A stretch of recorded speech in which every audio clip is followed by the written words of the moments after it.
Hello, everyone, and welcome to the final day of CubeCon 2025. I'm Brad Nelson, and I'm joined by Aria today for what is going to be the top 64. We're changing the format a little bit. We're going to single elimination. These players are ready to fight for their chance to be in the top 8.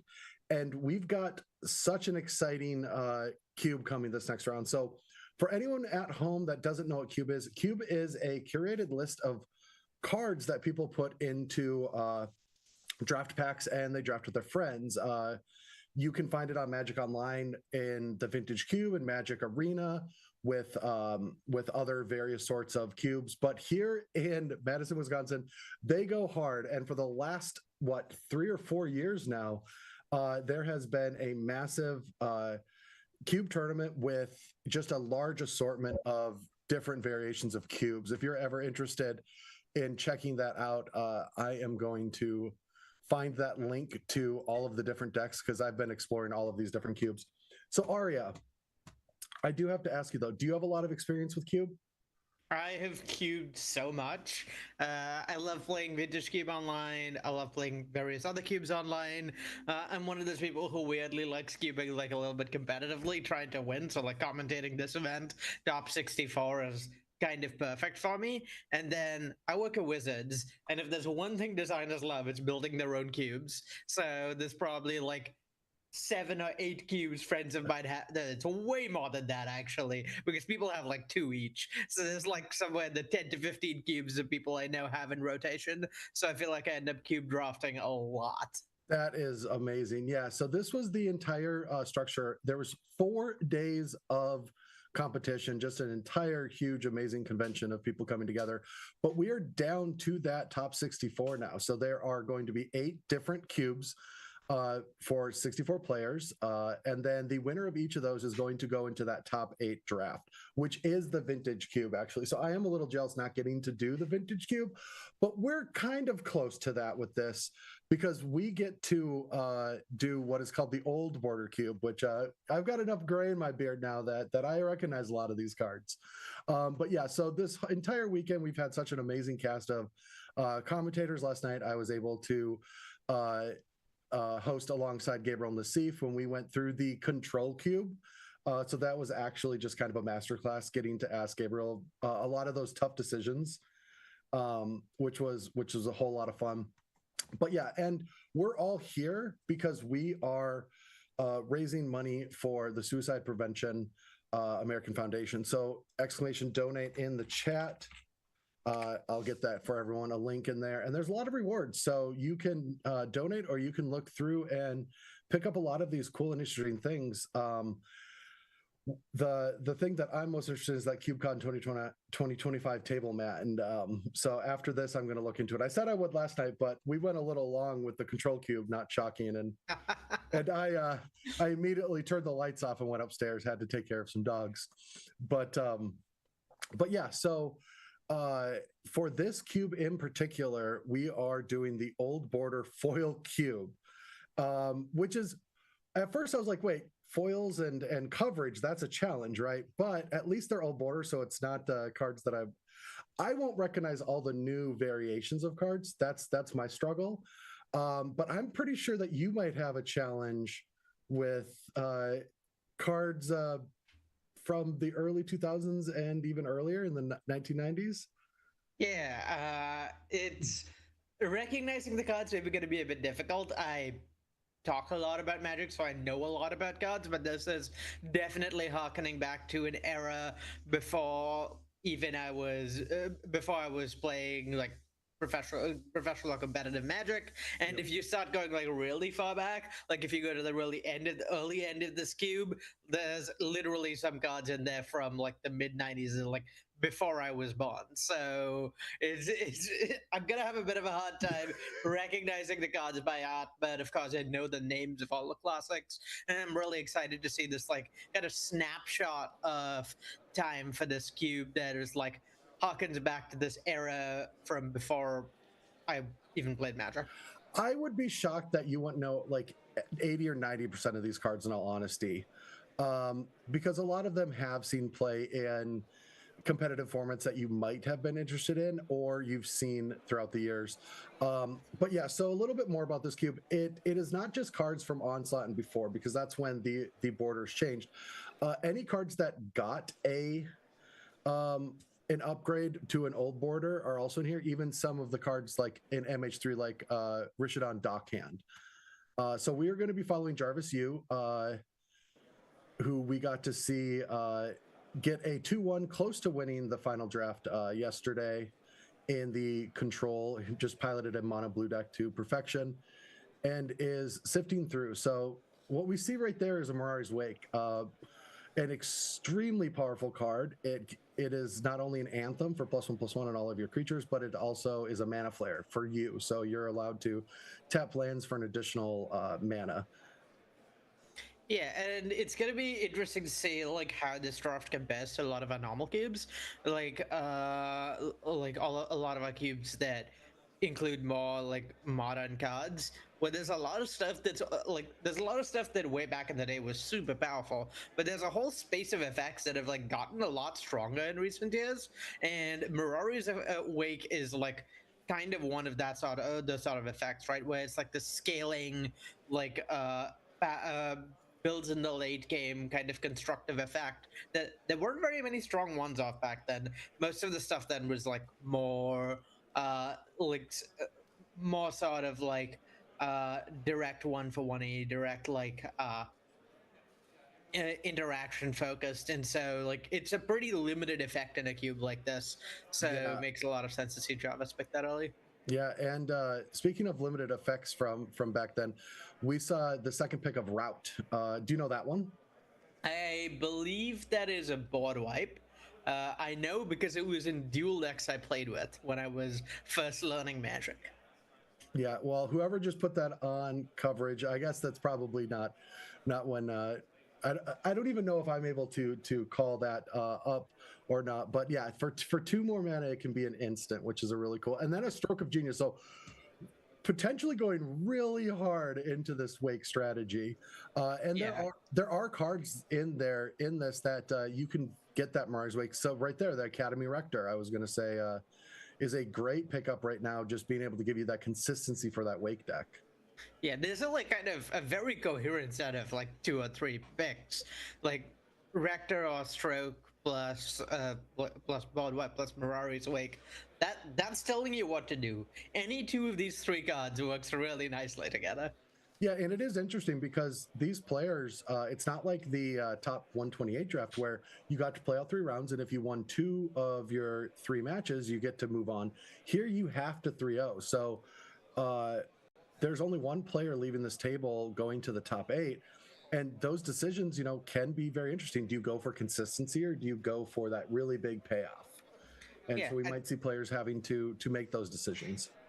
Yeah, I like Jarvis's decisions to go for like some high ceiling synergy cards early. I think when you're trying to 3-0 a draft rather than just get the best record you can, it's pretty nice to be able to have as high a ceiling on your deck as possible and kind of take these picks that could lead to a really, really powerful deck but do have some chance of not working out.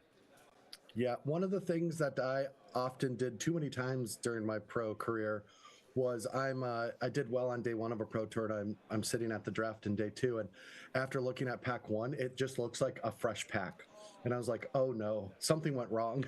You can't even tell that this is a drafted pack. This just looks like it's ready for someone else to open for pack 2. All right, so there is a Brain Freeze and one of Obstinate Baloth. That was actually during my first year. So I started working really early in life and just played some video games and saved a lot of money. And then a friend of mine introduced me to Magic, and I had a bank account. I was a teenager with a role, and soon after that I was not. But I did have at least 3 cases of Onslaught, as that was the most recent set. So I played a lot of Beasts, a lot of Goblins. That's actually how I got good at Magic, is just sitting in my friend's basement, and we both bought the Ravager deck in the next year and the Goblins deck, and that's what we put together. And that's all we had, so we just played those over and over and over again. All right. So, and speaking of which, Red does have that goblin theme. A lot of Onslaught's theme was goblins. So, we saw a few of them in that in Jarvis's first pack. Some high power goblins, but it does seem kind of scary to move into unless you know it's wide open. Yeah, did Jarvis end up taking the brain freeze from that last pack? I believe so. Yeah, that's another like high ceiling, low floor card to take at a point like this, where green white maybe not like the most stormy colors, but Mirari's Wake plays really nicely with trying to cast a bunch of spells in turn, particularly with effects like turnabout, things that untap your lands, which is some off, and yeah, the blue X Storm is very much a supported archetype in this game. So given that he has a Mirari's Wake, makes sense for Jarvis to try and move in, speculate a little bit on that, because that's the sort of card where it's not that strong independently, but picking up a copy of that might set you up for success later. And it's not a very replaceable effect for those decks. And it seems like this seems like a very cohesive cube, but there aren't cards like Reg Event. There aren't cards from the 20 years history of Magic. So games, I would say, probably will play out a little bit slower, and making that a lot stronger of a win condition. Yeah, the one of the biggest differences from like design much earlier in Magic versus design the last like 15ish years is creatures have gotten a lot more powerful. Like back in the day, wow, what a pick! Back in the day, creatures were like a pretty low part of the strength of Magic is mostly spells, and that's a big change and definitely affects the pace of games. Yeah. So was that Upheaval? That was an Upheaval, I think. Oh, Even yes. I'm familiar with the old bot on that one. I've dropped in Vintage Cube enough times. Yeah, there's a few other times in this draft so far. So thinking about it. So going back to a few picks from the past, Academy Rector was taken, and there was a Future Sight a while back that I would have almost wanted to take just because it's one of my favorite cards of all time. And there's a Krosan Tusker. And I actually did play a lot of Mirari's Wake and Krosan Tusker and Momentary Peace, Cunning Wish. This was there's a Mirari control deck around this time, and I played a lot of that. Yeah. Jarvis has started really solid. Yes. Mirari's Wake and a way to fetch a Wake is with Academy Rector already a good start. And then Upheaval is such a good, is so strong with Wake specifically. And yeah, I really like where Jarvis is at here. All right, so we have Aven, Mind Sensor, Opt, whatever that enchantment is that makes creatures, Sigil of the Empty Throne. That's another nice one from like early when I was playing early in my playing Magic. Yeah, that works pretty well with what Jarvis has going on. You know, yes. Yet another like a different axis of powerful enchantment. Yeah, but it looks like we're trying to go down that control path and less the full on Enchantress deck. Though there are some upgrades from thanks to all of the Wizards pandering to my generation of when I see a new card in an old border, I'm like, all right, well, that's the version I have to get. I have to upgrade. And we've got cards like Saram also in this. So you can still have that theme. Yeah, and somewhat like counterintuitively for like a older cubes, and synergy is something I think we've worked on having much more limited environments recently. I'd say this is like one of the more synergistic cubes, both because synergy in this cube is fairly high. Like the archetypes are pretty coherent, the synergy is pretty coherent, but also just like without cards like Ragavan, without cards that are like these card advantage snowbally creatures, you just don't have as much room for more like good stuff value decks. You're kind of priced into playing these synergy decks, and so that like kind of forces players to engage with the synergy, which is something I really like. I'm a big fan of synergy decks over good stuff decks. So you have got me hooked when you say players are going to have to play synergy in a cube like this. Oh, what was that card again? I remember it. Is it Bale? It was a blue-black card, right? Is that Baleful? I think it was blue-white. Oh. I'm looking at the cube right now. I need to remember because I thought it was good. Yeah, it was Sky Hussar. Oh, I love this card. So flying, when Sky Hussar enters the battlefield, untap all creatures you control, but you can forecast, tap to untap white or blue creatures and reveal it from your hand and you draw a card. So it allows you to have some great shenanigans in the early game with any of your early drops. Yeah, and I mean, again, we talked about standard for creatures a little lower in this cube. Large flyer, it'll just kill you. Oh yeah. Well, I mean, one of the things that's great to pick up, just a way to make sure that getting a Ray of Revelation off the table from anyone else, knowing that your entire game plan might stay secure with less ways for other people to destroy your enchantments, having one for yourself. But another thing, when I think about the past of Magic compared to the present, I think about the truth of back in the day, Wizards printed a lot of don'ts. You're not going to play this land. You're not going to get this ability. You're not going to get this interaction. And recent, there's a lot of do's. And I like do's when the way that I engage with Magic now. I play a lot of Vintage Cube too. Like I just drafted before this because I got the time zones wrong, so I was ready an hour early. And I just drafted the mono white deck that just says you draw an extra card and you do this and you do this and you just get this snowball of card advantage. And I don't know, it still makes me happy. Yeah, a lot more constructive rather than destructive effects lately, as opposed to in this cube. But I mean, it's really nice to see the slice of Magic as it doesn't really exist anymore, isn't really played anymore. And you can bet Jarvis in particular is thrilled for this. Jarvis is someone who's like really into Magic's history and the way things used to be. He'll joke sometimes about him being the old man yelling at a cloud in the meme, and I'm sure he was thrilled to hear this was the cube he'd be drafting in top 64. Oh yeah, I would have loved to play this too because I do have such fond memories of cards like Tanglewire.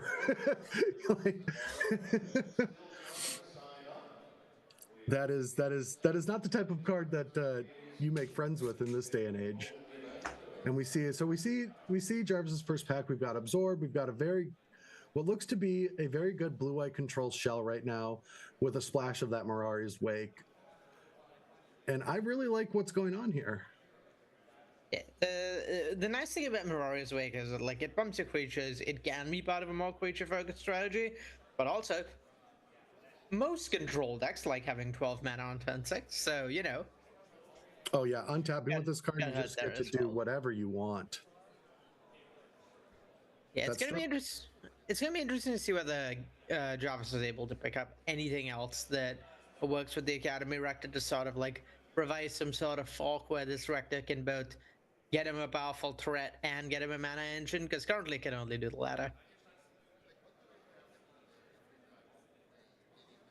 All right, not the best pack for someone that's trying to go blue-eye control, but we do have a Grim Monolith, Circular Logic.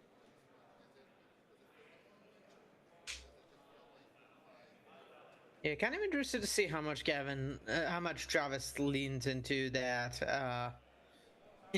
sort of like big mana strategy that Upheaval promotes, and tries to do that with stuff like Grim Monolith versus being a more traditional control deck. No, staying traditional control deck with a Triskelion.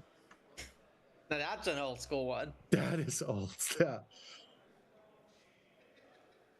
I wonder if that was a combo in the standard when I played, and I wonder if it doesn't look like there's any combo piece for it there that I remember. No Mikaeus the Unhallowed old bottle reprints. No. Yeah, that makes sense. I'm not convinced there is an old bottle version of that card. All right. But yeah, again, when the creatures are weaker, that Triskelion will get the job done. Yeah, it's quite a powerful card. So what was that last pickup? Not entirely sure. Yeah, I did miss that one.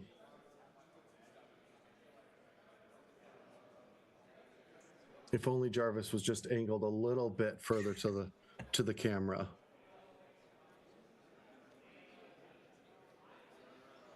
A very, very coherent deck we have so far from Travis. Like you said, there's always that fear of your back one looking like a pack you just opened, and that has not happened with Travis. This is he has found a lane. Certainly. Oh, hit a replenish, and even Jarvis had a little snap when he saw it. So for those who don't know what replenish does, it is a sorcery for 3 and a white that returns all enchantment cards from your graveyard to play.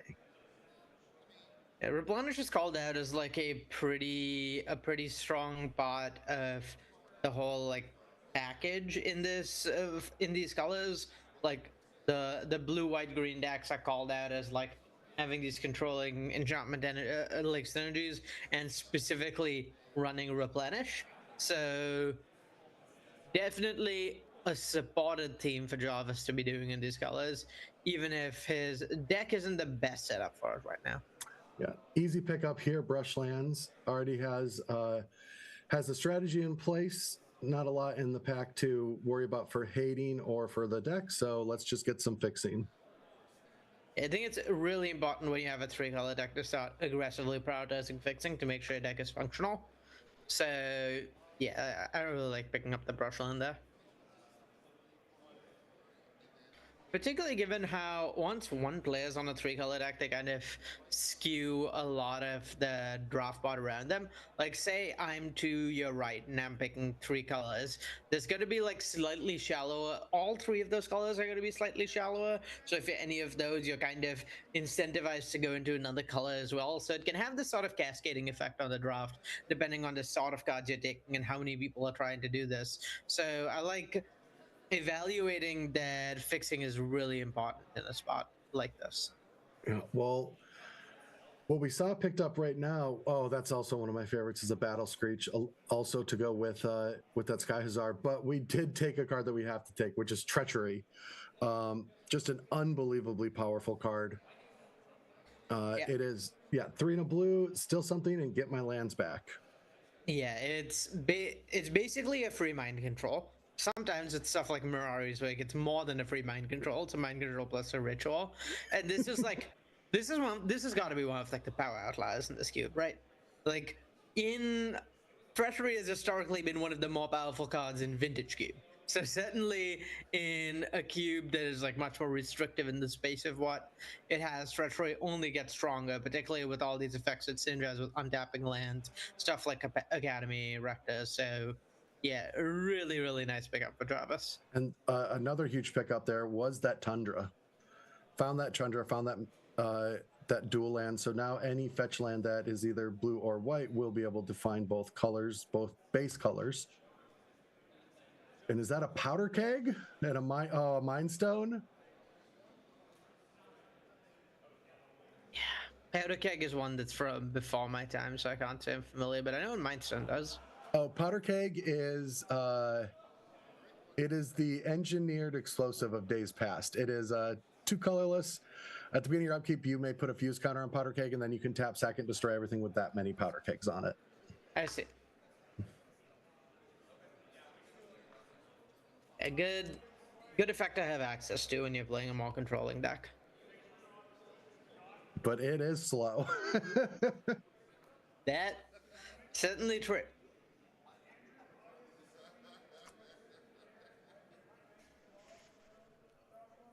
Yeah, I think the thing Jarvis kind of wants to see here is maybe like a way to win the game. I hear good things about those. Well, we do have the Brainstorm. Or not the Brainstorm, the Brain Freeze. Yeah, I don't think his deck is like great at enabling it so far, but if he gets some better setup, that could definitely do something. Maybe something like a Palinchron, or like some other way to just like get a bunch of cost triggers in the same turn, particularly with Mirari's Wake Up. Was that a sad robot pickup in Solemn Simulacrum? Oh, that's such a nice one for Jarvis's deck. That's just a nice one in general. That's just... I have played too many Solemn Simulacrums in my day. I started getting into Commander, and I watched a video, and someone's like, "These are the cards you shouldn't play," and they put Solemn on. I'm like, "All right, I'm exiting. I'm not listening to you anymore." That's going in every single deck forever. It's just one of my favorite cards of all time. Yeah, I mean, Solemn is so flexible, right? It's kind of been like it's kind of lost out in on the rate over the last few years, where there's just more efficient colored options for most colors, but we're not in the last few years, No. so perfect pickup here. I mean, back in the day, it was just this card is fantastic in like almost every deck, and Travis's deck certainly no exception. Yeah, this is a very exciting pickup. This getting a bit of fixing, a little bit more consistency, and got that Scalding Tarn to come back from that first pack. He was waffling on that for the early pick, and now with the Tundra, that just makes the deck even a little bit more consistent. Yeah, that mana consistency is really valuable in the deck like this. I do want to call out that so far I spoke a little bit about Jarvis, how Jarvis wins the game, getting a win condition.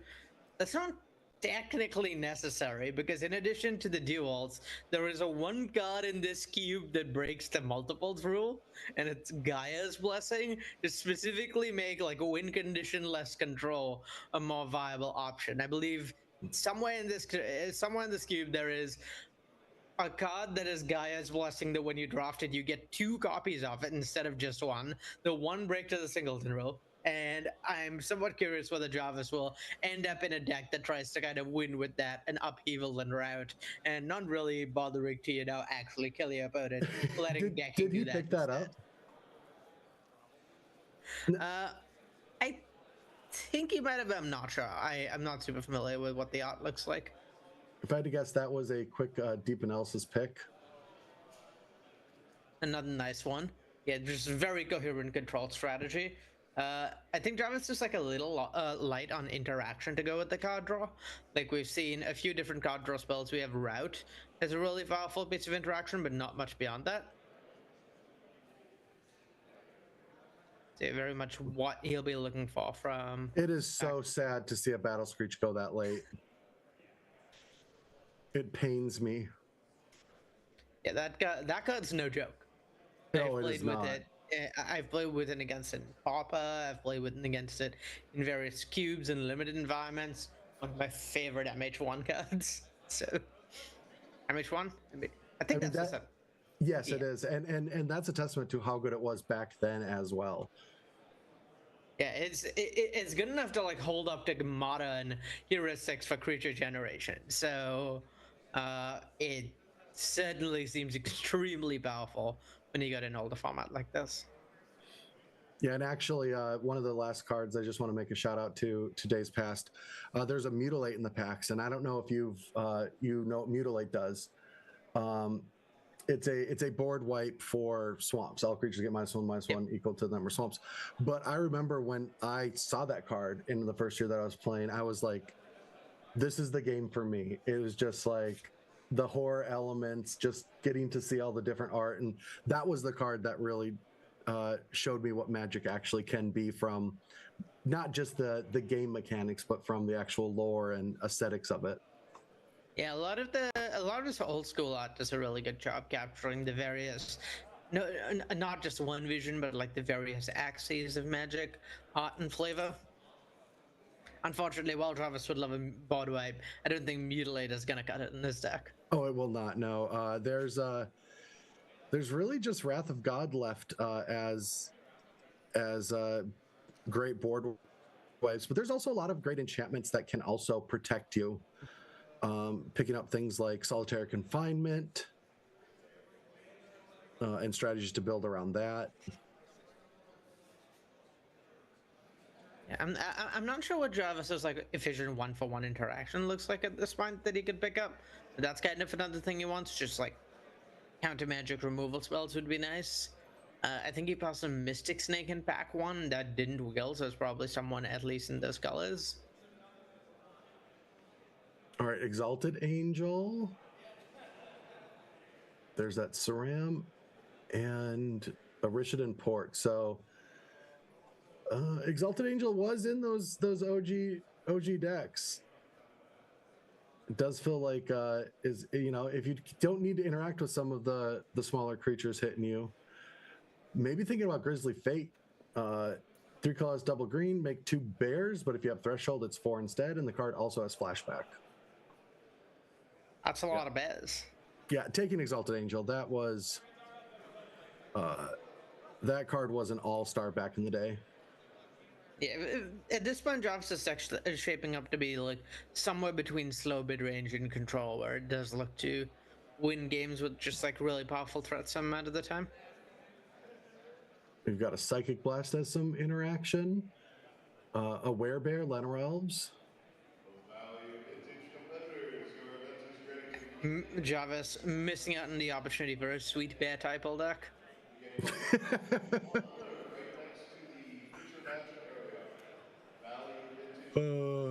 What would help you with those bears? I guess we have a Kamal Fist of Krosa.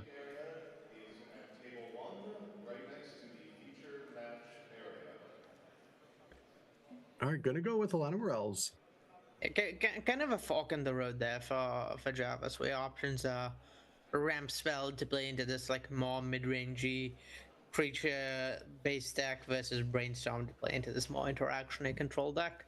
There's an Opalescence and an Enlightened Tutor and an Adakar Waste. Oh, this is the tough one. God, that's a hard pick. And a Repulse. Is that a Repulse? Yeah, I feel like I would hope for the Enlightened Tutor to table if I really want it, and Repulse is just such a powerful card. Yeah, it's just particularly against like the less efficient, like the less efficient your creatures are, the more painful it is to get them bounced at a high rate. So bouncing these like 4, 5, 6 drops that don't have like a ton of enters effect, or bouncing some tokens the cards make, a really powerful way can like sort of swing games. So like that pickup for Jarvis. Also, we mentioned little interactions is helping with that a little bit.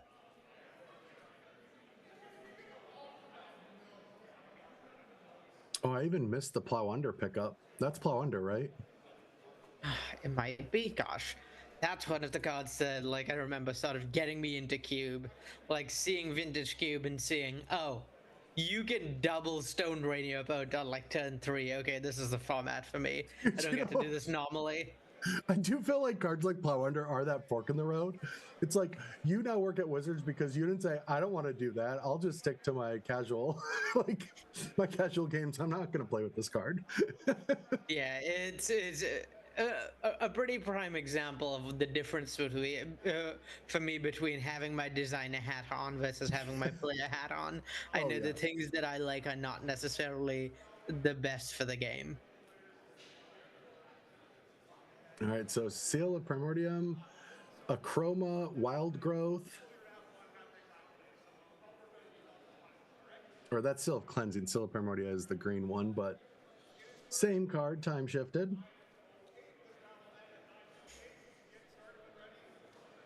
Yeah, not a card you're thrilled to main deck, but a really powerful sideboard option. Very good with Replenish. Yeah, it feels like potentially Jarvis' strategy. Oh, another fetch land to be able to maximize that Tundra. Yeah, notably, none of Jarvis's fetch lands can get green mana, which is a little awkward.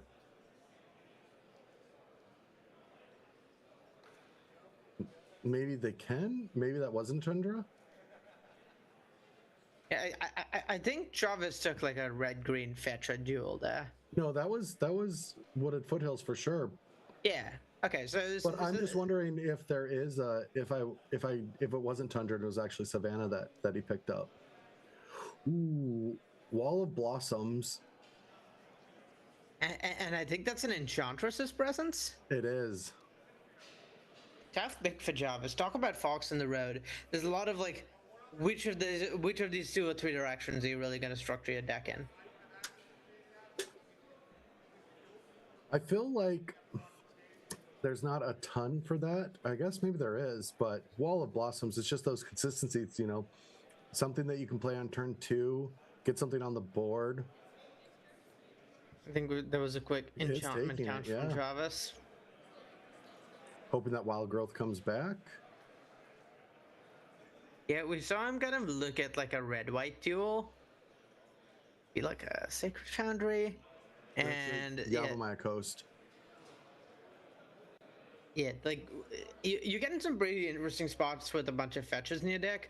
But even if you don't have a direct on-color duel, if you assuming that card that Java took earlier was a Tundra, weirdly Sacred Foundry is good in this deck because it lets his Wooded Foothills fetch white. Yeah. All right, Mana Leak, a little cheap interaction. Another card that has nice pickup for Jarvis. Yeah, that has tested time. Yeah, there's such a reason we're not printing one monocolor Mana Leak into standard, and that's not because it's too weak. Yeah. Yeah, there's been a lot of different counter spells with a twist on has to pay 2 and maybe something else is a part of it. Makes a lot of sense. All right, Clone is the pickup. Probably, I don't know if you play that in the main deck. Yeah, maybe. It kind of depends what you expect the creature suite from your opponents to be like.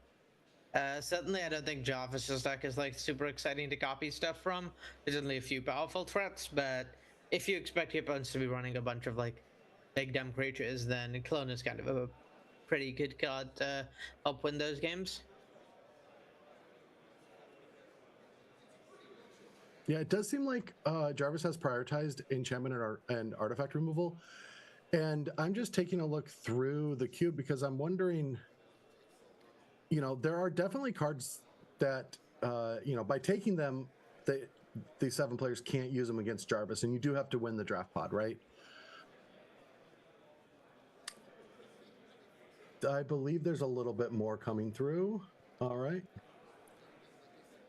So Brainstorm comes back, and we do have 2 fetch lands. Yeah, Brainstorm looking even nicer with the fetches for sure.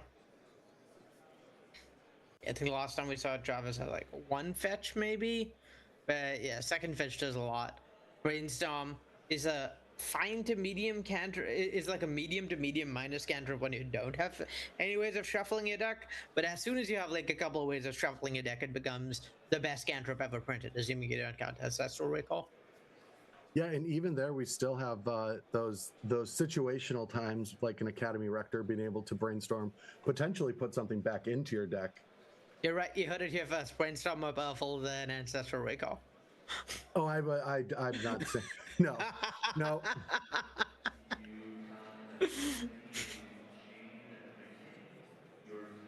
All right, there is that Solitary Confinement. Yeah. And that Opalescence. Maybe this has become an Opalescence deck. Yeah, there's clearly not a lot of people fighting for those enchantment options.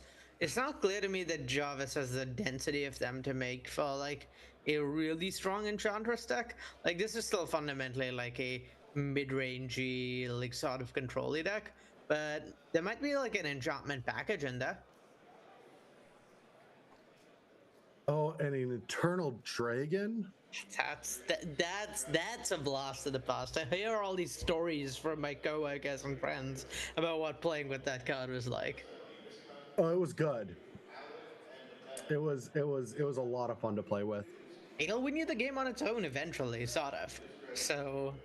Oh, it was really sad. Thinking about it, back when I played in my first year, I built a blue-eye control deck that was in standard, and I either threw it away at the cafeteria or I left it at the table. I'm pretty sure it was just on my tray and I dumped it into the garbage. And I lost my blue-eye control deck. And then I became a mid-range player. Okay, so we're getting to look at Jarvis's pool here.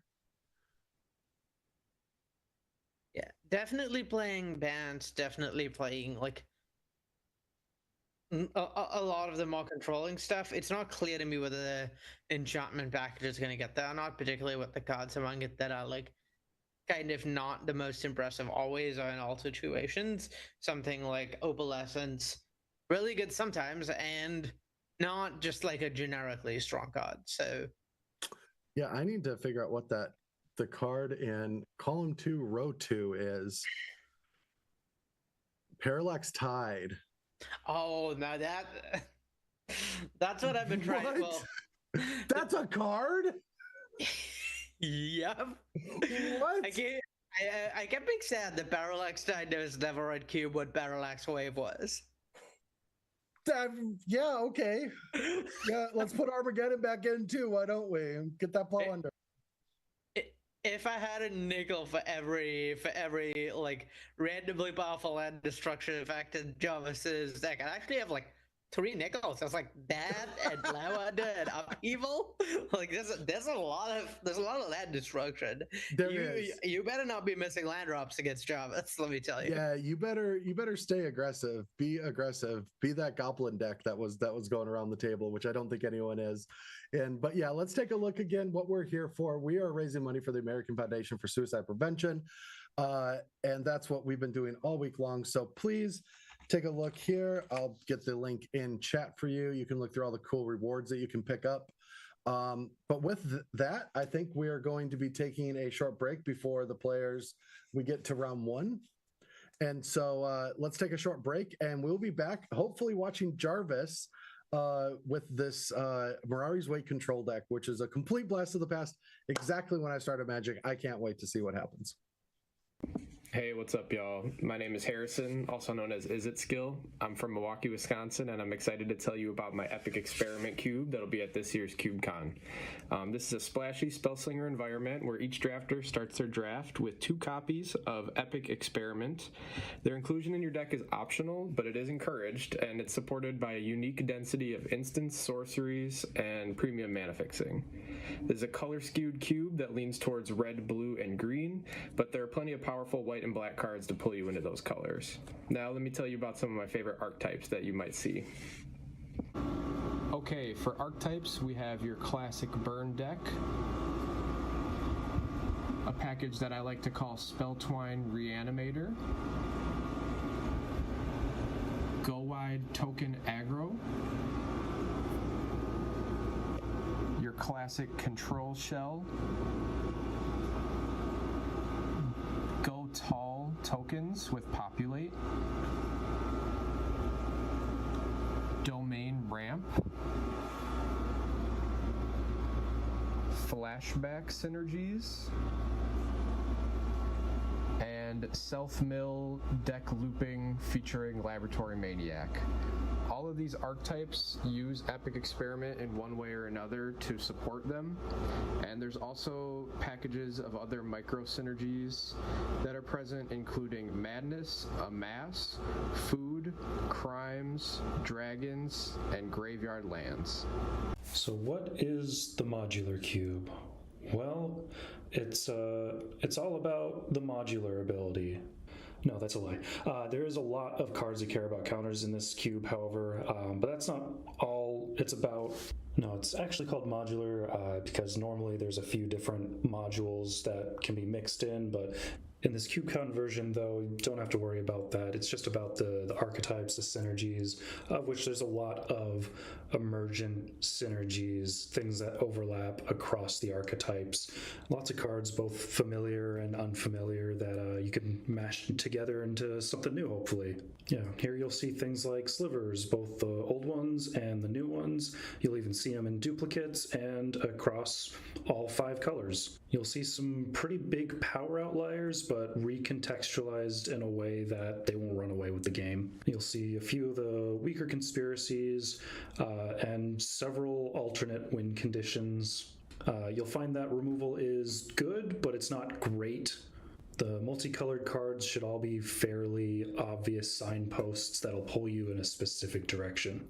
And you will notice that the mana fixing is asymmetrical. You will see different lands in each color pairs. And if you 3-0 the modular cube, please sign a basic. I hope you enjoy. Hi, I'm Andrew Dorsey, creator of the Red Terror Cube, and I want to give you a brief rundown of what it's about. First, it's not a mono red cube. It is a red aligned guilds versus Zorius cube. So, Boros, Izzet, Gruul, and Rakdos all got together and decided to try to beat up Azorius, with a little bit of a mono red sprinkled in. So, what is red? Red is basically everything. It can do almost every role, but I think the important part is that it's not going to be the 1-drop creatures 2/1s. It has more of a haste style, burn, adding damage, doubling damage to inflame tyrant sort of situation. that's what it's going to be. It's more of a tempo-y-ish red. One of the goals for this cube overall is to have a lot of back and forth, have a lot of creatures in the graveyard, no board stalls is one of the guiding lights for my creation. Boros is going to be equipment. It's not going to have any of the busted ones like Batterskull or Cauldron Complete. It does have the Sword of Cauldron, which is my favorite, and it can do a lot. I've been trying to work on it. It has a lot of the for Mirrodin cards, and it's kind of equipment value. Blue-red has the kind of mostly the burn style, Gutter Snipe, Coruscation Mage, Scalding Viper, Eidolon, Great Revel, kind of this package of when you cast a spell, deal some more extra damage, so more of a chip damage. Blue-red is more of chip damage, and then it has this small giant theme of just running you over with doubling giant power. Pretty good. Black-red is a more Death Touch menace, mid-rangey, value, steal your stuff once in a while, and then reanimate, and just value cards. I think black-red is just value cards. And then red-green is going to be just big monsters doubling their own power, and then you're just going to hit them with the Berserk, and then they're done. Blue-white, I went with a harder control deck. It's got Dragonlord Ojutai is probably the top end, just sits there gaining value, and it's a big threat, and yeah, so that's what it's going to do. Everything is kind of pointing towards there's just a more tempo style to all the games. There's a couple combos, all be one with the Red Terror, and dealing any damage with the red source is just infinite damage. I wanted red to have the biggest powered creature, so Infinity Elemental it is. I threw in Fling.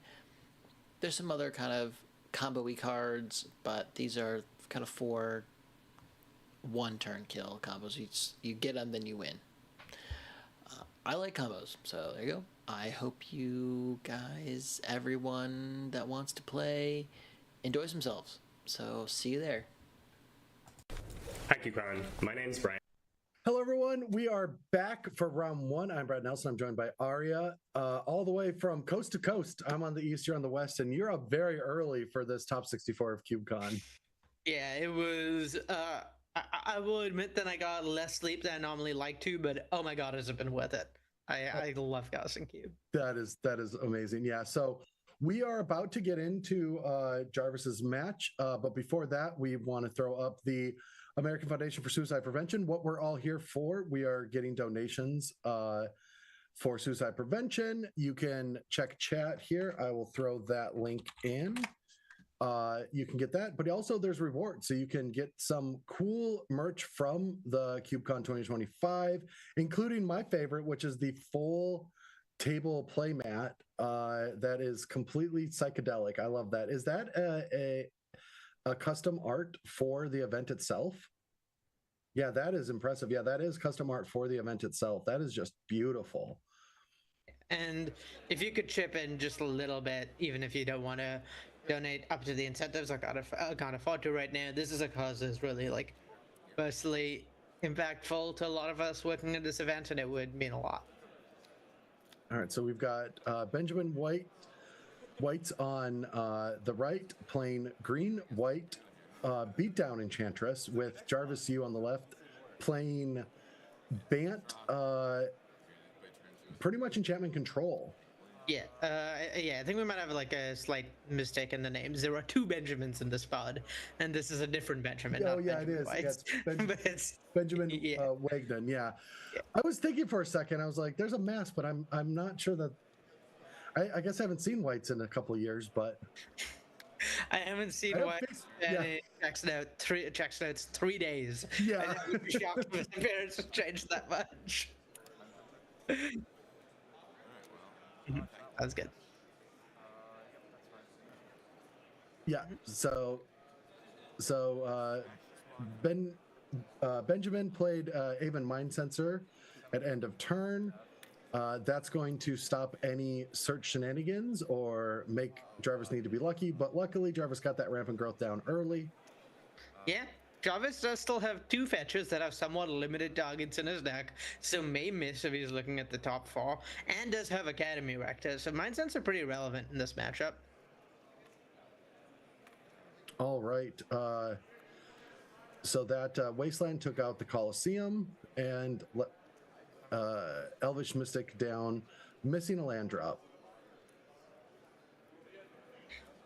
I think the land for turn may have been the Wasteland, but Oh, sorry. Yeah, no, apologies. it's going to be interesting to see how this matchup plays out. Definitely, like, some of fighting for the same cards or same genre of cards where they're both enchantment decks with like slightly different twists, and also going to be interesting to see, like, nowadays most of your cards that care about enchantments, care about some type or the other, only counter your stuff. Back in the olden days, though, when a lot of these cards were first printed, your cards count all cards on the battlefield, your opponents and your own. So, for example, there's an Ancestral Mask in Benjamin's deck, and seeing that copy maybe all the enchantments on both, count all the enchantments on both his side and on Jarvis's side could be really strong. Yeah, and we were talking about those do's and don'ts of Magic, and we saw an Eternal Witness getting back that Wasteland to take another land away from Jarvis. Would have been a lot more devastating if Jarvis didn't find 2 acceleration points. So now finally has that 5 mana needed for some of those big effects that Jarvis has in deck. Yeah, and very much a question of, at the start of this game, we talked about how Jarvis had a bunch of land destruction effects, but certainly Benjamin is looking like a land destruction deck now. Yeah, getting that Academy Rector is nice. Gonna need to get a little lucky against that Aven Mind Sensor, but is able to stop some of this pressure. Okay. Jarvis is very much saying, well, I'm gonna try. I'm gonna try. Yeah. This signals to me maybe Jarvis's hand is like not the strongest or the best setup, and so you kind of gotta need to try and bingo. All right, does find a seal, so gets some value out of it. And the land is Yavimaya something, but it does regenerate a creature for tapping in a green. Yavimaya is hollow, which is a nice one. Oh, there is the Triskelion. My god, Triskelion is so strong against this battlefield. Just a pretty clean Plague Wind. Yeah, just take it. All right. Yeah, and Jarvis display looked a little suspect there, right? Initially, like, why would you trade off your Academy Rector for a tap on a land when you're only going to look at the top 4 cards? Surely that's not a strong game action to take. And it was only after the regeneration was used that it's like became pretty clear that there was a plan here. I mean, we know Jarvis is a good player, right? None of these players are going to make silly mistakes like taking bad value plays. So Jarvis very much knew what he was signing up for when he took that line, and I think worked out really, really well for him.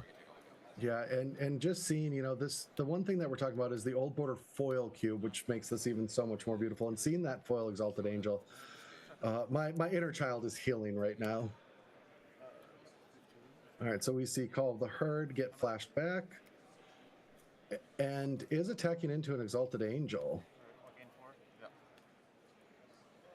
That's awfully suspicious. Yeah.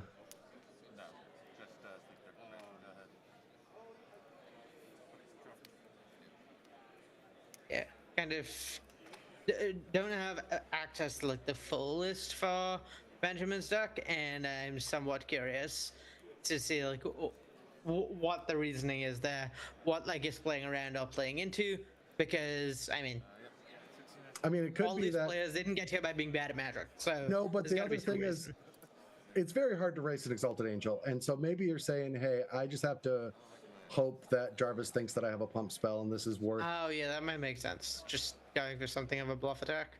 Yeah, just having to do a bluff attack, just hoping. But I think, I don't think there is any pump spells in green that would have done anything there. And this is. I mean Yep, that makes sense. This is reminiscent of how Magic was for me 20 years ago. Exalted Angel starts attacking. There was a lot of games where I won by just playing it a morph on turn 3 and flipping it up on turn 4 and just winning the game. Yeah, I've heard a lot about Exalted Angel and how it took over games, and I'm starting to see why.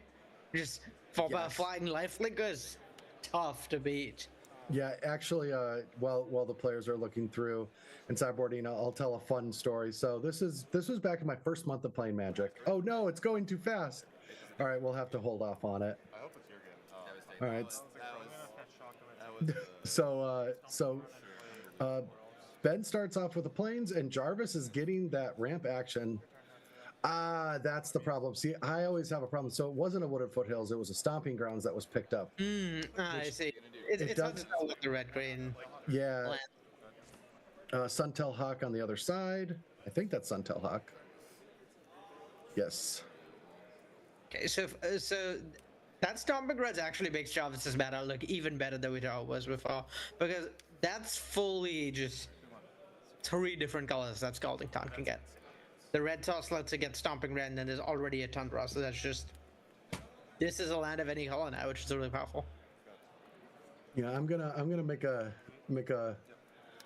slight dig at Wizards R&D for a second, if you don't mind. Please go ahead. When Suntel, so one of the things that I'm having to struggle with here is when Suntel Hawk comes down, Magic has reprogrammed my brain to where it's like, that can't be a Suntel Hawk. It has too much text on it. I'm like, oh yeah, flavor text used to exist.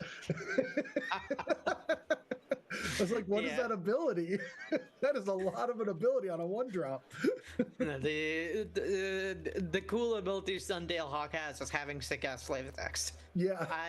I'm a huge fan of like the creative of Magic. Like most of my engagement with Magic has been like playing super competitively, playing professionally, but I'm a sucker for that flavor text and art. It's so much of why I enjoy the game. So really appreciate that the old Waterfall Cube gives players access to more of that. I mean, what is wild right now is Jarvis's start is just what I would consider some of the best starts you could have. Yeah, and it's still not clear to me that Jarvis is like winning this game. No. Like 1-drop into 2/3/3s, like, yeah, sometimes beatdowns will get you. Oh, that Yavimaya hollow coming down at the perfect time. Yeah, just the perfect card. That's a Triskelion in play, right, for Jarvis? Yes, and we are not playing old school damage on the stack, I'm assuming. So this does make sense though, because now when this targets now, oh yeah, it's just a 4/4. So yeah, that does work, and then can use the counters next turn if wanting. Yeah, and you have Mahol, kind of the perfect card against Triskelion, where almost any other bump or protection spell, Ibn can just respond with Triskelion. But fun fact, playing lands does not use the stack, so Jarvis didn't have an opportunity to ping stuff down before that. You have Mahol came down. Oh, that's big. Well, it's not really cards, like a mana card. So now Mirari's Wake comes into play. This not only is an anthem for all creatures that Jarvis controls, but whenever Jarvis taps a land to produce mana, they'll get another additional land or another additional mana out of that. So that stat buffing lines up so well on the board here, right?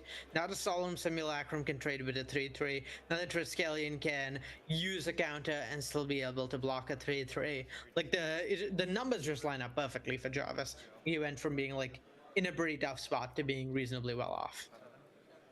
2 in the air. And another thing we have to say is Jarvis really did prioritize taking all of that enchantment and artifact removal, so not really having to worry about those blowouts from like that Ray of Revelation. Yeah, it's kind of a perfect setup. This is one of the things that I think we'll see more often. This old Water Cube, in these like cubes that harken back to the old days of Magic, where there's a lot less trigger intensive like snowbally effects. So a lot of games are pretty much going to be what's on the board is what you see, and this game is going to end fairly quickly because the creature like. While the read complexity and like gameplay complexity of cards in hand is still pretty high, for cards in play, they They do what they say on the tin. It's all on that.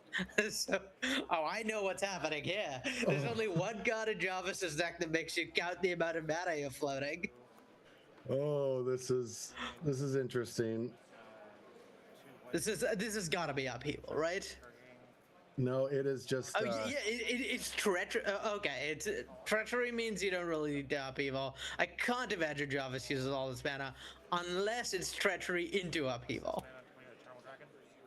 Oh, just getting that Eternal Dragon into play.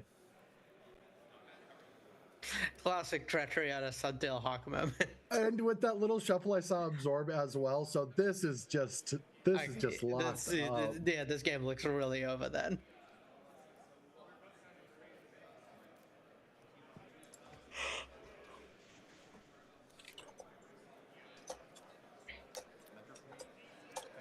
You have 2 in hand now? 2 in hand. Mentor to make a pretty scary one, so yeah, I really like absorbing that, preserving your Triskelion. Just one of the few cards in this cube that can snowball out of control a little bit by destroying a pile of cards. Yeah, and so this is. Well, a Flooded Strand is a beautiful in retro foil, not going to help in this battle. All right, now we get to see Jarvis go on the offensive with that upgraded Suntail Hawk. Gotta win the game somehow. All right, Mind Stone. Yeah, using the elf is interesting. That makes sense. The elf lines up really badly into just the board for Benjamin, where it's just a pair of 3/3, so the elf can never attack and can't really block. And notably, the elf is the only thing on Jarvis's board that produces exactly 1 mana. If he tried to tap a land, he'd have to waste 1 mana from the Mirari's Wake, because the Mind Stone only costs 1 to crack. A face down card. What could it be? It could be anything. It could be anything. Anything at all. Absolutely anything. That's the fun that one. I believe there's man to flip it up too, so this is kind of just like the perfect curve for Jarvis. Perfect. Well, curve is maybe not the right word. A perfect ability to somehow use all 10 of his mana every single turn. I'm just going to say that was an effective use of 11 mana sources.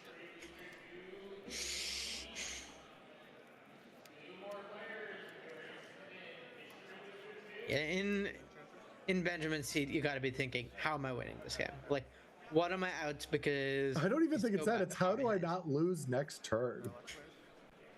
That's a start. That is definitely a start. Parallax Wave hits the board. Trigger for Argothian Enchantress, drawing a card. Now being able to interact with some of these flyers.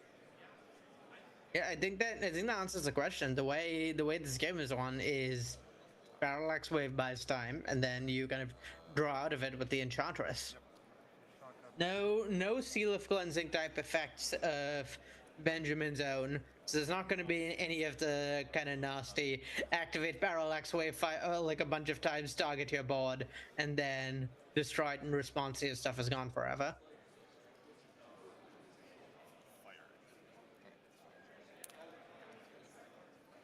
All right, so it does make decisions still happen, right? Parallax Wave is a very thought-provoking card, so Jarvis has to make sure that, hey, I have to make this a threat.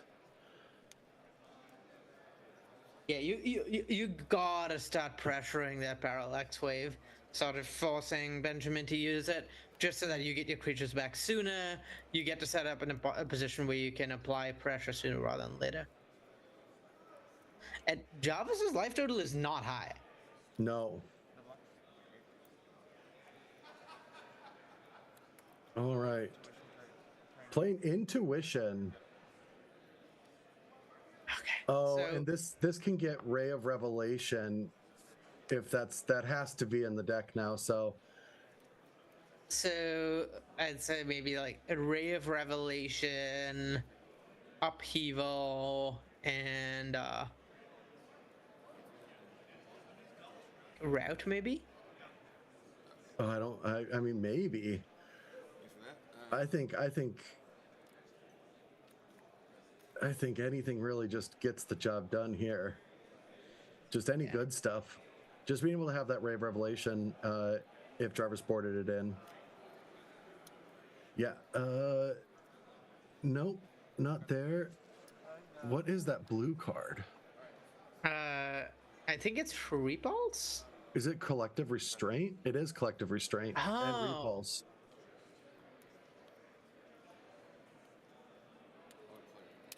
And Jarvis was given an Enchantress's presence. Yeah, so maybe Jarvis has, because it's got that. Yeah, there's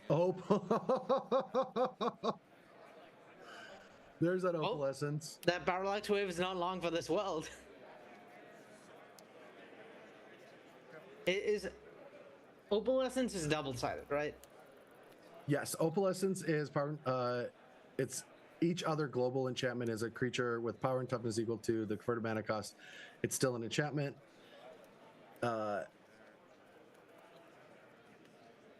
And so it's still going to be difficult to do much to it right now, but just a huge board of creatures now that Mirari's Wake is active, and they all get +1/+1.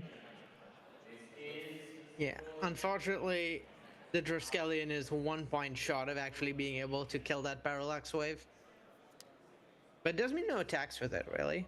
Creatures out of nowhere. Yeah, it's just it's holding these elephants back. I went off the rails in the draft. And that makes sense to me. Jarvis just really wants to stabilize here. Wait, what happens? What happens if you wave itself? Yeah. Yeah, oh my god, I didn't even think of that. So you Parallax Wave, Exile Parallax Wave, One card here. But it's still. and then yeah, it should return during your all of upkeep- them. So what Benjamin needs here is a card with an enters the battlefield effect to win the game. Because that would go infinite. No, wouldn't it go infinite right now? One enchantment could completely win the game. So I believe it would go infinite, letting him like loop the Parallax Wave as much as he wants, but it wouldn't I was guessing. do anything. It wouldn't have any constructive output. Couldn't it exile every card from Jarvis's play? Because you put all the triggers on the stack, and then you have the last yeah. one. For it, and Okay. then it Benjamin flips maybe itself. missed that interaction. You don't really think of Parallax Wave being able to deal with your own thing. I'm but pretty yeah. sure that it could have taken every permanent off the board of Jarvis. Yeah. Some of the others have thrown But Benjamin missed that interaction. I believe that's what it would have done. I don't know how. Yeah, I think you are correct on that because you can do that with the disenchant, so you can definitely do that with Parallax Wave hitting itself. Oh no! I would have wanted to see that just for the memes. Yeah. So what we're talking about right now is you would target itself. It would leave play, come back with all the other creatures, and now reset with 5 counters. But now that it's a creature, you target 4 other permanents, then itself, and have that all in the stack.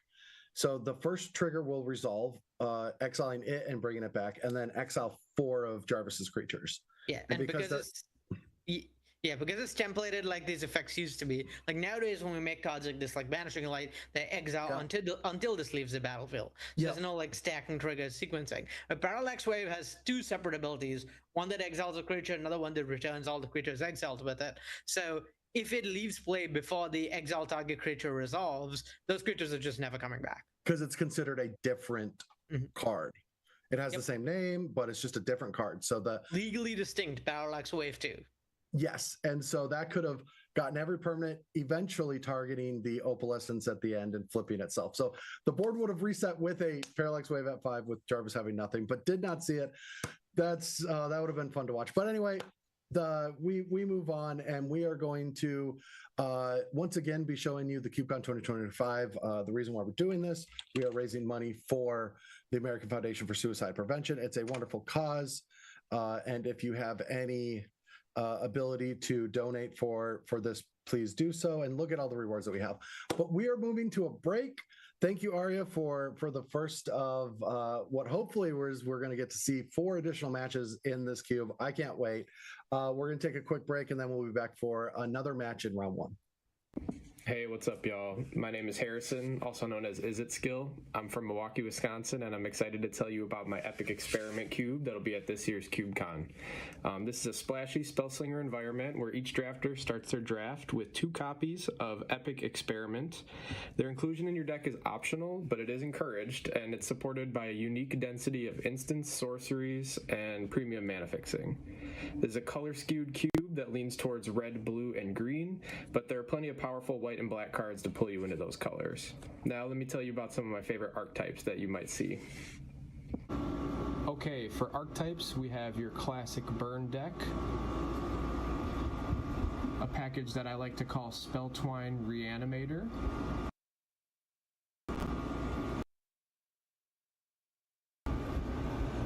Go Wide Token Aggro,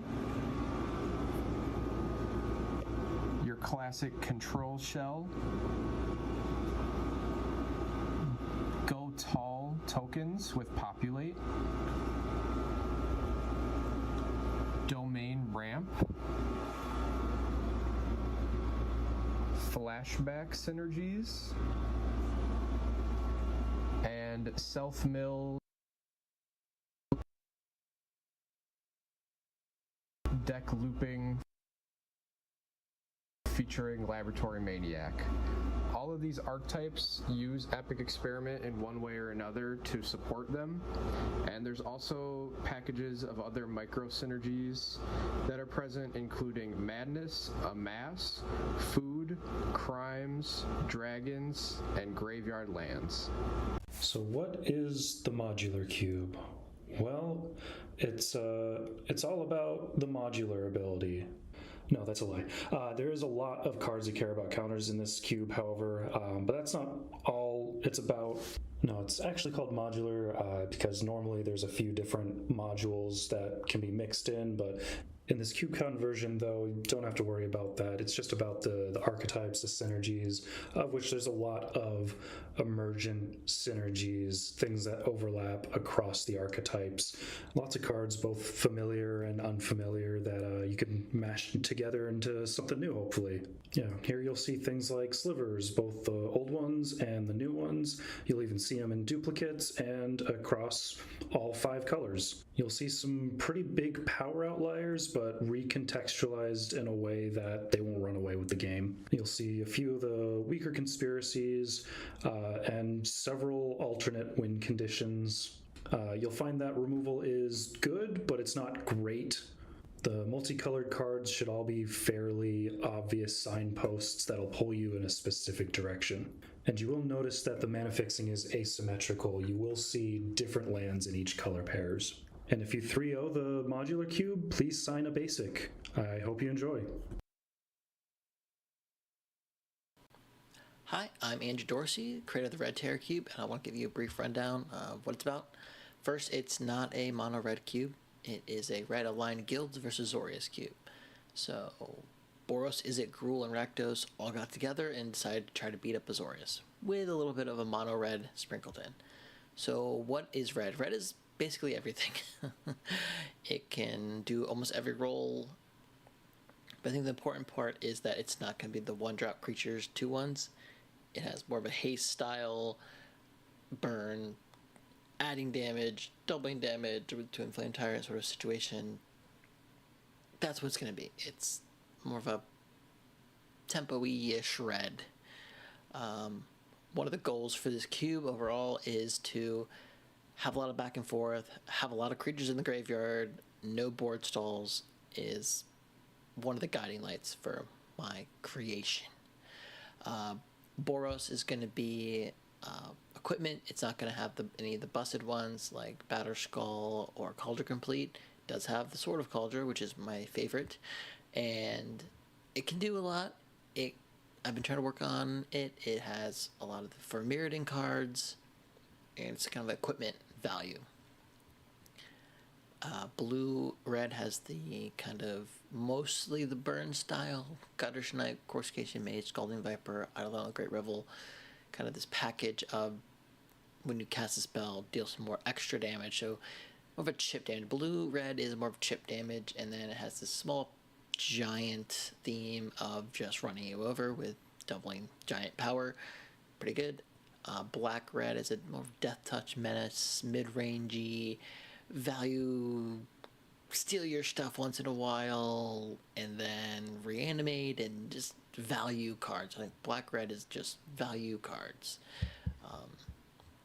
And then red green is going to be just big monster. All right, hello everyone. We are back.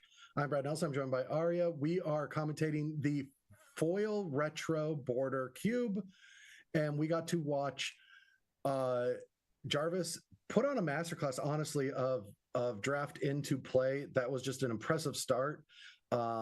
Really good ramp. Both games just had a great game plan. But what are we here for? We are not only here to celebrate Cube, but also to raise money for the American Foundation of Suicide Prevention. So please take a look at that. I will put the link in chat right now, and you can get a lot of cool rewards. But next up, we are going to one of my favorite players of all time, which is Gavin Verhey. One of my favorite coworkers of all time. Yeah, I used to play a lot with him back in the day when we were when we were scrappy with less gray hair. Gavin went with the OG deck around the time that at least I started, which is the Goblin strategy. So splash and white for a few cards just to fill out the curve, which I'm guessing is because it's difficult to get all of the best cards. So needing to splash white, but for the most part has all of the big cards that Goblins would want, like Goblin Piledriver, Matron, King, Ringleader. But what's interesting is Dimitri's deck, which is, we're going to see it right here. It is. Oh my god, already. Tattoo? Okay. It is survival of the fittest control deck. It's a domain deck, and the 3 creatures, I'm just going to leave them as a surprise. Yeah. We're just going to say we're just going to show you when they get hit. Or sorry, Oath of Druids. That's what I meant. Not survival of the fittest. Oath of Druids. Yeah. Which is. Go for it. Like you said, there are 3 creatures. They're pretty different. So yeah, you'll find out.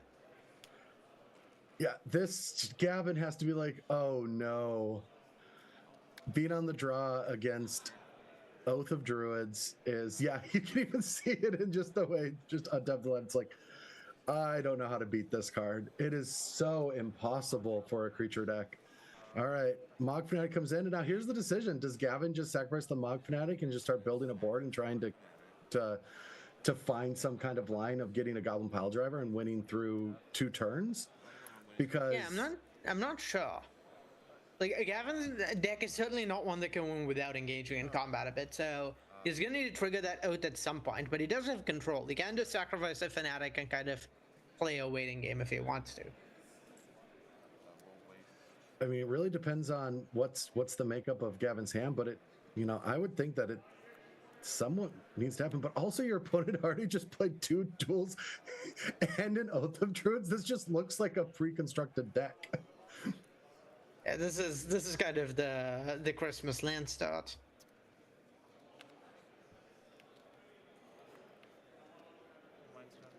Yeah, I can see why Gavin is in the tank here. Yeah, debating on whether to sack that Mog Fanatic and not going to. It makes sense. I mean, you gotta win somehow. You gotta stick on the board because you're gonna need to trigger it at some point. And Visitor of the Dread. This is a 5/5 for 6 mana that has flying and says tap, destroy target creature. That's it. Just tap, kill something every turn. Chat, would you all believe that this is the weakest of the 3 creatures? Against Gavin's deck, at least. Yeah, it truly is. Now, the question is, does the Mog Fanatic get sacrificed on Dimitri's end step? Yeah. And to get an Oath trigger of his own. And that's what we are seeing. All right, so Fear Vortex into... I actually don't know that card. Is that yeah, it might be old art for Piledriver. I can't tell. That is not the oldest art of Piledriver. I believe you on that one. Yeah, and Goblin Piledriver, actually does have my favorite flavor text of all time. Do you know the OG Pile Drivers flavor I text? don't think I do. Please enlighten me. Yeah, it says throw enough goblins at any problem and it should go away. At the very least, there'll be fewer goblins. All right, so Rishidamport and just having to say go as the aggressor, staring down a Viscera that gets to start attacking you is. You can tell it's bad news when the Viscera starts attacking rather than tapping to kill your creatures. All right, so it was a goblin. Yep. Was it Goblin Pyromancer? Gonna kill. Yes, it was. When it comes into play, all your goblins get +3/+0 until end of turn. At the end of turn, destroy all goblins. So. Not ideal. And now,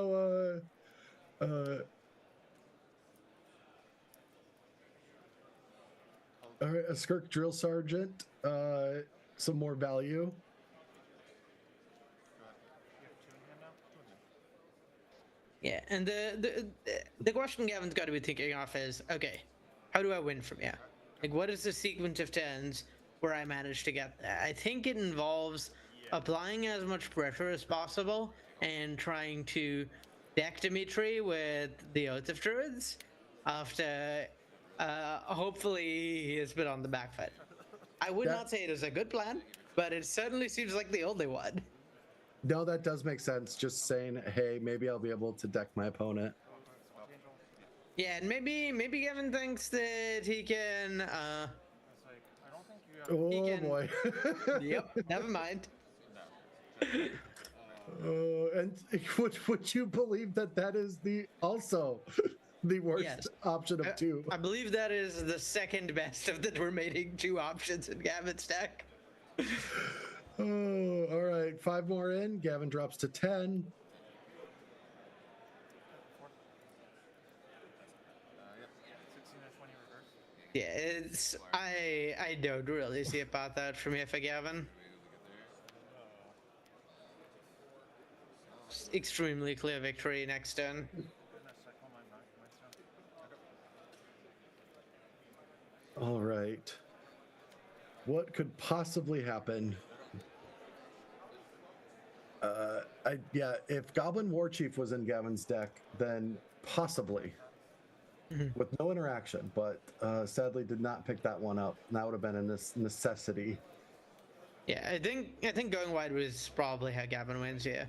So Wipe my board, but not looking great for him that he doesn't have that much range to do so. always just go in was even way better there. Yeah. I was like, Wrath is okay. Okay. Checking it at least. That actually, that theoretically can do it, honestly. Oh, is that a Decree of Justice in hand? And I mean, this is like the spot Gavin wants to get to, right?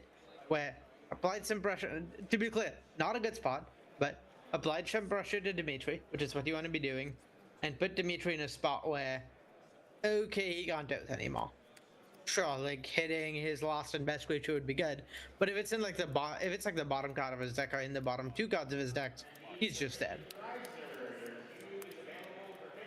Yep. All right. So taking 2, trading a soldier token for the Skirk, not having to trigger that oath again. Yeah, fortunately for Gavin, I believe Oath is optional. Or fortunately for Dimitri. Is oath optional? I looked it up beforehand, but the templating on all the Yeah, it does cards say can may be hard to reveal. pass, Yeah, yeah. may reveal. For any anything. Yeah. That's how these old games go. Yeah. There's a bunch of voice cards. All right. Again, just absolutely terrifying to see the token attack. If I didn't draw it. I mean, my hand was like pretty good if I hit my 6 mana squares. Yeah. Play again? All right. Wooded Foothills. Now, Dimitri, with some interaction, might feel safe. Without theoretically, I don't know if we can get all the way to 13, but there is a Blistering Fire Cat in the deck. Now, obviously, I know what Blistering Firecat does, but if Oh. the audience didn't, what would you say it does for them? It is a Ball Lightning, but from Onslaught. It is 3 red and a colorless for a 7/1. But also, it has Morph. Yeah. Sparksmith, not quite a Blistering Firecat, not quite a Siege Gang commander either. I think it's the other card that might have put Gavin in this game. Yeah, there's a lot of cards in Gavin's deck that would have been primed for a fair fight, not a complete Oath of Druids control deck. There's a lot of people like drafting the base game with yeah. I can't help myself. I'm a boomer. There's certain cards in Green White I really love. I mean, these are all great cards, but they're there for a fair fight. So hoping that there's no more creatures. Gavin's like, I guess Oath, you could say no. Yeah, I think this might you have to say yes, particularly because we know what his last creature is, and Yeah. Gavin's threatening like close to lethal here. Everything was all getting cleared up. I saw So if it's the last, If it's the bottom card, he does lose it. So, because this is all happening in his upkeep. Oh my god! no, It might be happening. No! Oh my god! Literal bottom card. Blazing Archon is the last card to end the game. Gavin actually found the winning line in the unwinnable game. What a game! Holy What shit! is happening? mana plus this mana to play Eternal Dragon. Literally Wow. any card but the last card in the deck. Gavin, Dimitri attacks for 5 in the air. Gavin can't use the Sparksmith to kill the Blazing Archon because otherwise he'd take lethal damage from the Sparksmith. And yeah, just like literally any other card in the deck, any other position in the deck, and it's an easy win for Dimitri. But the one in what, like 30-ish, one like 20, 25 chance, and he hit it. Unbelievable. Also absorb on it, floating a white all game. All right, so also with Dimitri, no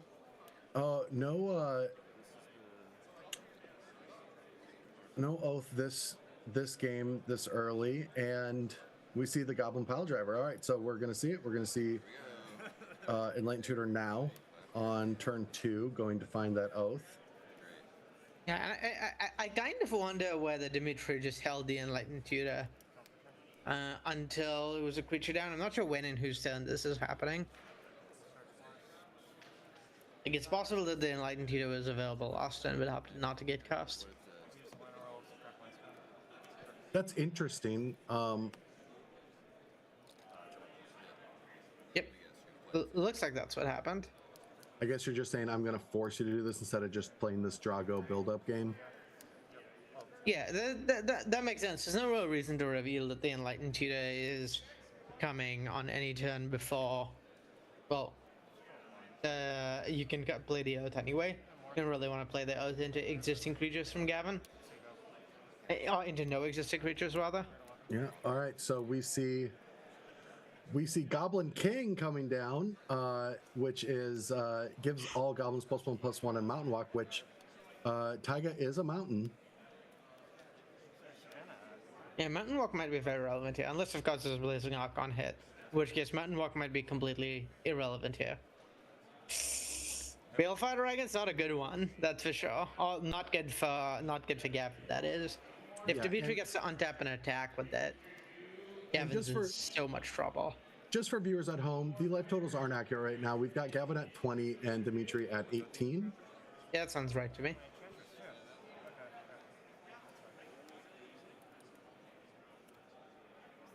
Parallax wave. Yeah, Balefire Dragon just plague winding Gavin if he doesn't manage to apply a lot of pressure this turn. All right, investing 3 mana into Vindicate on Go ahead. One more. Yep. Shock up, no. the Goblin Pile. Oh, can't cast it actually. Yeah. Vindicate is not castable because the only source of white or black is that scrub land. Now you can tell I'm greedy because in this spot I think I might have vindicated a land if I had the opportunity. Oh no, that doesn't work.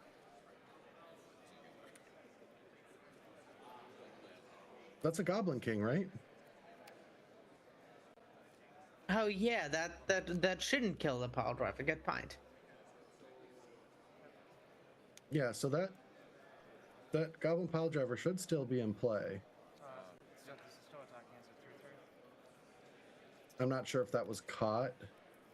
Since this is the backup match, this was, you know, this we have pre-recorded matches, so we're not able to call a judge.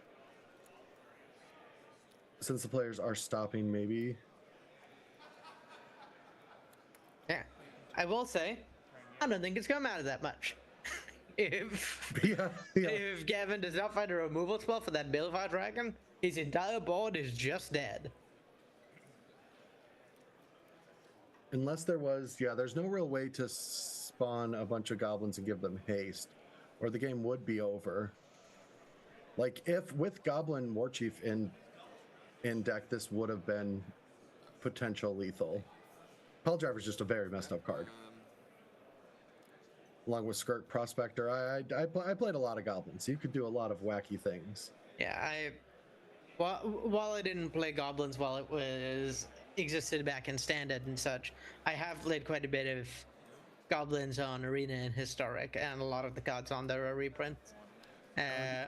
You never got to do the food chain goblin shenanigans of 20 years ago, though. I did not. The thing I was doing with goblins is putting Muxus in play and watching people sideboard and Gem Comm incinerate out against me out of their non-goblin stacks. All right, so Ringleader finds no Whiffs. Gobos. And in for 6, Mountain Walk.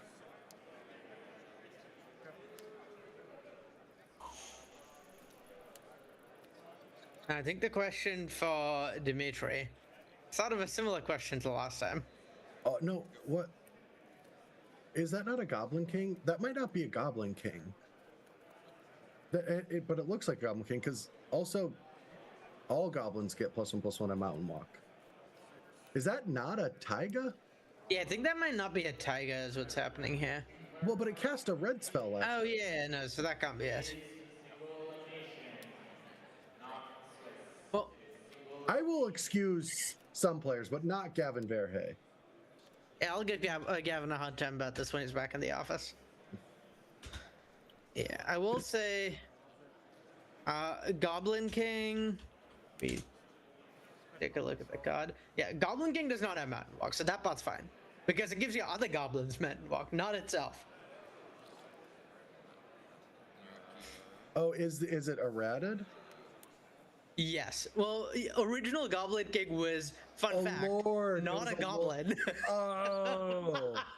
It was errata to be a goblin and give itself +1/+1. And that Gotcha. attack still makes sense. It's completely free because your thing is dying to the Balefire Dragon anyway. So, yeah, it's if anything, it's better to do that because then you can guarantee Dimitri does not get another Oath trigger. Gotcha. That makes a lot more sense. Did completely win the game here. The Oval Essence was already in my hand. Yeah. I'm also not. All right, I was- Ken Gavin. I was guessing that. Deal 15 damage before a giant dragon wipes everything out. And hey, the good news for Dimitri is if Gavin plays more cards to the board, well, that's happening again next turn. Okay, Matron's an exciting one to find with all your mana up. Some of the other spectrum of enchanters. Yeah, what? All right, so Matron is able to find things like Siege Gang Commander and other. Well, when you start wastebending, you usually go, I just want to add mana to like that. I mean, it would be interesting if there wasn't a Balefire Dragon on the other side of the board. Oh, I do not care. Yeah, no Keepers of Kukus as anti red damage deck. One I've learned from Ben's mono red cube. All right, everyone watching. When we sat down before this, I was like, I don't really know a lot of old cards, so you're gonna have to carry. And I am being carried right now. Could you explain what that card does? It's a 1/1 for one that for red mana gets protection from red.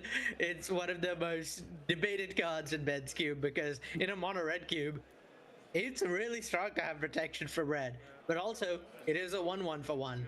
But it's notably a goblin. I don't think it's in this deck though. But I'm not 100%. Curve was set up to be like.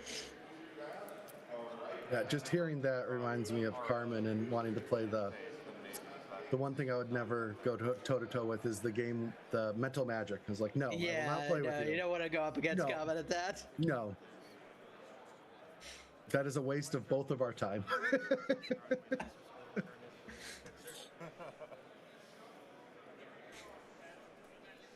Yeah, I'm looking at Gavin's deck. I'm struggling to see ways out of this.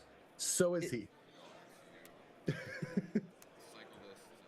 All right, cycling Gem Bomb Incinerator for Gem one. Bomb Incinerator deals 1 damage. Just needs what? 6 more.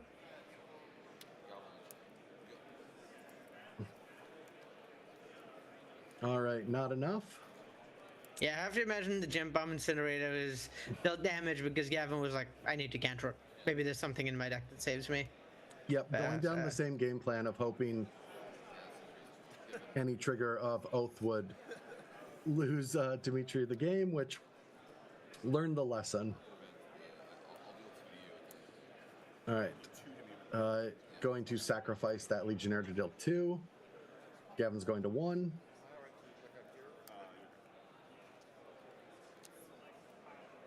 And while we watched Gavin completely still game 1, I'm pretty sure we're going to see a game 3 here. Yeah, the thing is, Oath is much scarier when you have like 1 creature left in deck. Once you have 2 creatures left in deck, it is impossible to deck without. Yeah. So pretty safe, Dimitri. Dimitri tries it up, and Gavin finally gets to be on the play. Yeah, I think I'm gonna amend my claim and say Balefire Dragon might be the best card against Gavin's deck. Just the Blazing Archon doesn't present that fast a clock. Yeah, and there's enough ways to kill it. But yeah, so we see Gavin's best start here, a Goblin Guide. While Dimitri did get a card off of that, might lose that ability if not able to cast anything on turn 1. Yeah, now the question is, are we going to see Dimitri's best start for the 3rd game in a row? Like, Gavin's deck is so aggressive and puts his opponents under the gun so quickly. It's hard to imagine a draw that does not Enlighten Tutor for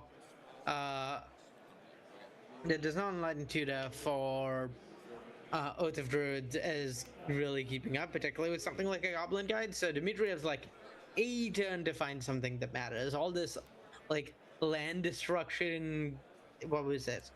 Global destruction? Yeah, Phyrexian Arena cards. Oh, into a Goblin Guide into a pile driver. Gavin's not messing around. No, this is when things heat up. Just the honest best start that Gavin could have in this game.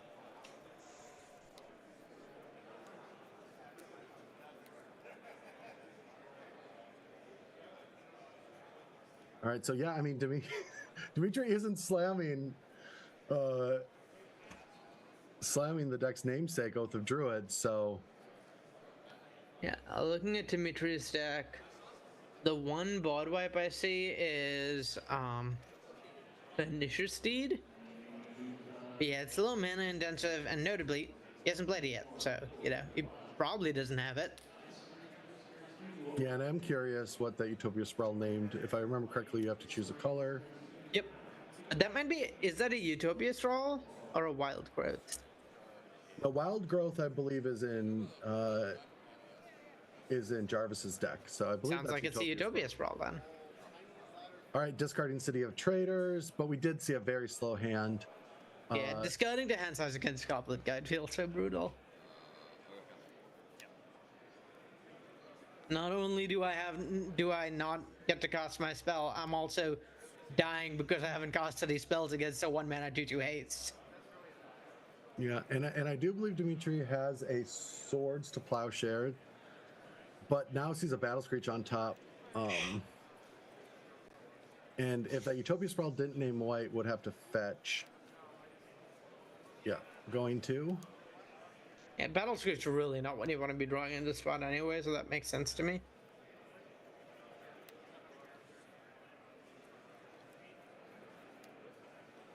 All right, there is that Source of White necessary to cast a Swords to Plowshare.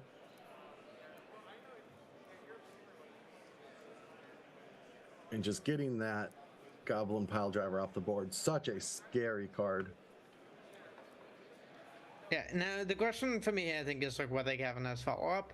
Like any amount of additional pressure here, but Dimitri in a pretty awkward spot. But if there isn't follow-up, if maybe Gavin has like interaction and such in hand, Dimitri gets to buy time. That's the way I see him getting back into this game. All right.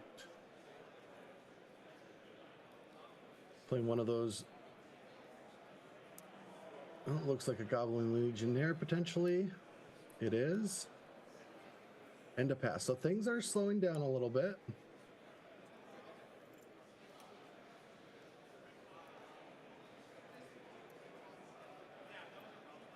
Yeah, and I think in Dimitri's spot, you just need to find some way to stabilize or clear the board quickly. Even without that much pressure from other stuff, Goblin Guide has dealt Dimitri a cool 6 damage already. So if he does not find some way to kind of stem the bleeding, it doesn't matter that Gavin's strongest threat is gone. It doesn't matter that he's being a little inefficient with his mana, playing a 2-drop on 3. Those goblins will just kill Dimitri. Yes. All right, Caves of Koilos for Dimitri, and Pain 1 life, and I believe did draw that Battle Screech. I know, right? So he shuffled it away with the Windswept Heath and proceeded to draw it anyway. That's quite unfortunate. Yeah, with no additional white creatures here, 4 mana for 2/1/1s, not exactly the strongest card. No, Lingering Souls are really, really at home. Like, this is Lingering Souls. It's been, like, sitting in the fridge for a couple of weeks.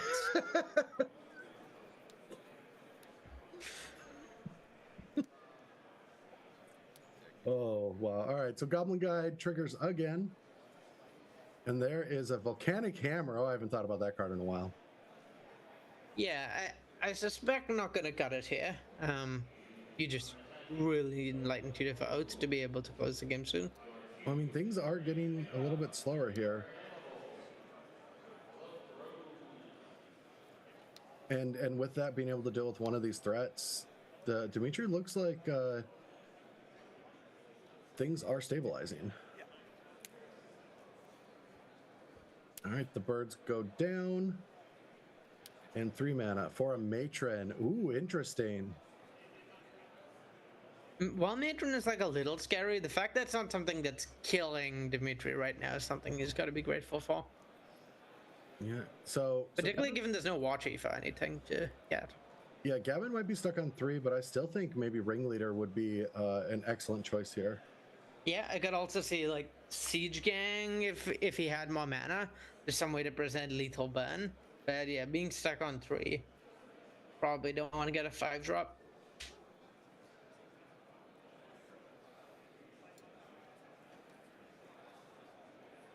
Yeah, a Ringleader makes sense to me, as does something cheap. I think those are the only 2 real options.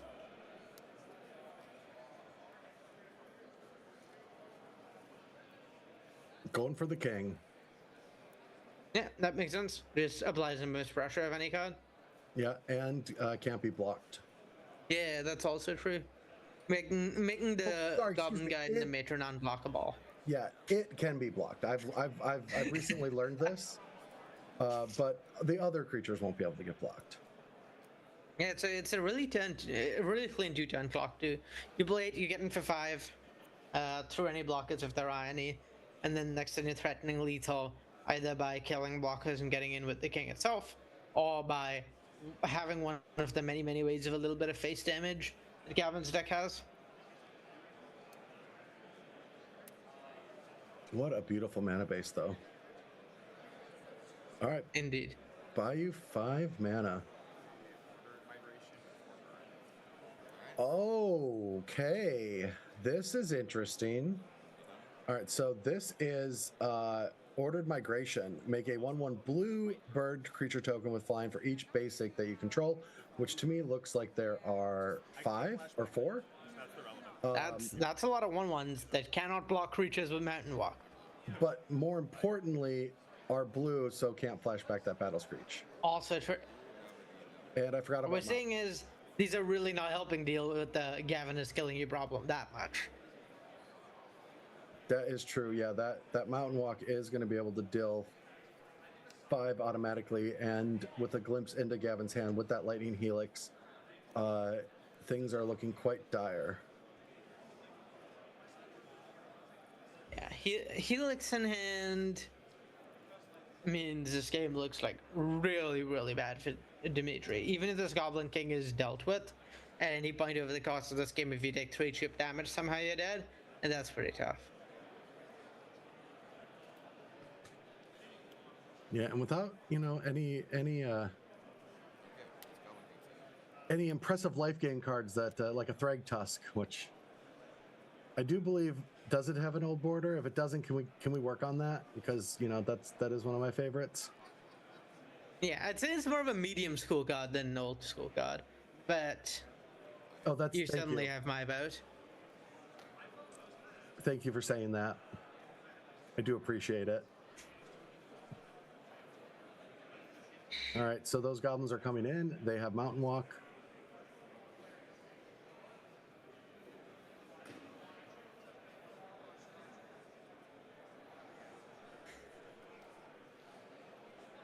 Yeah, in this spot, Dimitri kind of needs an answer right now because Oath is just too slow. That's one thing about Oath, or like one of the risks of playing it is if you don't get it done early, if you don't have those broken Lightning Tutor into Oath starts, your Oaths can just be too slow in the mid game by requiring you to wait a mid cycle, wait a turn cycle to get a creature, and then wait another turn cycle to attack with that. Yeah, so I think Dimitri, realizing about the Mountain Walk, has to take that 5 damage, needing to find some sort of answer to that Goblin King, which he does have with that Volcanic Hammer. Yeah, Hammer killing Goblin King will do something, certainly. I'm trying to think about how how Gavin Zek will try and get in those last 3 points of damage before the Lightning Helix finishes Dimitri off. I'm going to just guess it's a Garden Hammer if it does happen.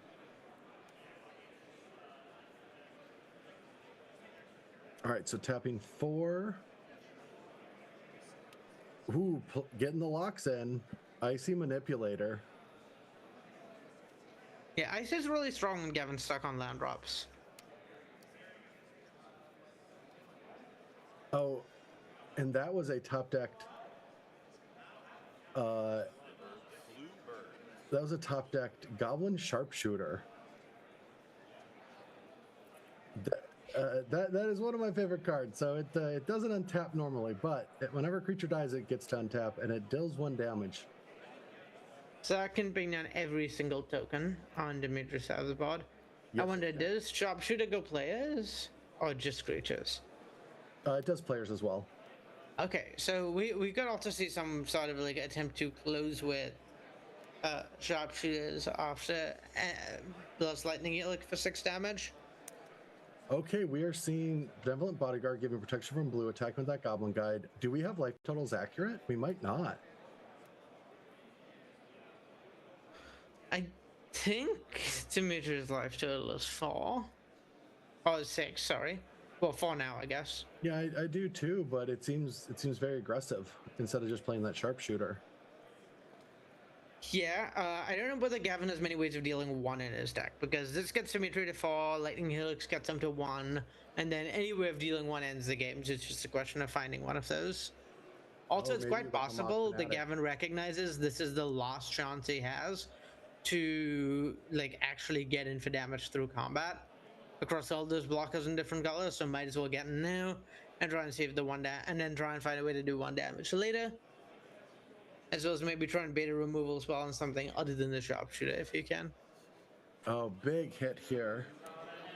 All right, gets rid of Mother of Ruins and what is that called again? Goblin Pyromancer. Yeah, Pyromancer not exactly very good against a board of token blockers. All right, coming in with 2 birds. Yeah, I really like that. That's a pretty like strange looking play in this spot because Dimitri is so far behind on life. But yeah, you need to kill Gavin before he just bends you out. So I like that attack. No, that is exactly what needs to happen. You just have to start chipping away. Now, notably, all right, lightning heal. that can't be good. The fact that this is happening pre-combat is terrifying. And the way in Gavin's body language. Yep. Okay, I do believe that I might have gotten. Yeah, we must have had life totals wrong. Yeah, a fetch land maybe got missed. I'm oh yeah, that's probably it. Yeah. But yeah, so that's Gavin still in game 1 against Dimitri, and then having such a great start in game 3. Unbelievable, honestly. Like, I haven't gotten to commentate a game that does something that crazy in a long time. So my juices were flowing. I felt amped after that. So I'm excited to see what happens with the top 4. Now, this was single elimination because we're in the top 64 of the 4th day of competition of KubeCon 2025. So we're going to see Gavin advancing along with Jarvis, and we'll be able to watch those semifinal matches in this cube. Winning this draft gets them to the Vintage Cube top 8, and that's where they're both striving to go. Before we take a break, we just want to send this back to what we're all here for, and that is raising money for American Foundation for Suicide Prevention. So exclamation donate in chat will get you to that link. And thank you for taking the time to take a look at this. There's a lot of great rewards as well that you can pick up. But for now, we're going to take a short break before we get into the semifinals, where we'll see both Gavin and Jarvis continue with their goblins and their control. So see you all soon. Hi KubeCon, my name is Brian from Cleveland, Ohio. Welcome to the Tiny Axe Bar Cube, a microcube with one brutal twist. You start at 5 life. Shout out to BoltCube for the inspiration. Tiny Axe strives for nuanced card evaluation and creative lines through low starting life totals, graveyard recursion, and near perfect information in the 2nd and 3rd games of a match. Before I begin, feel free to scan the QR code down there for an in-depth primer. Tiny Axe has some unique rules that radically change card evaluation, so let's start there. The biggest change of all, each player starts at 5 life, like I said. It's a microcube. That means the card pool and deck sizes are tiny. Card pool is only 160 cards. The draft consists of 2 packs of 10 cards each, and each deck must be exactly 15 cards. Because of the small deck size, we throw out the rule that says basically you lose if you try to draw a card and your library is empty. Finally, as if this cube didn't have enough little weirdsies, it's also a bar cube. And what's that mean? There's no counters, no dice, no planeswalkers, and the only token in the whole cube is food. And as you might imagine, food goes pretty hard when you start at 5 life. Couple deck building tips here. For 15 card decks, you really want to have 5 to 6 lands. Make sure you have enough mana sources to cast all your spells and use all your abilities, and think about how many times you might want to use an ability in one turn cycle. Games often reach a point where both players have empty libraries, so it's crucial to include ways to recur key cards from your graveyard and exile threatening cards from your opponents. And like I said earlier, or alluded to, life gain is way more impactful, so food are great. A simple heuristic to reevaluate any card that has life gain on it is just imagine the life gain was 4 times as much. All right, 1 card build arounds. There are some really cool cards that kind of radically change how you play the cube. These are all first pickable, but you got to commit to the bit. So I'm going to go through those real quick. First one is Laboratory Maniac, everyone's friend. Just because you can't lose when your deck is empty for drawing, you can win with Labman. Things you want to pair with Labman are ways to obviously draw cards at instant speed, ways to protect Labman, and ways to get Labman out of the graveyard. Next up is Yudaro. Yudaro Wandering Monster is a beast. Obviously, with 15 card decks, you can see Yudaro to cycle him 4 times pretty easily in a game, and an 8/8 trample haste ends the game quickly. Things you need to pair with Yudaro, ways to keep the board clear so you survive to cycle him 4 times, ways to gain life and draw cards like Candy Trail, and then Tomb Trawler is a really good pairing because A, it's a good blocker, and B, your opponent is going to try to exile Yudaro from the graveyard with the cycle, like with the shuffle trigger on the stack, so you have to get him back into your library library before they exile him, otherwise your whole game plan might fall apart. Finally, Feasting Troll King. It's a beast. If you can cheat Feasting Troll King into play on turn 2 or 3 of a game, you are likely going to win that game. So key cards to pair with Feasting Troll King. Make sure you can discard him into the graveyard. Make sure you can make foods to feed him. But it's going to be a good time if you can kind of bring everything together and get Feasting Troll King online early. A couple notes about things that aren't in the cube because they would just be kind of broken or make the cube not fun. No land destruction. With 5 to 6 mana sources, any sort of land destruction could shut off your complete splash color or something like that. Direct damage, nothing, no damage that goes to the face. It'd just be too broken. Lightning Bolt would be the best card in the cube by a country mile. And finally, to support the whole like recursion subtheme when you're supposed to be looping things out of your graveyard, so the only way you can exile things is from the graveyard. Yep. And that's it. Hope you have a blast at KubeCon. I always do. And if you see me, if you play Tiny Axe, say hi. Welcome to Uber Bears Artifact Cube. This is your host, Anthony Adams, one of the 3 hosts from the Uber Cube podcast. If you want to learn more about this cube, check out the show. You can find it on all major podcast players. Now let's get into this cube. So what you can expect this year for the 2025 main event, and this is the 4th run of this cube, is that every single year I go back and I take all of the feedback, I come home and I make this cube better. And one huge difference that I've had, one boon, is I've leaned more into the counterplay or the protection of the artifacts. And this was a major feedback or criticism I received last year. So now you can expect, yes, you have a disenchant, but now you can counterplay it with certain things like giving your cards protection or indestructible. That's a major boon to protecting things like, say, for example, your birthing pod, or maybe you're attempting to do something like the KCI combo. So I've really listened and I've learned. What you can expect also is complexities, building machines, looking for things such as my good friend Stu has told me, which is the deck to beat. You can expect cards, say, for example, like Patrolling Peacemaker that leans into the counters decks. Things are going to get large, wide, and they're going to go tall. You can expect to deal with that, but you can blow them up with Requisition Raid, or you can put more counters on them. Or you can lean into what I believe is my favorite personal strategy, the Rakdos Sacrifice, where trash for treasure out that artifact to get something better, and then Whip of Erebos, the one you tossed in the yard. I love these type of complex playstyles. I hope you enjoy this cube. It has a lot to offer. Check out those sweet mech lands I've added, and don't forget this Titan cycle, which is just bangers in this cube, bombs. But thank you very much for checking this out. I hope you enjoy the podcast, and other than that, happy cubing. Hello, everyone, and welcome back to KubeCon 2025. We're seeing all of the now 32 players battling it out, having a good time, and playing in all those side events. So has been an awesome weekend through and through. And we get to watch the semifinals of the Old Border Foil Cube, which has been honestly healing my inner child. It's just a bunch of cards from the first couple years when I played at an LGS, and you know those formative years when you learn Magic and there's just everything still on the horizon. You're just discovering new cards all the time and new strategies, and you're playing these decks for the first time. These were those cards for me. And so this has been an absolute blast. Arya, what are your takeaways from round 1? Like this has been like an absolute delight to watch. Like honestly, like coming in, I didn't have the biggest amount of belief in this, especially in that I feel like we've gotten a lot better at designing cards. Like a lot of old cards just are less functional than new cards, even though a lot of them are like pretty cool and have nostalgia value. So I thought like creating a cube with this premise was cool and would probably play like novelly, but would have some constraints on how good gameplay will be. That is extremely not been the case. This cube is sick as hell. Gameplay has been super synergistic, way more than you'd expect for an old modded cube. The archetypes have been like super coherent and felt very different, and also felt like unique from modern day Magic in ways that I enjoy. I'm like not a fan of how much a lot of cubes frequently devolve to just like 4-color good stuff or 3-color good stuff. And this, like, every deck has a plan, which I really like. Synergy is really important, and the decks are super distinct. They all play very differently from each other, and none of them are super snowbally, and that's nice. Yeah, it has been an absolute blast. But yeah, so before we get into the action, which we'll be watching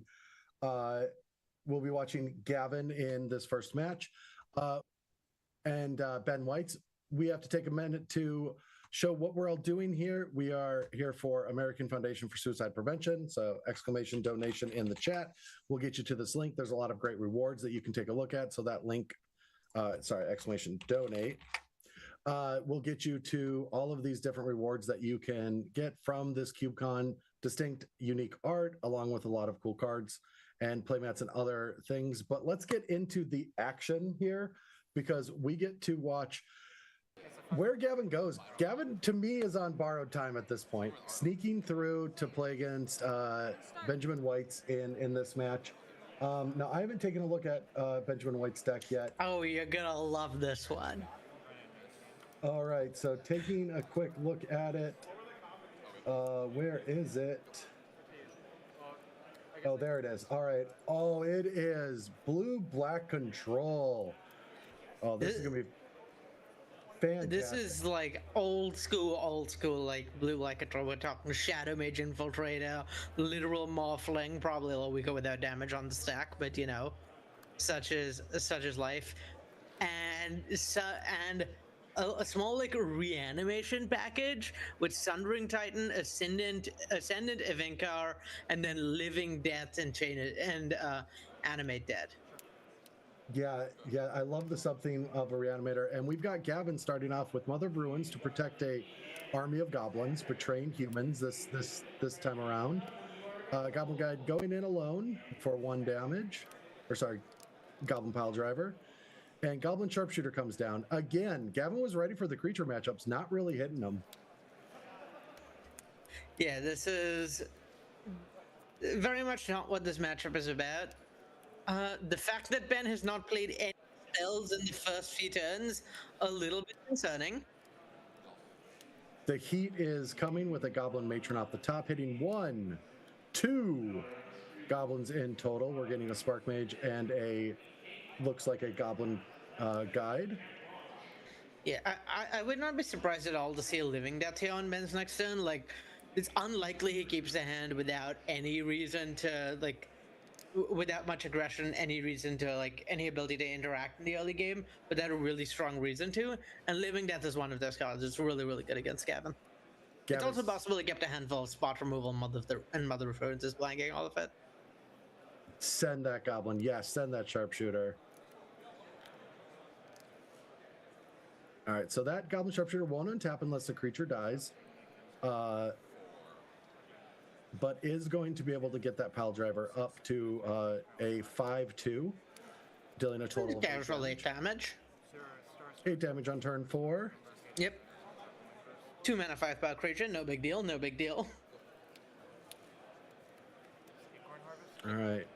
Ben draws, plays a 5th land. Now we're going to see Yep. Border wipe mode Living Death. All right. Yeah, that Goblin Ringleader, huge though for Gavin. Just like reloading before Living Death comes down, really nice. Yeah, and what is that land that Gavin has? I don't know which land that is. I can't say I can quite tell. I'm gonna dig through the lands real quick to see. Is that a Mishra's Factory? I think it is. So that's good to keep up. That can animate as a land. Is that a Blistering Firecat? Yes. It looks like a Blistering Firecat to me. And 2 is not where you want to be against Gavin's stack. No. Getting that damage in. All right, Cloud of Fairies to untap into a Morphling. And all Gavin has to do is find 2 more damage. Has 2 threats on the board right now.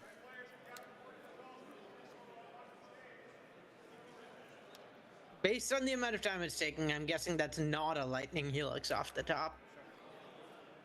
Yeah, and I don't believe Gavin would slow roll Mr. Certainly White. not, no.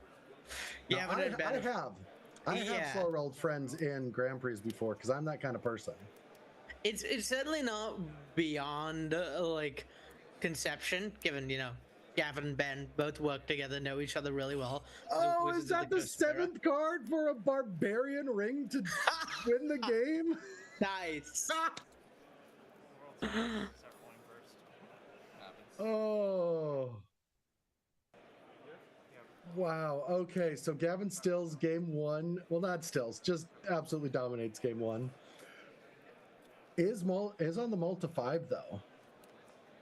Yeah, and I suspect Ben's blue-black, like, super interactive deck is not one you really want to be on the multi-5 against, but also Ben's deck just matches up really, really badly into Gavin. Like, this is going to be one of those nightmare matchups where Ben's essentially playing a fair game, can't really interact 1-for-1 with Gavin's creatures without trading down tremendously on mana, and Ben's top end is not, like, that backbreaking against Gavin, but, like, the reanimated stuff is pretty beatable, I think. All right. So we are seeing a Frenetic Search. It appears main phase on 3 islands, so Ben is most likely trying to find some action, getting rid of a Crippling Fatigue, which is a flashback removal spell, if my memory serves me. Each global enchantment. So Yeah, and I think that was like- an Ascendant of Inkar as well. so it doesn't like make treachery fall off. Okay, so this is a 4/4. Yeah, and then Ophidian comes into play and doing its best blocking impression. I believe I quoted it directly. I'm pretty sure I think you're right, but I think I looked at it at some point. Yeah, Ascendant of Inkar, one of Ben's best bets in this matchup. Non-red creatures get -1/-1 is really powerful against Gavin's deck.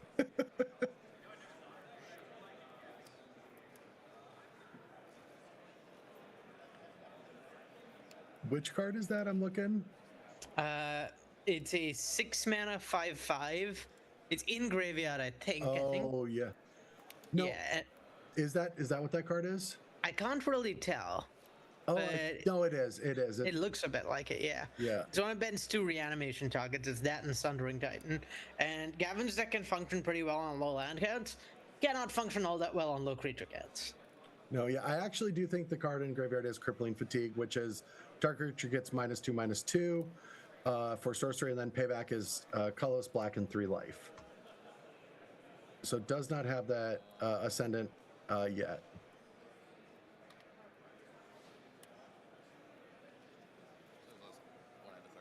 All right, Ophidian is coming in. It's kind of interesting to see how, like, some play patterns kind of transcend time or, like, are part of have been part of Magic's history the whole time. Like, here we have this, like, super old school deck, like, not really, like, something... Not a very few new cards like harkens back to decks of Magic's past, and yet you look at this deck attacking with Ophidian, casting removal spells. You look at blue-black control the botted, attacking with Psychic Frog, casting removal spells. They're not Yes. that different of decks. Like, some parts of Magic have really very much stayed the same over many, many years. No, that is true, and a lot of those rules have really just always stayed the same thing in Magic, which I always love. Like when a control deck can have a combo, it's almost always too good for whatever format that it's existing in. All right, so Ophidian did get through, going to draw a card, 9, 10, 11, 12, 13. which is not great for Gavin being on a multi-5, and now Ben is drawing a bunch, and that's a Dark Ritual.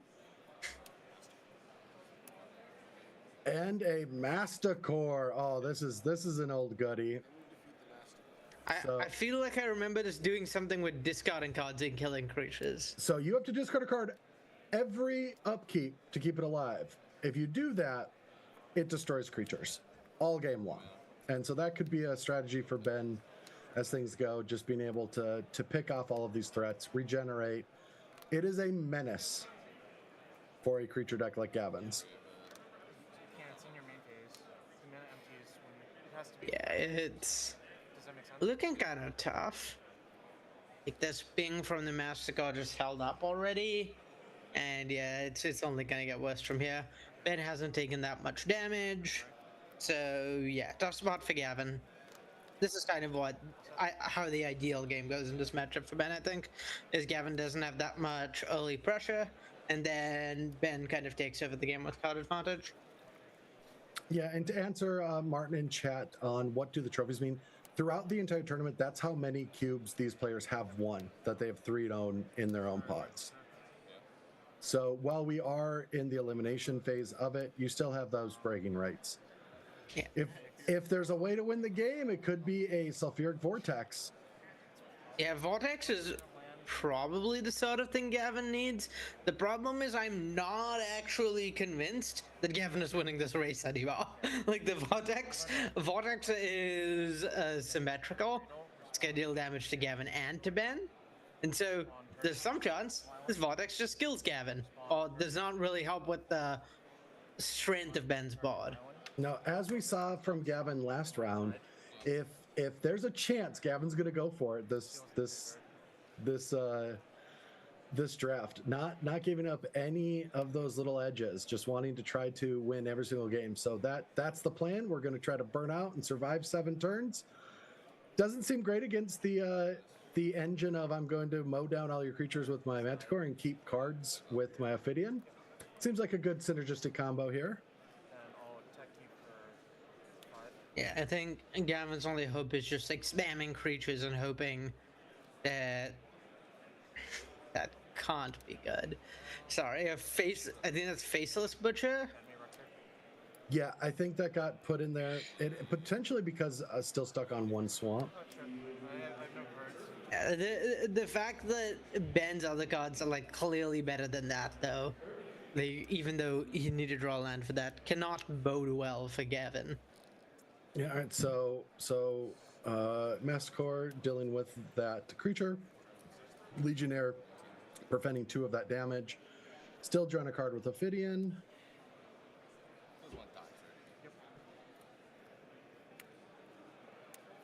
Oh, and the Mutilate is in Ben's deck. And this is a matchup where that sort of thing would be fantastic. Yeah, all right, so what does Gavin have?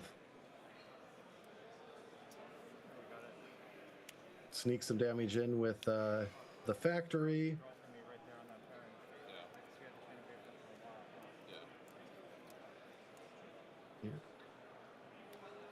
Yeah, the bun spells in Gavin's deck maybe means that his route to victory is like getting a few chip binds to let the Vortex do a bunch of damage and then try and kill with like a burn spell or 2. And it's great to see how cognizant of that Ben is, where he could have taken 2, he didn't need to chump at all, and realizes that, okay, every point of damage really matters here, and this is the way I lose the game, so I'm going to play around it. No, I like that. Just making sure don't get too close to death. All right, so Goblin Matron hits the board. Again, tough decision for Gavin. Options that I could think of are Ringleader or Siege Gang Commander. Things to just kind of clog the board, force that Mastercore to invest a lot of mana into things to survive. Yeah, just kind of forcing Ben to spend turn after turn all his mana on Mastercore, I think, is part of Gavin's ideal route to victory. Just not letting Ben develop additional threats to apply more pressure than he is right now. Sadly, also, whenever I've had Mastercore in play, that is also my route to victory. Just spending all my mana on killing creatures. Yeah, this is definitely not normally a recipe for success, to hope that your opponent gets to keep their Mastercore around forever.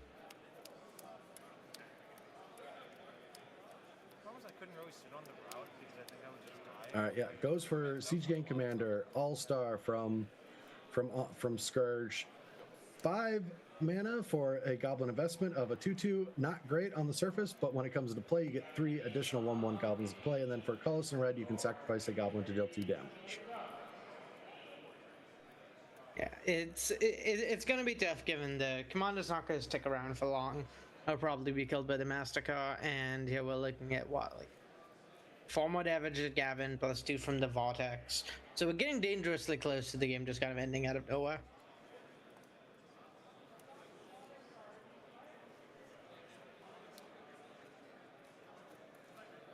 So I've been in office twice now with Wizards folks for consulting for the Modern Horizon sets, and one of the little fun games that I like to play, and I saw it right there with Ben, is I always wanted to get the people that I'm playing with that were from Wizards to get sweaty with me, right? Like let's ramp up, let's play, like let's play to win here. And I always saw that when they shuffled my deck. when I could get them to shuffle my deck.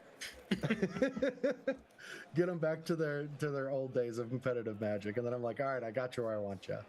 Yeah, I know Ben really misses playing in tournaments. Like, he really wishes he could be in there, like, sweating it. Ben, Abe both, and Gavin also, like, sometimes speaks about how he wishes he could still play. This is one of their few chances to actually engage competitively in the game, and these two are not missing it for the world. Like, they're in there. They're in the zone. Yes. They're thinking about every little decision.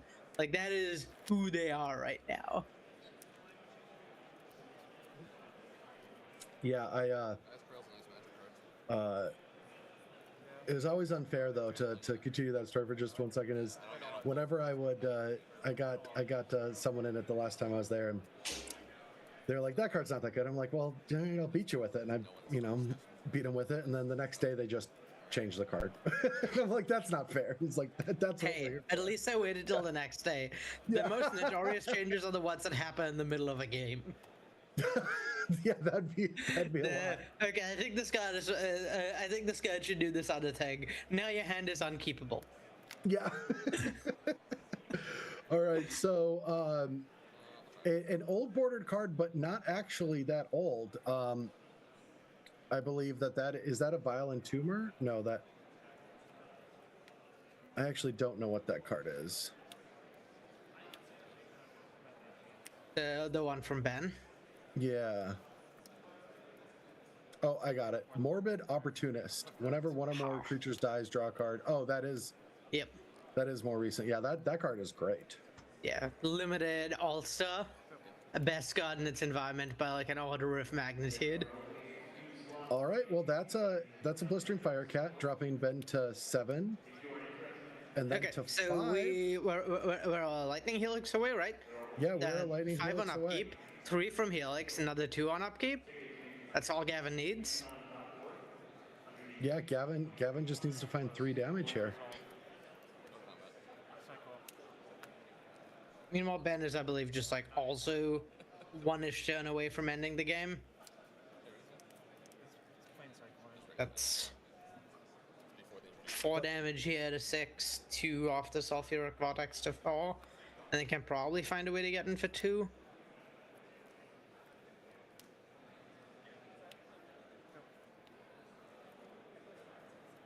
Yeah, Manticore can't go upstairs.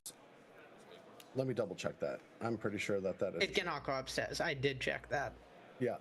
And so that is not a winning strategy, but yeah, I mean you gotta put pressure on.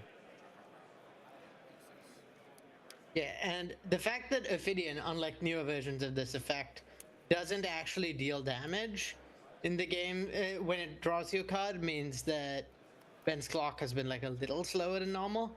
Okay, that can't be a good sign. The siege gang goes away. The siege gang, come on now. This can only be good.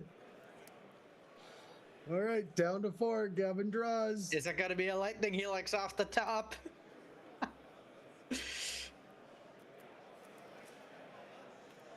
Are we gonna port a land? No. Let's see what interaction Ben has in his deck that come out of here. The Circular Logic. That would do it. That would save him. Yeah. No, it was 5. I assume. 4 or 5. I think there's quite a few cards in this graveyard, but I'm not actually that. Oh, there definitely is. The Master Gutsman making him discard. Trust Phil on that. Yeah, and potentially Gavin's thinking, I actually wouldn't trust me on theoretically you could play around Mana Leak, or And then she has him like, is there any 4-mana counter spells? There isn't. There might not be, but I doubt Gavin is like super familiar with every counter spell. Yeah, that's fair. Oh, also, yeah, that there it is. Bogarden Hammer to the face. And that does it. Gavin makes it to the finals with this scrappy goblin deck. Yeah, powerful showing. I mean, this Goblin deck has looked super strong. It's just really good at closing out the game. And yeah, Sulfuric Vortex, that card is no joke. It is not. It is not. It does a lot of work. Also with that Blistering Firecat, getting to sneak in 4 damage. Just have to get scrappy sometimes. And Gavin has had to get scrappy in many of these games. And so we're seeing the range that this deck actually provides. But that's going to get Gavin to the finals. We're going to take a short break here in a second before we watch the other Jarvis U match. But before we go, we are here raising money for the American Foundation for Suicide Prevention. Exclamation donate in chat will get you a link. You can donate as well as look at all of the awards and get something cool out of it and help a good cause. So take a look at all of the custom CubeCon 2025 products and custom art for this tournament. And we're gonna take a short break, and then we'll be back for Jarvis's match. Before we get on to the finals, we're gonna find out who plays Gavin to see who makes the top 8 of CubeCon 2025. Don't leave. Hello, my name is Kyle Ferguson, and I am from Hartford, Connecticut, and welcome to the Control Cube, a draft environment built for players who love stack battles and control mirrors. If you're looking for aggro or infinite combos, this is not the cube for you. Here, victory goes to the player with precision, sharp lines, and the most patience. For a deeper dive, check out the Cube Reviews episode featuring this list. Thank you to Ian Braverman for having me on. In this cube, interaction is everything, with over 45 counterspells and half the cards playable at instant speed. Nearly every game becomes a tense dance of responses. There is only one archetype, Control, but it comes in many forms. With strong fixing and a wide color spread, you're free to build your ideal control shell. Just know that your opponents are doing the same. Blue is the most dominant color.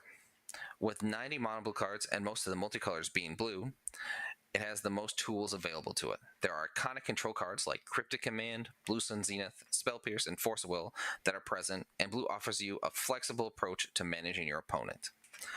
Every color is also available at a lesser extent. White offers Exile and clears things with Solitude and Council's Judgment. There's a Ketchermos sub-theme. There's also Burn with Lightning Helix and Flage. Black excels at hand disruption. It disrupts hands, graveyards, and libraries with Thoughtseize and Gonti. Red pressures your opponent's life total with cards like Lightning Bolt and Goalie-Bringer being the most aggressive color, but still not being an aggro deck. It also hosts the most blue hate with cards like Pyroblast and Burnout. Green offers ramp and recursion with cards like Primeval Titan and Wilderness Reclamation to out-mana your opponent. There are creature lands like Celestial Colonnade, recursive engines like Elixir of Immortality, and powerful planeswalkers that will turn a long game into a locked game if you don't have the answers. You'll need to be ready for anything. Artifacts, enchantments, planeswalkers, graveyards, even your own library. Some games go long, and yes, decking is real. Cards like Clear the Mind or Endurance might be the only thing standing between you and defeat. Draft carefully, play precisely, control everything, or lose trying. 100 Ways to Draft is a peasant build-around cube with a twist on the drafting portion. During the draft, you will start with 3 packs of 15 cards, as well as a Clockwork Librarian. This card allows you to pick 2 cards from a pack. When you do, you have to put the Librarian into this booster. This introduces a new dimension to the draft, and you're able to pick up Librarians from future boosters, ensuring later picks are rarely dead for players. To prepare you for the cube, here are a few tips before your first draft. This cube heavily focuses on build-around strategies. While drafting, use your Clockwork Librarian to ensure you can pick up strong card combos from a single pack. You can also pick up multiple Librarians and use more than one on a single pack later. There are no classic color pair archetypes to draft. This approach has eliminated on-rails drafting, and you have to evaluate your picks during every stage of the draft. Lastly, in comparison with other peasant cubes, 100 Ways to Draft has a lot less removal and interaction. Playing and drafting removal comes with a high cost, as it will slow down your own strategy. Here are some possible strategies. Counterbalance. Persist combo. Teshar. Sword combo. Builder's Talent. Arcbound Aggro. Cast not from hand. Discard. Self-mill. Leave the graveyard. Big spells matter. Check out the full list here, and I'm looking forward to seeing you during this year's KubeCon.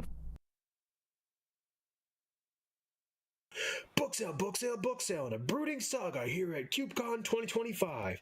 What can you find in a Brooding Saga? Fetch lands? No way. Power 9? I don't think so. Alright, what about traps? Any card with a subtype trap? Nope, not in this cube. How about bad fixing? This cube got bad fixing? Nah, this cube is sick fixing. Creatures? Yeah, it's got some good ones. Look at this guy. Kills your opponent's board. Alright, sagas? Yep, you got a lot of those. There's this one, and this one, and this one, and this one, and this one, and this one, and this one. Alright, who's this cube for, though? That's a great question. I'm glad you asked. People like to do a lot of reading. Bring the reading glasses. Gonna need them. Thinking caps? Yeah, bring those. Gonna need that. Definitely. Alright, non-singleton nature? Yeah, of course. Gotta get that gameplay consistency. Loops? Yeah, you got those too. You got this one, and this one, and this one, and oh yeah, that's just infinite turns. This one's the best. So you got this card, and this card, and this card, and oh, that's just a beatdown curve. Never mind. Well, you can still play 95 out of the 360 cards cube. Those are sagas. Yep, got those. And these two, those are bangers. 5 color. Put them in your deck. Get all the sagas. Do the thing. Come play with the best card type in a Brooding Saga. Trauma Medicine for encountering Fable of the Moonbreaker on turn 3, sold separately. Not intended for children under the age of 13. Please use responsibly. Hello, everyone, and welcome back to KubeCon 2025. I'm Brad Nelson. I'm joined with Arya, and we are in the second match of the semifinals. We're going to be checking up back on Jarvis, playing against Phil, who has a fantastic deck. So for everyone that needs a little bit of memory reboost, Jarvis is on a Bant Mirari's Wake deck. Looks very clean, good acceleration, good late game.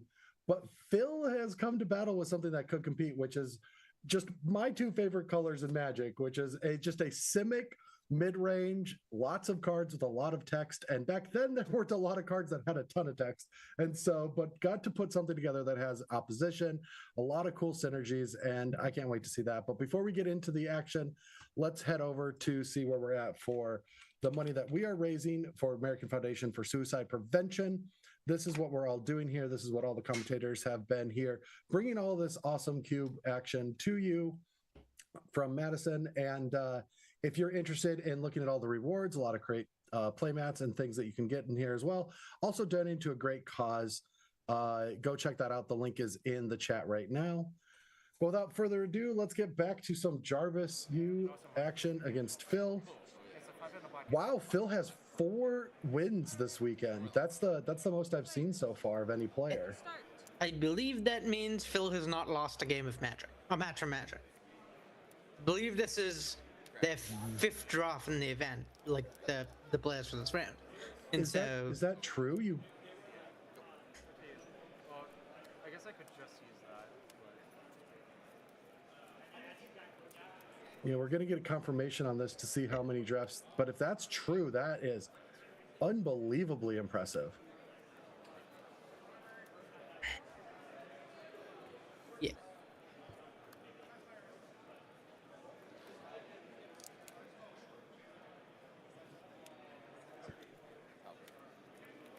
That is, yeah, there's been 5 including the top 128. So I mean, we're gonna have to get some information on that here.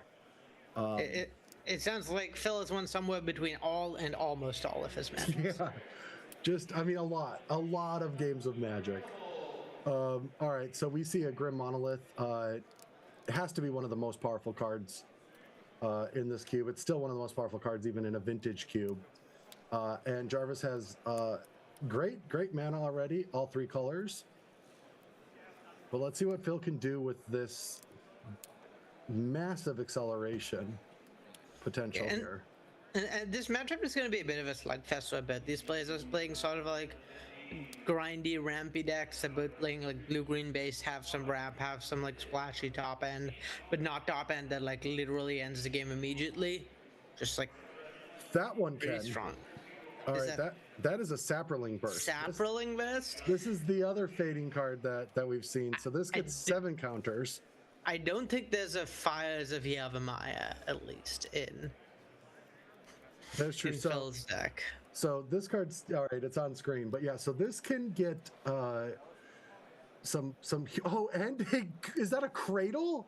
Are we just comboing? Oh wow. What? This game isn't over, but it looks so favored for Phil. 1, 2, 3, 4, 5, 6, 7. There are 3. All right, so that's gonna be 4 tokens. Star points versus the numbers. So we're wanting to play something that costs 4. Acorn Harvest? And that I'm not even sure what that card is. Chatter of Squirrels or something? Hey, what is up? Checking in chat. Yellow Hat is rating my the greatest control player of all time has just rated our stream. My co-host from last night's Control Cube. Thank you so much, Yellow Hat. Thanks for rating. What's up, Yellow Hatters? And you are just seeing a truly impressive start from both players, really. So we've got a collective restraint now, which is going to do a good stop the bleeding. But there's a guy's cradle. So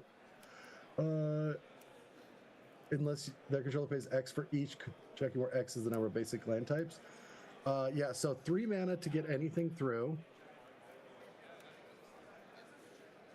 And I'm seeing 5 creatures. Yeah, there's 5 on the board. That's 8 mana, which is not 9 mana. I believe the card in the graveyard is Acorn Harvest. Yeah, and for everyone that's coming in, wow. We are in the semifinals of the top 30. I guess we were just in the top 32. These players need to go 2-0 in this draft to make the top 8. And we see Route. Oh, that is such a well-timed route, because that Tiger Ground Predator was going to be able to do quick work to all of Jarvis's enchantments. Yeah, Route is what it would have been if Phil had been allowed to keep playing, keep his bot around and keep snowballing with Cradle. We got a lot of mana.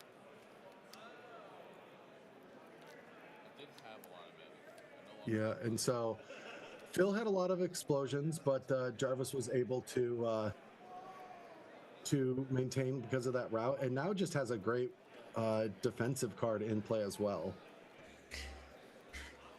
Yeah, and it's like Phil's gone, I think, from being pretty far ahead to pretty far behind. He spent several cards and has been graded with like 5-for-1, so I don't love his chances. But since Jarvis's deck is not that great at applying pressure, this game could go really long still and give Phil the opportunity to kind of put together some of his stronger top end. I think I saw like a Decree of Silence in his deck, so definitely some scary stuff in there if he gets to enough mana. I mean, yeah, there's because of that guy's Cradle, there's always that opportunity of having those other token generators like Deranged Hermit, or what is that? I just need to look up this card. Namada Grove Guardian, which really works with Guy's Cradle to generate a lot of mana, and there's a Stroke of Genius. So there is an out. There's an over the top. Yeah, I'd say like this is a matchup in which Phil's deck is definitely at least favored. It is the age-old story of control deck versus of mid-range deck versus ramp deck. But at the end of the day, Phil does kind of go over the top of Jarvis. But given how good Jarvis's deck is at grinding, there's still a ton of play to it.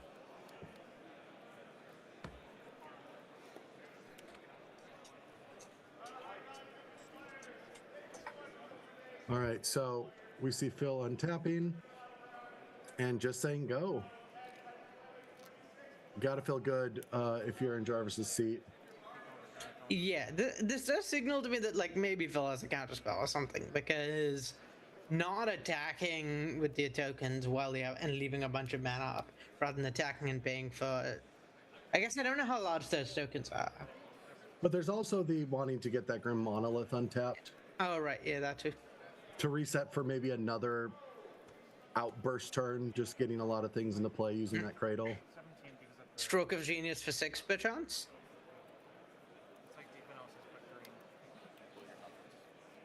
Yeah, There's a lot of lands almost being tapped. Oh, I guess we've got a squid. It'll be Stroke of Genius for 7 even. Yeah, it would be for 7.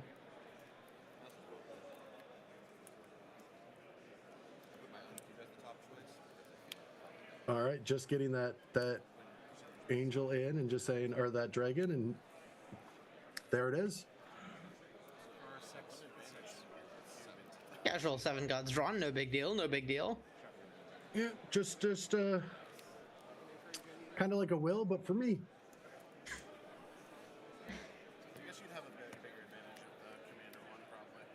All right, now Jarvis is back in the hot seat because Jarvis has to be the aggressor, but with a Gaia's Cradle, that really helps out against that Collective Restraint. Oh yeah, quite make it into standard, but we thought we were pretty close. It's like really impressive for sure. Yeah, this card is actually. And yeah, at this point, Phil's back ahead on gods. He needs to find ways to turn those gods into winning the game, which is somewhat difficult for his deck to do. It's like pretty deadly and slow. So definitely one of the decks at this table that can struggle more with it, but still very possible. That is true, but has cards that can just generate creatures, has a Genesis for later in the game, and also has opposition, which is an incredibly scary card. Yeah, I think opposition probably the thing Phil wants to see most here, just like lock Jarvis out of the game. There's plenty of life, not worried about being under the gun while the opposition is like locking down Jarvis's lands. Oh, this is everything I want to do out of Magic. Just these 2 colors, put this much mana into play. So let's see. Phil untaps the Grim Monolith at end of turn. That gives him a casual 6, 11, 12, 16 mana. 17 if he hits a land. So, you know, no big deal, no big deal. Yeah. Does he have a way of recurring that Stroke of Genius? And follow-up question, can Stroke of Genius target your opponents? Stroke can, yes. But Seal is going to come out and just sit there. I like just sitting there. Your opponent has enough mana. Just getting rid of 3 isn't really going to do much. And you have to be wary of that opposition, because I do believe Jarvis did see it in the draft. No, somebody has it. And if any deck does have it, it would be the deck that's playing Acorn Harvest. Yeah, opposition, terrifying. Decree of Silence, also another really powerful enchantment that it's nice to get your disenchant out ahead of. Fair's fair. I didn't do anything last game. Yeah, I'm modified this game. All right. Probe to... Oh yeah, kicked with the Birds of Paradise. I didn't even see that. I was thinking it was just going to be the blue side of it, but with that probe, being able to force Jarvis down to no cards in hand. Nice. Yeah, that leaves Phil in a really good spot, I think. It's just like, even if there isn't a thing currently in the game, just having this bigger mana advantage and card advantage is really nice.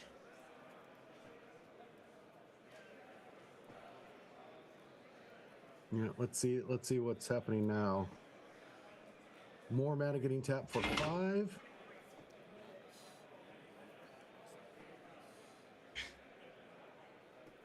It's just all the bed finding get close. I don't think there are more X spells in Phil's deck.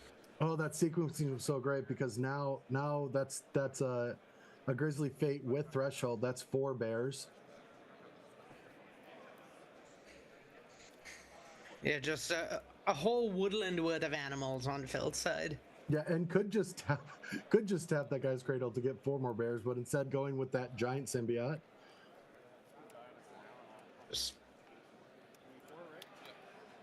nature is calling, and in Jarvis's position, I would certainly run. Yes, needs something to come together.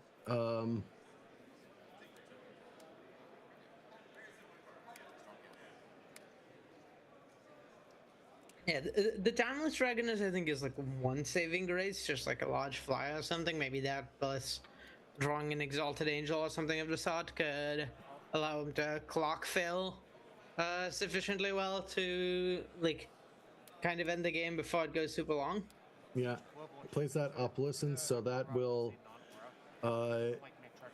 give Jarvis a few more blockers to deal with those bears. No, it's each other. You want the Oracle Text or you good? I believe I quoted it directly. I think you're right. I think I looked at it. But that giant wirewood symbiote is going to start getting to, or symbiotic worm is going to be able to Okay. start crunching in. So I'm seeing 4, 5, 8, 9 creatures. So there's 9 mana of Cradle, 2 of the 2 artifacts, which is 15, and then another like 7 to 22. So I believe, despite having to pay 3 mana for each attack, Phil could attack with 7 creatures if he wanted to. Truly impressive. Just kind of wild. Yeah, fortunately for Jarvis, no Crater Hoofs, no like huge haymakers the way there are in some other cubes with the way this is set up. Yeah, and even from Jarvis's deck with like, even if like Upheaval, if that is in Jarvis's deck, which I don't know if that did make the final cut, it's not really gonna, do much against a Grim Monolith, a Thran Dynamo, a Gaia's Cradle. Yeah. Yeah, Phil's hand very well set up to play through an Upheaval. You go Forest Beds, then untap like Grim Monolith, Thran Dynamo, then you play Cradle, play a bunch of creatures, and it's hard to come back against that. Snowballs really quickly. All right. All right, so that's going to, I'm seeing 7, but not double. You need double. Yeah, there it is. All right, so we're going to be flashing that back, getting 4 more bears.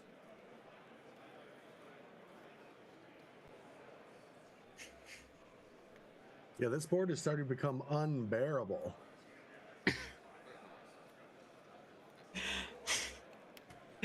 Perhaps an apt description for that pun as well. Yeah, it's pretty hard. It's pretty hard to imagine Jarvis winning from here, given his one board wiper is already gone. It's just also pretty hard to imagine Phil killing Jarvis on anything under like a billion hours, because there's a ton of blockers. He can only attack with like 7 or 8 creatures at a time, which is not normally an only, but given how many creatures they have, it is kind of an only. And then once you get into a spot where, well, if you could flunge, you definitely would. You could just kill Jarvis in 2 turns. But if you can only attack with 7 creatures, all of a sudden Jarvis can make like 3 good blocks and take like 6 damage or whatever, and you're trading pretty badly. So every point really matters. Yeah, it's in your main phase. The mana empties when it has to be into per attackers. Does that make sense? Yeah, that makes sense. Okay. Okay, so there was a sequencing issue with Collector Restraints, which I can understand.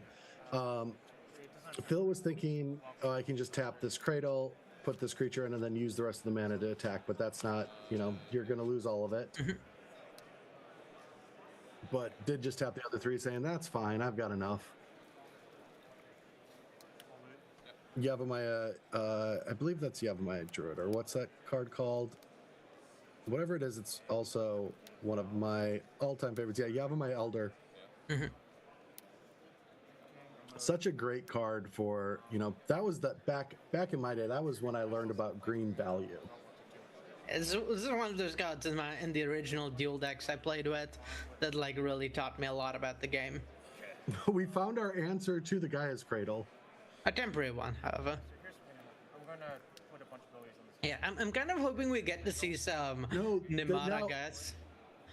Spawn, target your chop. Wait, no, yeah, this is like a permanent pentuple stone rain. You're right, because Jarvis can just seal his own parallax wave in response. That trick we talked about earlier with parallax sides. You can hit all of Phil's green mana.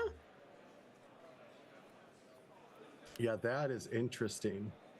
That's huge here, right? Under normal circumstances, it wouldn't matter that much when your opponent does this much of a board, but when you have this enchantment preventing your opponent from attacking with multiple creatures without paying mana, now Phil is just not going to have any more good attacks for like many turns, because all the like attacking with 3 creatures at a time just really weak here. Yeah, no, that answers the mana. Yeah, I was basically really hoping to see some Namada Gaia's Cradle like action over here. Exponential growth is something I am a really big fan of. And that is maybe not the largest exponential growth, but it's like 1.5 raised to n, where n's a number of turns, and I would have enjoyed seeing that. All right, so now we're in this game where Jarvis has found a way to win, and needs to effectively fade potentially an opposition. Oh yeah, opposition just wins here probably. Oh, Chain copying it, bouncing the oh yeah, because it's a creature being able to now. Oh wow, yeah, the downside of Opalescence coming up again. Well, it didn't come up last time, but it might have if Jarvis had seen the line to blink us on wave, and yeah, very much relevant here as well. Yeah, because of the Opalescence, that Collective Restraint was a creature able to be bounced, but also Chain of Vapor could have just bounced it on its own, right? I believe so. Yeah, non-land permanent was yeah. So that wouldn't have mattered, but cool points for doing the Mana War.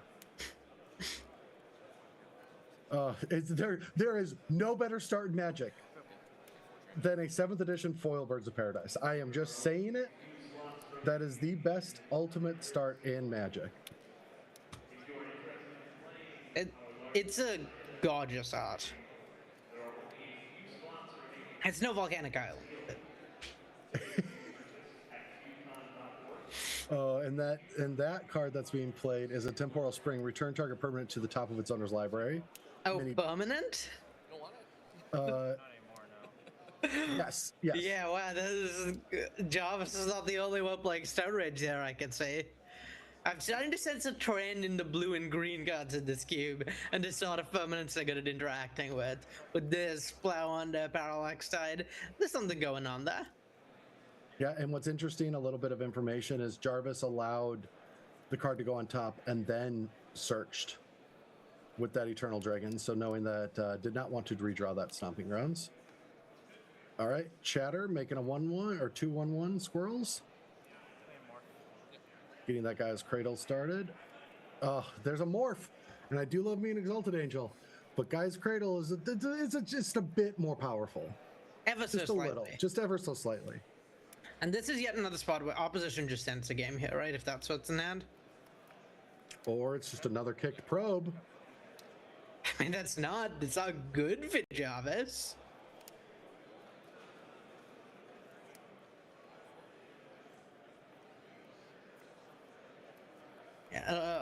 A lot of the time, like, slower decks like these will have sort of like counting problems when you're in Jarvis' seat and you don't have like that much actual card draw or things to put you up cards, but it's just hard to have the total number of cards to play spells up the curve, consistently hit your land drops, and then also play a top end. Yes, that is that was actually a lesson I tried to teach a lot when I was playing competitively in Standard, which was effectively the 1-drop and 5-drop dynamics of deck building. It's like you can never curve to 1 to 5. Like you need 10 for that curve. You need 10 of your 11, 13 cards that you draw, 11 to 12. And so usually you want your curves to be 1 to 5 or 2 to 5 or 1 to 4, 2 to 5, things like that. Yeah. And so these like slower mid-range decks, once you start giving them, like making them discard cards, it becomes pretty hard to just count to 5 lands plus spells plus 5-drop. Like the dynamic just becomes significantly worse as soon as you start going down cards. Yeah, and then I all but mastered Standard rotation, 5 sets to 8 sets, and then you kind of all took that away, which I agree, it's better. It's better, but you know, I understood. It's like at 5 set standard, 2 to 5 is the mid-range curve you want, and then things trend to 1 to 4 as you get up to 8 sets. All right, so Exalted Angel is going to start attacking, hoping that it's going to be enough. It is not the best place to be. Down a game, having to be the aggressor when you were the control deck. Facing down a casual, what? This is turn 5, and I believe that's 10 mana, 11 mana, 10 mana. Yeah, and so we're seeing all those scrolls coming in. I kind of really hope we see a Decree of Silence. I don't think I've ever actually seen that god cast. I've never seen it cast either. I've seen it cycled a lot, but... Or Namada, like I said, sucker for that exponential scaling. Thin margins. I didn't play the Morbid Opportunist. The way your hand broke, I probably went. All right, so actually not the biggest follow-up. I guess the Mog Fanatic was gone by that time. So we're still in Exalted Angel being able to race all of this. Yeah, Phil has all the mana in the world, but does need some way to actually win with it. Otherwise, this Exalted Angel will beat him to death. All right, that Lanimore Elf. Hitting play.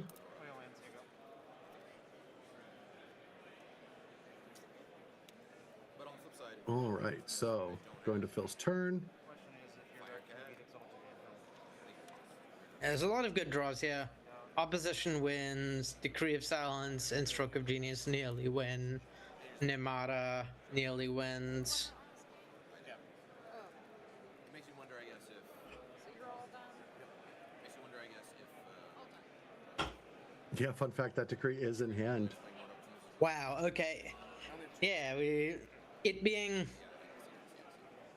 like cycled to counter something also really good here, felt out of action. I think that would also make sense to me. But yeah, either way seems like a tough card for Gavin's like rampy deck that is reliant on the strength of individual cards to beat. 4, 5. I think we're gonna see Hermit. Oh my god, and those tokens are squirrels. Is it saplings or squirrels? I think Aegon Harvest is squirrels. It is squirrels. These are all now getting +1 plus The combo, the synergies in Phil's deck, the deranged Hermit plus Aegon Harvest curve, not one you think of very often, but that's gonna put a clock to Jarvis. Yeah, that's 10, and now the worm is in play too. Oh, this is a lot, and even a card like Route ends up with 4 1/1s on the board. Yep, like Jarvis's kind of one saving grace was that he was winning the race. Now he's not winning the race. Not close. That is just like extremely lethal next stat, I'm pretty sure. It's 18 if the block happens, or 20. Well, the worm also represents another 7, right? Yeah, I'm thinking if the elf blocks the worm. Oh, does the worm not have trample? No. Sorry, I shouldn't have been so presumptuous about words on cards needed flavor text back then, Arya. Didn't have enough room.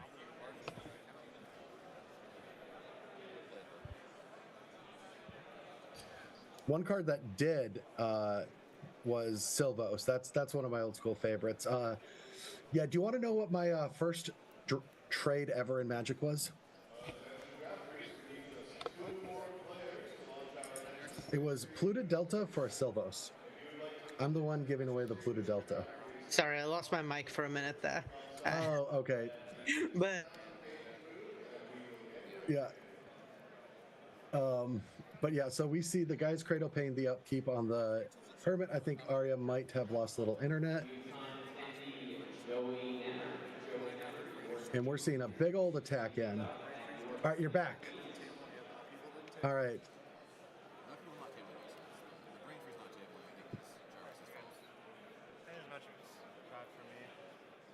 Yeah, that was still enough damage. Yeah, so that ends the game. But yeah, what I was saying is we were talking about trample, and I was like, no, it does not have trample. But one of the cards in the cube does, which is Sylvos Rogue Elemental. And do you want to know a fun fact of Teenage Brad? Yes, I mean, no. I mean, I also thought Well Wisher was the best card in Magic, and that Wizards was just, I don't get how they missed a card. Like, how could you gain this much life? How could you allow for this, right? So we've learned lessons. Yeah. But yeah, so that is the conclusion of round 2. We saw Jarvis lose. So that means that we're going to see yeah, but one of the most classic battles of all time, Squirrels versus Goblins. Just the ultimate battle.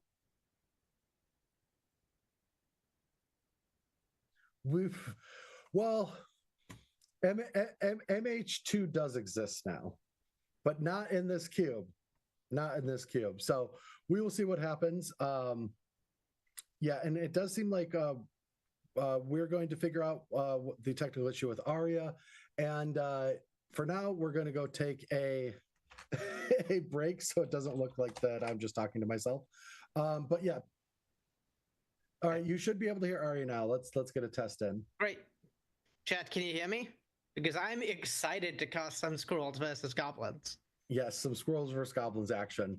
But yeah, so quick link to our American Foundation for Suicide Prevention. This is what we're raising money for CubeCon 2025. But we're going to take a short break before we get to the finals between Phil and Gavin Verhey playing Goblins versus, I guess, Squirrel Tribal. We'll see you soon. 100 Ways to Draft is a peasant build-around cube with a twist on the drafting portion. During the draft, you will start with 3 packs of 15 cards, as well as a Clockwork Librarian. This card allows you to pick 2 cards from a pack. When you do, you have to put the Librarian into this booster. This introduces a new dimension to the draft, and you're able to pick up Librarians from future boosters, ensuring later picks are rarely dead for players. To prepare you for the cube, here are a few tips before your first draft. This cube heavily focuses on build-around strategies. While drafting, use your Clockwork Librarian to ensure you can pick up strong card combos from a single pack. You can also pick up multiple Librarians and use more than one on a single pack later. There are no classic color pair archetypes to draft. This approach has eliminated on-rails drafting, and you have to evaluate your picks during every stage of the draft. Lastly, in comparison with other peasant cubes, 100 Ways to Draft has a lot less removal and interaction. Playing and drafting removal comes with a high cost, as it will slow down your own strategy. Here are some possible strategies. Counterbalance. Persist combo. Teshar. Sword combo. Builder's Talent. Arcbound Aggro. Cast not from hand. Discard. Self-mill. Leave the graveyard. Big spells matter. Check out the full list here, and I'm looking forward to seeing you during this year's CubeCon. Book sale, book sale, book sale, and a Brooding Saga here at CubeCon 2025. What can you find in a Brooding Saga? Fetch lands? No way. Power 9? I don't think so. Alright, what about traps? Any card with a subtype trap? Nope, not in this cube. How about bad fixing? This cube got bad fixing? Nah, this cube is sick fixing. Creatures? Yeah, it's got some good ones. Look at this guy. Kills your opponent's board. Alright, sagas? Yep, you got a lot of those. There's this one, and this one, and this one, and this one, and this one, and this one, and this one. Alright, who's this cube for, though? That's a great question. I'm glad you asked. People have to do a lot of reading. Bring the reading glasses. Gonna need them. Thinking caps? Yeah, bring those. Gonna need that. Definitely. Alright, non-singleton nature? Yeah, of course. Gotta get that gameplay consistency. Loops? Yeah, you got those too. You got this one, and this one, and this one, and oh yeah, that's just infinite turns. This one's the best. So you got this card, and this card, and this card, and oh, that's That's just a beatdown curve. Never mind. Well, you can still play 95 out of the 360 cards cube. Those are sagas. Yep, got those. I hope. And these two, those are bangers. 5 color. Put them in your deck. Get all the sagas. Do the thing. Come play with the best card type in a Brooding Saga. Trauma Medicine for encountering Fable of the Moonbreaker on turn 3, sold separately. Not intended for children under the age of 13. Please use responsibly. Judge, what the f*** am I looking at? The ball pit, like its name implies, is an environment of unknown depths, filled with strange and wondrous objects in which one would normally not allow their vulnerable adult body to become immersed, were it not for the colorful allure of the spheres and the deep animalian urge to crawl into weird holes in the ground. The ball pit is built around 3 central rules. You can cast any card face down as a copy of Chromatic Sphere. You must draft all of your lands. This is a desert cube.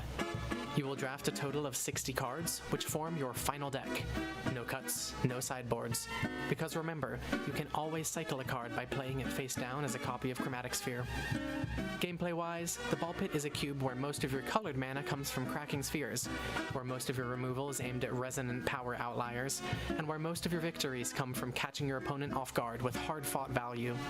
Design-wise, the ball pit is a beautiful chimera between every Timmy's magical Christmas land of gorgeous curiosities and every Spike's violent desire to ruthlessly squeeze the last drops of joy out of someone else's beloved childhood playthings. Timmy's get to steamroll their opponents with armies of souped-up golems and obscure gleaming contraptions, and Spikes get to answer the question, what if Pithing Needle had cycling 1? Flavor-wise, the ball pit is what Vorthos and Melvin would co-write in their dream journals over a motel breakfast the morning after a lengthy bender in the chrome-themed jazz bar of a 1950s pulp science fiction convention. And if that doesn't interest you, I honestly don't know what else to say. So jump on in. Let the spheres guide you. The ball pit awaits. Hey! A bunch of us were gonna get together and test out my new cube. We were hoping to get an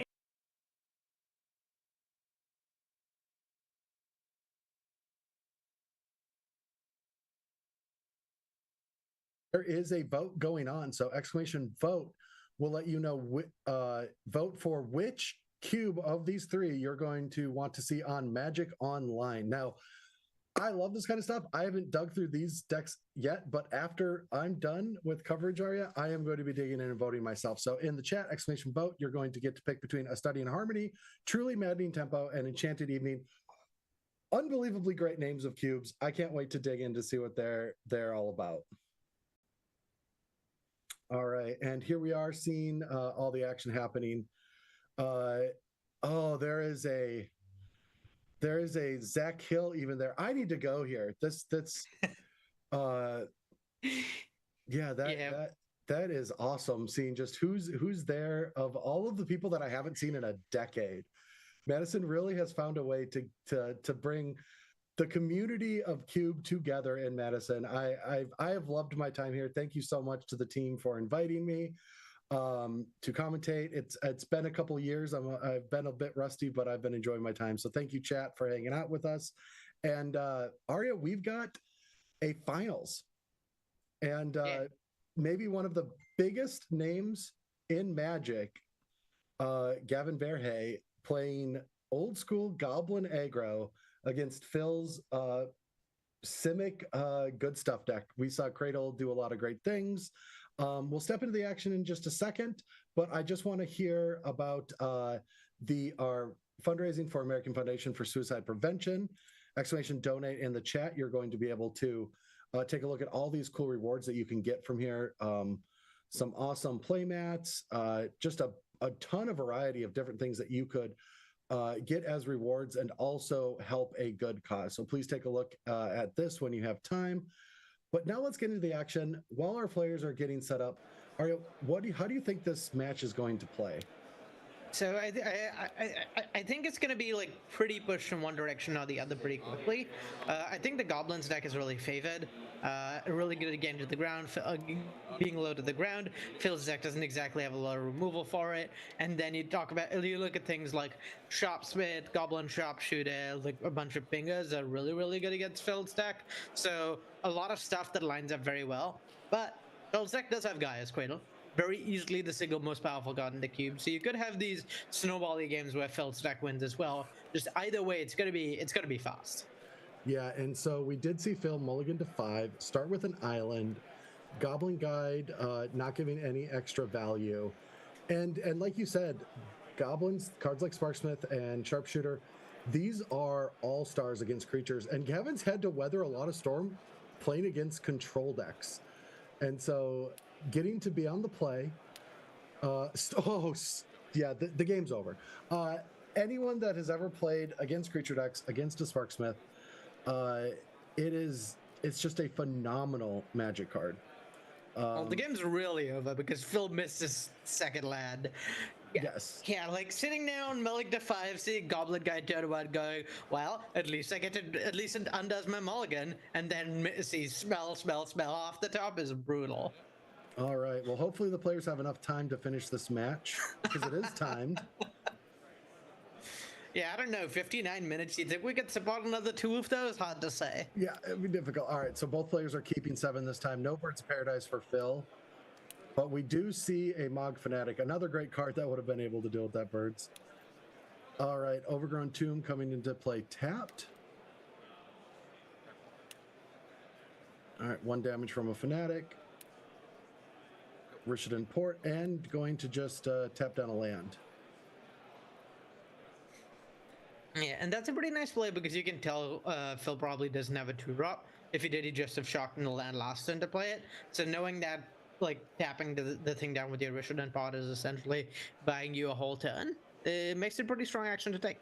Yeah, and the interesting thing about Goblins is why I find it such a fascinating, aggressive strategy is it's not always about making sure that you curve. Some games you want to do that, but it's also one of those decks that has its own velocity, right? Now, we've seen Phil in the last match have Gaia's Cradle and do a lot of crazy things, and Gavin hasn't played against a matchup that allowed him to have a lot of creatures in play for a long period of time. But these decks can snowball out of control with Matron and Ringleader and Siege Gang Commander finding all of these different combo pieces. And so Gavin is in the tank, though. I'm curious. Yeah, the only time I have seen Gavin this locked in is when he's running through a MagicCon hall needing to get to his next thing. All right, tapping down that Overrun Tomb. Not really to start Gavin once. You really want to be applying pressure at the gate and maybe have one of your like punishes small creatures deployed. Just activating Port 2 turns in a row, not ideal. Yeah. With what I believe keeping that 7, I wouldn't be shocked to see a Ringleader hit the board right now. All right, Wood Elves finding a forest, getting that acceleration going.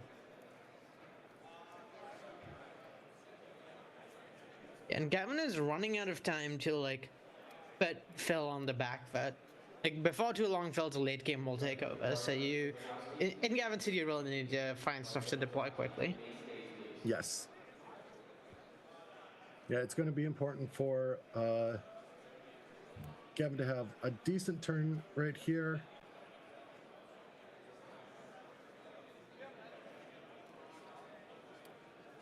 Yeah, there's a lot of cards in Gavin's deck that are like pretty dependent on getting in early damage. Like the Blitzcat or Sulfuric Vortex are like cards that are disproportionately strong when you do get in some early chip damage.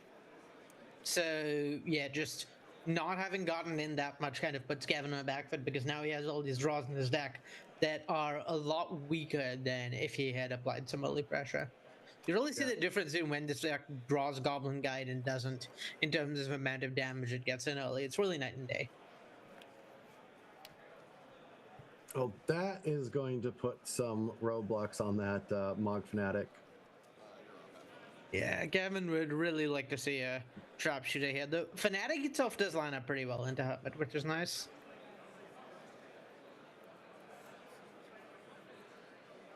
Yeah, I'm very curious what is in Gavin's hand, just because keeping 7, it has been a little lackluster. Potentially Siege Gang Commander here. Yeah, Commander would make sense. Sort of deranged Hermit of his own. Maybe he just really valued locking down Phil's lands. All right, that is something Stinger. I forgot exactly what it is. Get to Slinger. It has Echo, and when it comes to play, it deals 2 damage to target creature or player.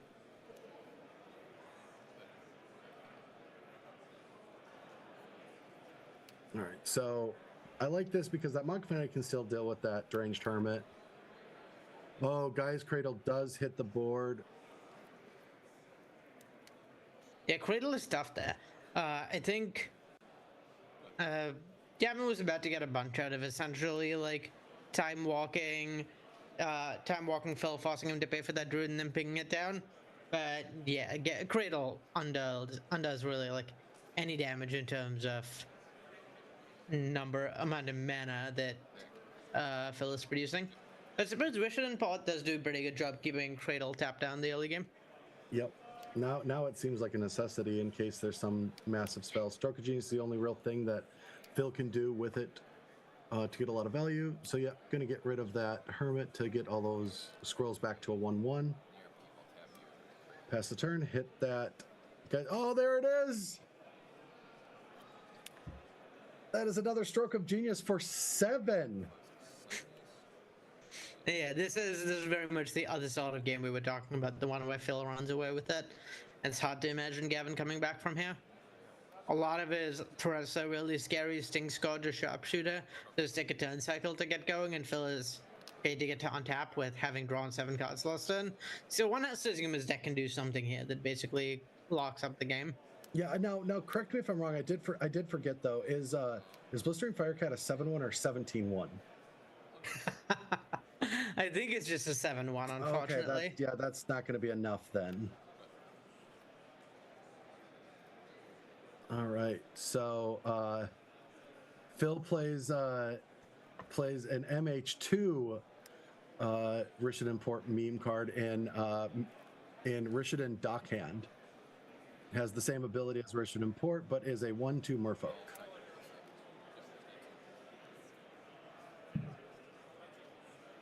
You can tell Gavin is really sweating it, really trying to like get every edge, because at this point it's pretty hard not to go next. You're so far behind on like cards, mana, board presence, but Gavin's not giving up 1 inch. He's scrapping. You shouldn't. I was a player that conceded early in a lot of spots. I just don't like losing, and sometimes I would early. And it's the Reed Duke philosophy of never give up. And I applied that, and in my first Grand Prix, I won a game in the top 8 where I deployed that strategy. That's a 1/2. That's a start. Yeah. That Goblin Ringleader does help.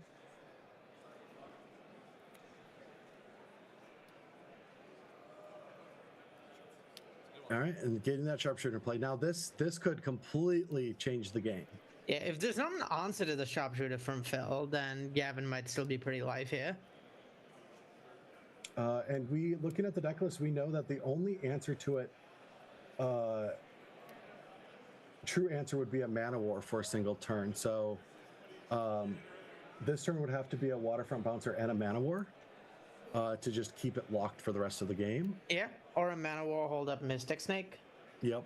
Or Decree of Silence. Suppose like Chain of Vapor hold up one of those as well also works. So there's ways. There's just not great ways. Yeah, it all starts with Mana War.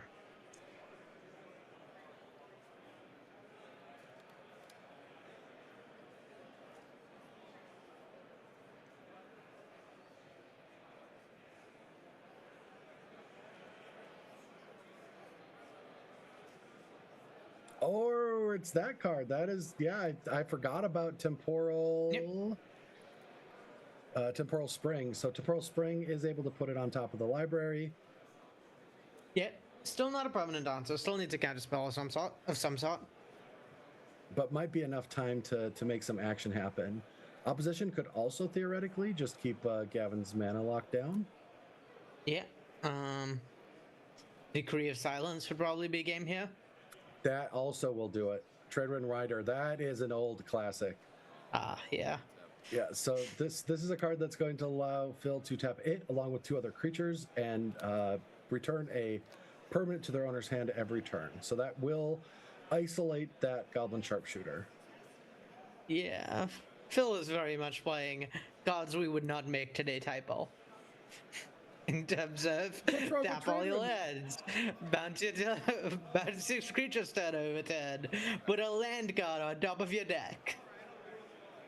Yeah, I'm kind of learning that with my voyage into Commander recently, and I'll see a new card come out and I'll be like, oh, that interacts unbelievably well with this older card, and it's like, you can't do that. Don't do that. You can do it, but you shouldn't do it. And I was like, but it exists. Yeah. Surely if they hadn't wanted you to do it, they wouldn't have made it, right? Exactly. Like, why can't I warp in my Myojin and blow up all the lands?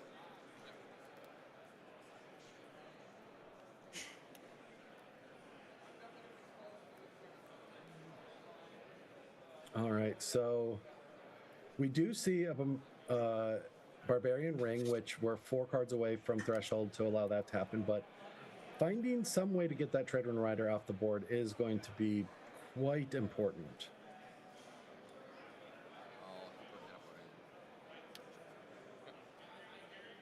Sharpshooter is back. Yeah. Like you said, the rider can just bounce it. That is a bit of a tempo sink for Phil. So that's one saving grace for Gavin is if that's happening. Fire Blast on Treadwind Rider. Okay. That's an answer. Gavin's back in it. And that gets you closer to that Barbarian Ring. And the Sparksmith. Okay. We've got a game. Creatures are not allowed for Phil anymore, apparently. They won't be next turn. This is the last turn, Phil. I'm actually getting word, and creatures are now banned. It's official. You banned creatures? Yep, just none of them. So, am I getting the world premiere? Is this? There's a new being. No. It's right? only for this game. Just for this game? Yes. Y'all just keep changing the rules lately. What can I say? Gavin's got the authority, clearly.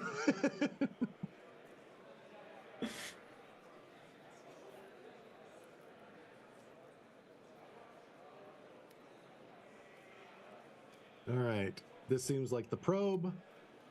There's the probe. Gavin's losing the last 2 cards.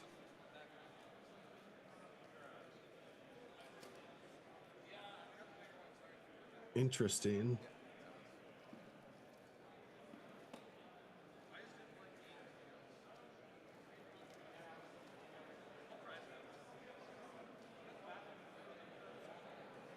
And this is still something of a desperation, bro, because you need to find a way to answer that Sharpshooter and maybe even that Spark Stinger, otherwise none of this matters. I am loving seeing this locked in, Gavin. Also, just being cognizant of you resolve your part of the spell first, then you can see what I'm discarding.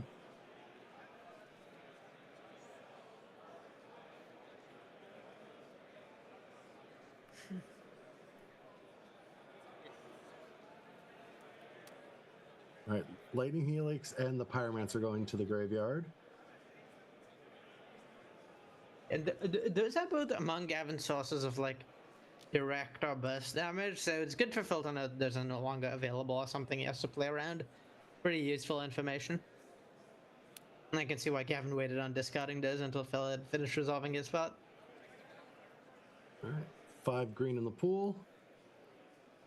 Making room for Genesis. Oh, I played a lot of Genesis back in the day.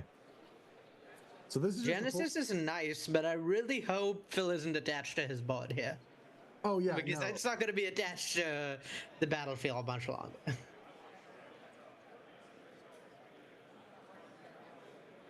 Yeah, Sharpshooter kills all the tokens, then pings the Dark Hand, then Sparksmith kills that Genesis, or like EF Mild or something, and then the Sharpshooter gets to ping again.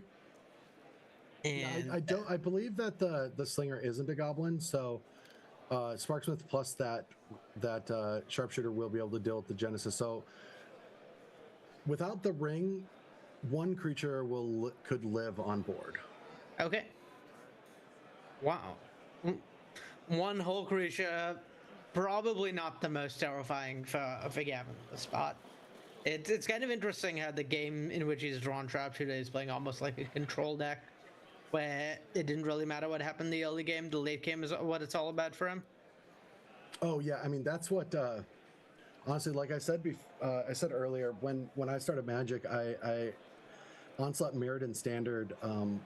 Both my friend and I only owned Affinity and Goblins, and we each owned a copy of both, and so we learned those matchups, and that's what taught us how to play Magic. It was very technical, but I still consider it some of the most fun I've ever had playing Magic, and it really shows how Goblins can be a control deck, and how both decks can play both of those ranges. Goblins really is just kind of a creature control, trying to be scrappy with dealing damage. That's why Pile Driver's so good in those other matchups. Yeah, and the question for me here is like, is the Genesis worth killing? So Gavin could kill the Genesis, but I don't know that putting it in the graveyard is a good thing. But it does deny Phil mana. And it allows Gavin to start attacking, and also I don't think there's anything that scary in there. Yeah, deranged Hermit not exactly the scariest threat into a sharpshooter. No.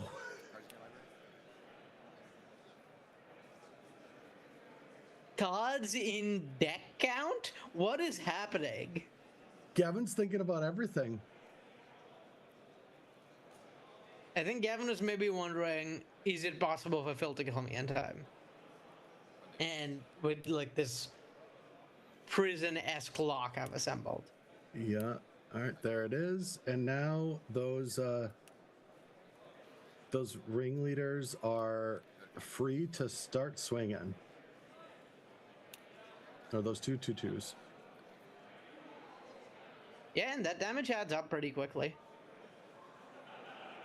Oh yeah, and what's also interesting is with that Barbarian Ring sticking around, any other 2 toughness creature on Phil's board will allow the Sharpshooter and the Ring to take both of them down, because you can deal 1 to one of them, kill the other with the Ring, and then finish off that other creature. All right, so we're gonna see Port hit Port. Yeah, only 1 mana off the Cradle now, so there's not as much pressure to tap it down. And yet we have Sparksmith and Sharpshooter killing basically anything Phil can have. Yeah, now we're just gonna what are we getting back with? All right, we're just gonna get the Treadwind Rider. Makes sense. It's like one of the harder to kill creatures, but it's still not that hard to kill. No, it is not. Yeah, Phil just needs to pair it with like a Mana Wall or something to buy some time. The plan is eventually maybe Sparksmith damage adds up, but that's typically not the case. Yeah, it's unlikely the Sparksmith damage will add up faster than the damage to Gavin's face from Gavin. The damage to Phil's face from Gavin just attacking. Yep. All right. So.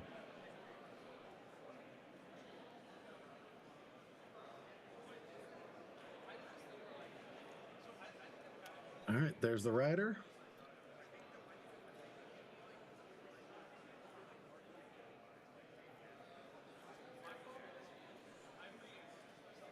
Yeah, I think Phil's main out here probably involves throwing a bounce spell. The Mana Wall or Train of Vapor. And an opposition. Opposition not at its best when you have 2 creatures. Oh, actually.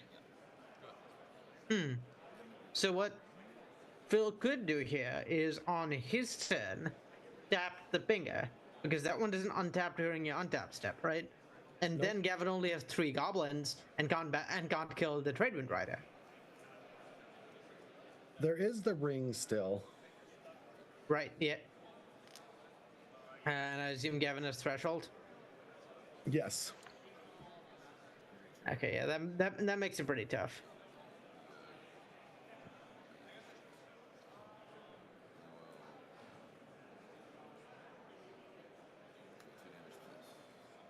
Okay, deciding to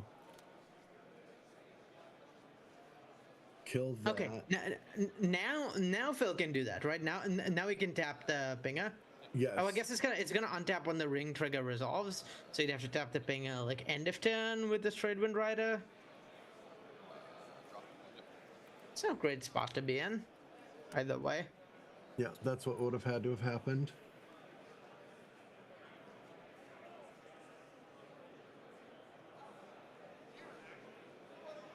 And now the Trade Wind Rider is just down. And yeah, it's hard to imagine Phil coming back from here. Like, his big haymakers are stuff like Decree of Silence. Nimata, I suppose, is his best bet at getting back into this game, maybe? Not after a Siege Gang Commander. That is... So that, along with the Sharpshooter, does mean that every activation is 3 damage to the face, and that's a Sharpshooter starting to go... That, and now we're seeing a great sequencing from Gavin. Before those Goblin tokens come to play using the Sharpshooter, because it does... You have to take...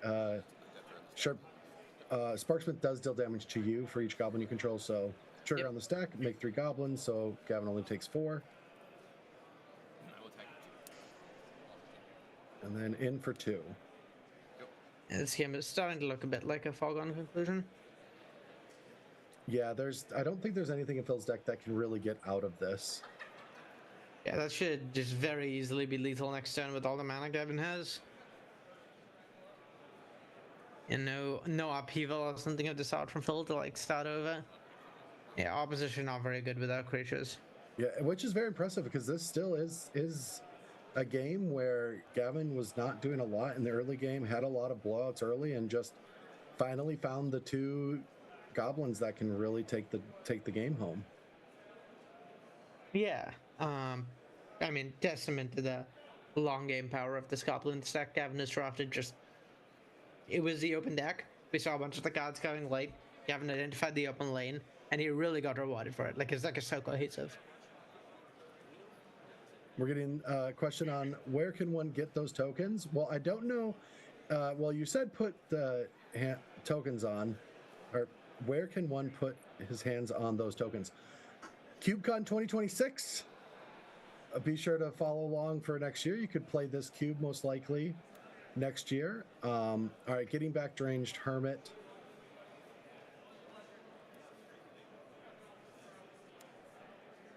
Yeah, maybe he draws a bounce spell for the Binger, for the Sharpshooter, and then gets to Deranged Hermit and presents some blockers. Still doesn't feel like it's going to be enough.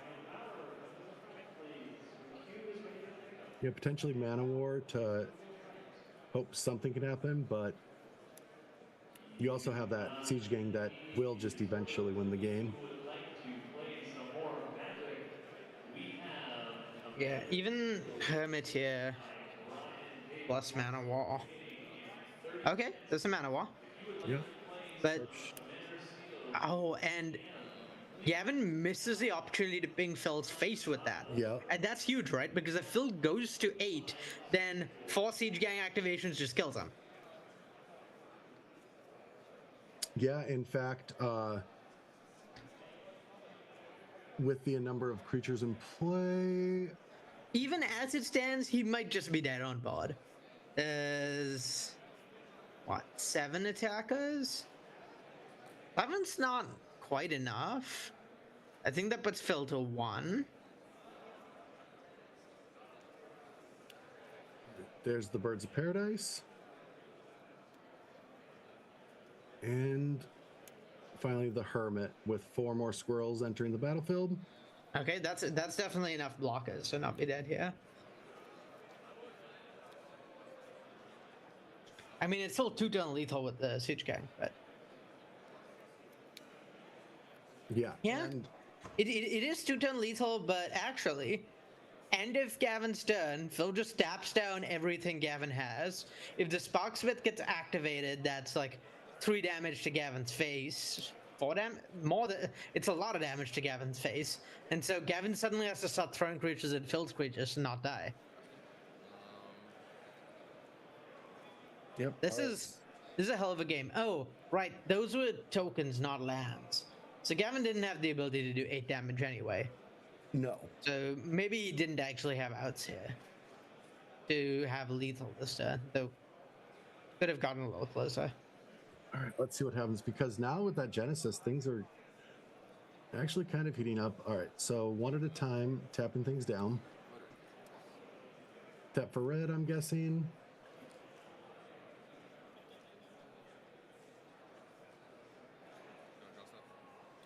Hey, Judge.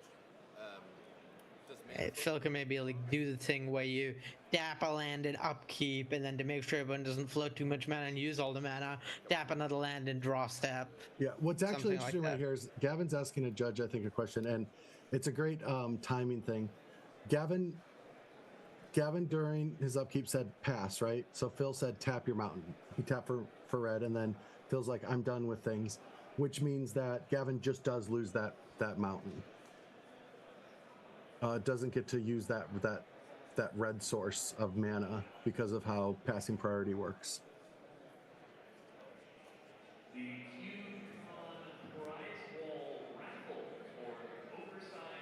Yeah, that's the advantage of doing one in upkeep and then another one later. So you get to just make your burn mana. Yes, exactly. And then if Gavin does use the mana, then Phil can tap another land. Yep.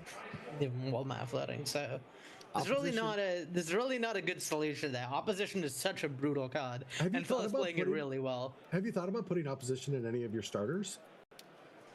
You know, honestly, I haven't thought about that, and I guess now I have thought about the idea since you put it in my head, so I can officially say I've thought about it and have decided not to.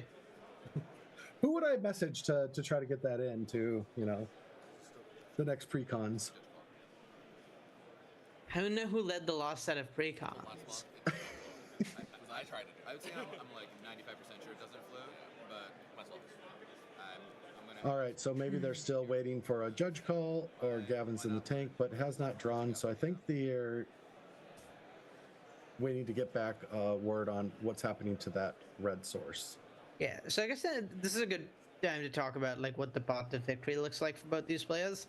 I think Gavin's path to victory is just kills Phil with direct damage over 2 turns between the Siege Gang commander sacrificing and like maybe drawing burn spells. Whereas Phil's path to victory is just attack Gavin down. Like neither of these players have much time. Both these players are kind of presenting their opponent with a check, right? Phil has like fairly easy 2-turn lethal if he has 1-turn lethal if the deranged hermit isn't dealt with, and if the hermit is dealt with, then he has like probably 2-turn lethal but can't attack as much, so needs to draw something, but doesn't have a lot of mana off the Gaia's Cradle. Whereas Gavin is just gonna generate enough mana to kill Phil with the Siege Gang commander. Just needs to slowly do it over 2 turns instead of all at once. Yeah, so I believe it's this weird balancing act. Believe that Birds of Paradise tapping that plateau was moving to combat theoretically. I think that might have been draw step. Oh, it could be draw step. Yeah. Yeah, that's a neat thing with opposition is it's easy to forget, but there's actually 2 steps that happen before your first main phase. And so if your opponent floats mana on one of them, you can make them waste that mana and then do it again. Really, really well maneuvered by Phil. All right. Yep, looks like it was draw step, tap the land, and then post combat play the Siege Gang. Or well, pre-combat main phase maybe, or post combat main phase. One of the main phases. Yeah. That's all of Gavin's mana though. Plays the sharpshooter. So it's one. That's 11 damage in play. And so Gavin, theoretically, Gavin could get all of his creatures tapped and not really have to worry about that. Oh, the rest of the opposition isn't tapping any of the creatures? That is tough for Phil. I think like recognizing that he probably can't get an attack in here. Maybe gotta tap the Sparksmiths to like ensure the deranged the hermit sticks around. Yeah, this money really needs a removal spell for the Pinger. And then once he has that, maybe he can go like hermit again, ban the Pinger, or like interact with the Pinger in some way or the other. Yeah, does Genesis target? I have to look at Genesis. I think so, but I might be wrong. No, it's if you do return target creature. Oh yeah, I think that it targets, but you don't have. like you don't have to pay the mana until resolution, so it's not like a reflexive trigger like we do these days. The target goes on the stack regardless of whether they're going to use it or not. Yeah, I don't know if that templating would be the same as how it would be worded nowadays. I think nowadays we're more likely to use a reflexive trigger, something like you may pay 3 mana when you do return target creature. Super knows whether or not you're going to do it when the target is chosen, rather than having to try and guess.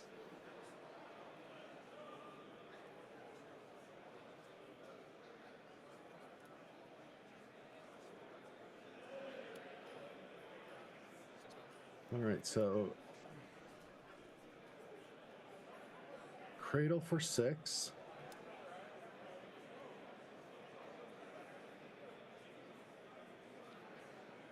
Tradewind Rider comes in, 3 floating green for Phil.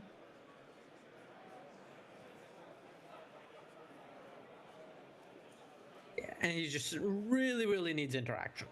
If he doesn't have interaction, then I believe land is lethal probably. Yeah, and is but also just like his whole board is dead. That's not interaction. So all those 1/1s in that Bird of Paradise are not long for this world.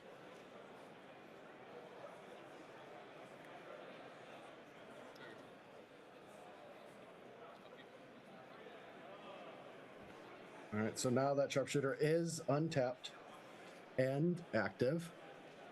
Yeah, what he can do is just tap all of all of Phil's creatures down upkeep, and if Phil taps his lands, then attack for lethal, and if Phil taps his creatures, then try and triple activate Goblin Chieftain for lethal.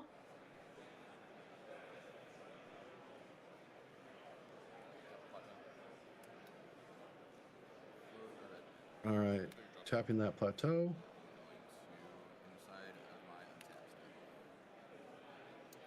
All right, so the action is starting. Yep. And Sharpshooter just going to mow down Phil's entire board here, I think. Not much to be done about stopping it. All right, Ringleader is the first tapped with opposition. So notably, to have a kill here, Gavin needs 1 more land. He has 5 mana, he needs 6 mana. 6 mana has 3 goblin sacrifices. Each goblin sacrifices 3 damage. 1 from the Sparksmith, 2 from the sacrifice itself. Phil is at 9. So Gavin is currently 1 land short, does need to draw a land. Technically, there was maybe some world in which Phil could have sequenced it such that all 5 lands were tapped in upkeep and a land wouldn't do it. But the problem was if he did that, I think he died to creature combat. So yeah, makes sense to play it as he did, tapping down creatures. But yeah, Gavin is live to draw land and have that win the game for him. So here's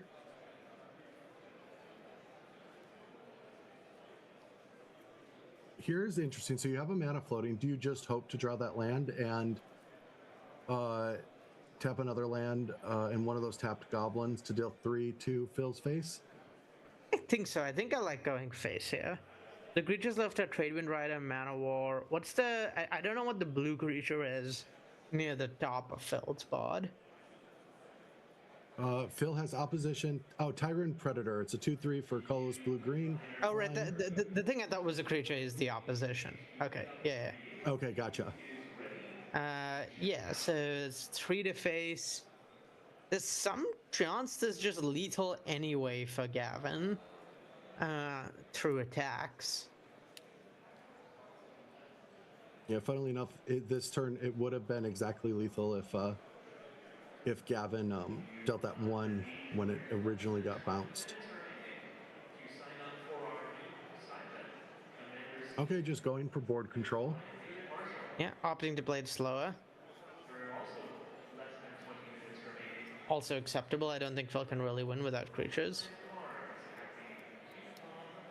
It's a tough spot because Gavin's line is a little like the line we discussed is a little all or nothing for Gavin.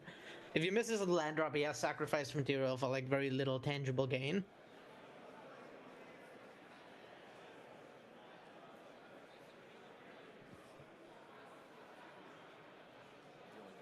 Yeah, going Okay. face. He's going for it. That's going face. Yeah. Phil's at 8. This is going to take him to 6. Another loop of this would take him to 3. I don't think Phil can afford to tap lands anymore, because he'll just die to combat if he does.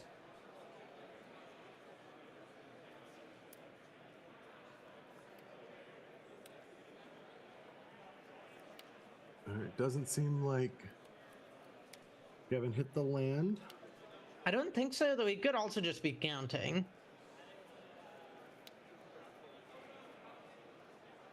This is not a place you want to mess up. Just want to make extra certain you have lethal. Yeah, it looks suspiciously not like a creature sacrifice. There's also like a squintillion other draws in Gavin's deck that do it. So a little bit of damage can get through here with that Goblin Guide. So moving into combat. I think Goblin Guide is lethal. Right? Because 4 creatures attack. 3 of them get blocked. Each of the blocked creatures, I guess like 2 of the blocked creatures die, which is 2 more extra pings. And so that should be a little over lethal even. I guess some of the creatures will get tapped down at beginning of combat.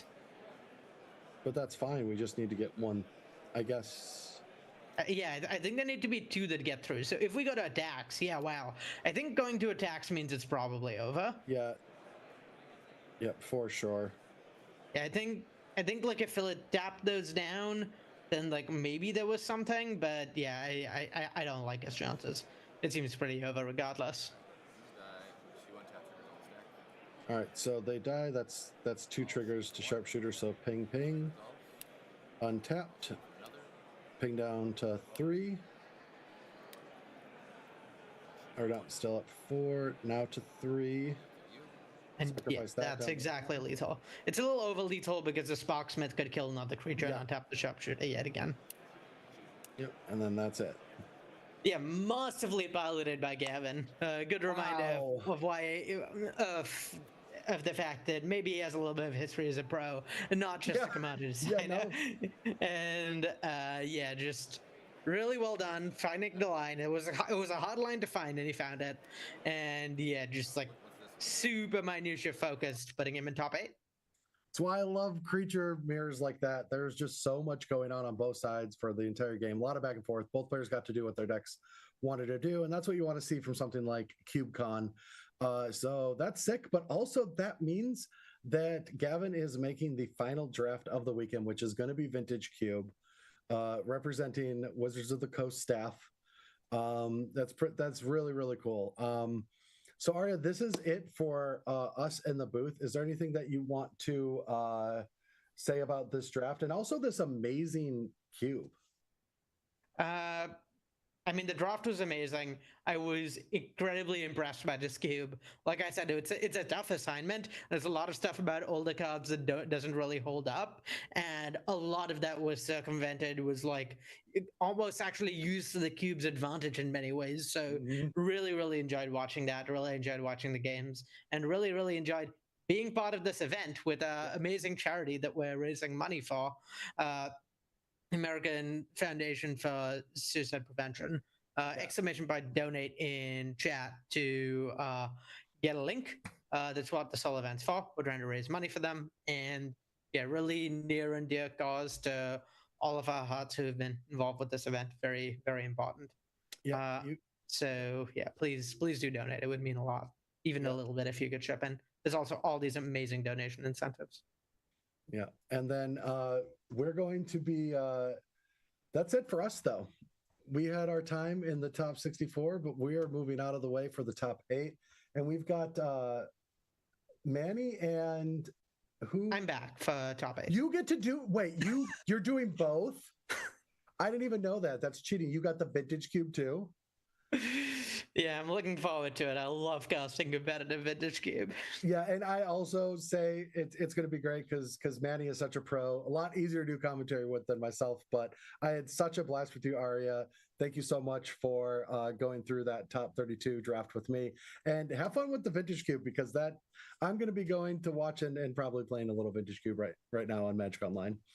Thank you. Well, I watch you all. But thank you, everyone. We'll take a short break and we'll be back in the booth with Arya and Manny getting that top 8 draft started. Thanks so much, everyone. You have a wonderful weekend.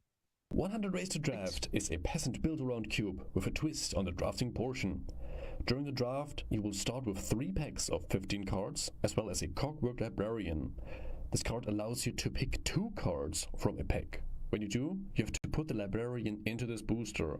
This introduces a new dimension to the draft, and you're able to pick up Librarians from future boosters, ensuring later picks are rarely dead for players. To prepare you for the cube, here are a few tips before your first draft. This cube heavily focuses on build-around strategies. While drafting, use your Cogwork Librarian to ensure you can pick up strong card combos from a single pack. You can also pick up multiple Librarians and use more than one on a single pack later. There are no classic color pair archetypes to draft. This approach has eliminated on-rails drafting, and you have to evaluate your picks during every stage of the draft. Lastly, in comparison with other peasant cubes, 100 Ways to Draft has a lot less removal and interaction. Playing and drafting removal comes with a high cost, as it will slow down your own strategy. Here are some possible strategies. Counterbalance. Persist combo. Teshar. Sword combo. Builder's Talent. Arcbound Aggro. Cast not from hand. Discard. Self-mill. Leave the graveyard. Big spells matter. Check out the full list here, and I'm looking forward to seeing you during this year's CubeCon. Book sale, book sale, book sale, and a Brooding Saga here at CubeCon 2025. What can you find in a Brooding Saga? Fetch lands? No way. Power 9? I don't think so. Alright, what about traps? Any card with a subtype trap? Nope, not in this cube. How about bad fixing? This cube got bad fixing? Nah, this cube is sick fixing. Creatures? Yeah, it's got some good ones. Look at this guy. Kills your opponent's board. Alright, sagas? Yep, you got a lot of those. There's this one, and this one, and this one, and this one, and this one, and this one, and this one. Alright, who's this cube for, though? That's a great question. I'm glad you asked. People like to do a lot of reading. Bring the reading glasses. Gonna need them. Thinking caps? Yeah, bring those. Gonna need that. Definitely. Alright, non-singleton nature? Yeah, of course. Gotta get that gameplay consistency. Loops? Yeah, you got those too. You got this one, and this one, and this one, and oh yeah, that's just infinite turns. This one's the best, though. You got this card, and this card, and this card, and oh, that's just a beatdown curve. Never mind. Well, you can still play 95 out of the 360 cards cube. Those are sagas. Yep, got those. And these two, those are bangers. 5 color. Put them in your deck. Get all the sagas. Do the thing. Come play with the best card type in a Brooding Saga. Trauma Medicine for encountering Fable of the Ruinbreaker on turn 3, sold separately. Not intended for children under the age of 13. Please use responsibly. Judge, what the f*** am I looking at? The ball pit, like its name implies, is an environment of unknown depths, filled with strange and wondrous objects in which one would normally not allow their vulnerable adult body to become immersed, were it not for the colorful allure of the spheres and the deep animalian urge to crawl into weird holes in the ground. The ball pit is built around 3 central rules. You can cast any card face down as a copy of Chromatic Sphere. You must draft all of your lands. This is a desert cube. You will draft a total of 60 cards, which form your final deck. No cuts, no sideboards. Because remember, you can always cycle a card by playing it face down as a copy of Chromatic Sphere. Gameplay-wise, the ball pit is a cube where most of your colored mana comes from cracking spheres, where most of your removal is aimed at resonant power outliers, and where most of your victories come from catching your opponent off guard with hard-fought value. Design-wise, the ball pit is a beautiful chimera between every Timmy's magical Christmas land of gorgeous curiosities and every Spike's violent desire to ruthlessly squeeze the last drops of joy out of someone else's beloved childhood playthings. Timmy's get to steamroll their opponents with armies of souped-up golems and obscure gleaming contraptions, and Spikes get to answer the question, what if Pithing Needle had Cycling 1? Flavor-wise, the ball pit is what Vorthos and Melvin would co-write in their dream journals over a motel breakfast the morning after a lengthy bender bartender in the chrome-themed jazz bar of a 1950s pulp science fiction convention. And if that doesn't interest you, I honestly don't know what else to say. So jump on in. Let the spheres guide you. The ball pit awaits. Hey! A bunch of us were gonna get together and test out my new cube. We were hoping to get an 8. Would you be game? I'd love to, but I'm pet sitting. My sister's out of town for a few days, and she really needed someone to take care of Bingus. I'd love to play, but I'm tied up here. Oh, well, that's a shame. I was really hoping to get your input. It's a desert environment that has a lot of cool stuff going on. There's goblins, ramp, aristocrats. It's 2025. Everything's a desert cube. Don't get me wrong, I love all cubes regardless of size, shape, or theme, but where's the spice? Well, that's the cool thing. Thanks to the cube's other rule, the characteristics that make a card playable are kind of turned on their head. While staples like Bolt and Ewit are still very good, a lot of little-known cards like Apex Altasaur and False Prophet and Scornful Egotist are suddenly very playable. Stadium Vendors has to be my favorite, though. The card is just... it goes into every single red deck. Hey, wait, hold on. You do realize that Scornful Egotist is an 8-mana 1/1, right? That has better stats while morphed than when you cast it for its full cost. How on earth could a card like that be remotely playable? That's the cool part. Everyone starts the game with an emblem that gives their creature spells emerge. Whenever you cast a creature spell, you can sacrifice another creature that you control but don't necessarily own to reduce the cost of the cast spell. Think the Harrogast but permanent. Most of the cube was designed with this rule in mind, and it should come as no surprise that some very cool synergies come into play when every single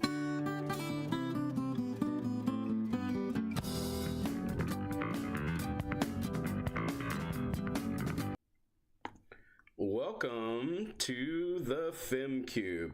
This is your host, Anthony Adams, and I am one of a trio from the UberCube podcast. This cube has been an absolute passion project, and I want to start out by thanking May and my mother and everyone else for giving me perspective in order to build such an environment.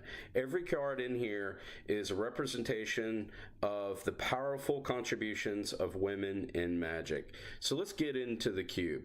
Let's start out with some of my favorites. We got a typical, very peasant plus kind of idea about this cube. That's kind of the vibe, even though you'll see some powerful cards in here. But some of the favorites that you can win with are cards like Dream Trawler. This is an absolute bomb in this environment.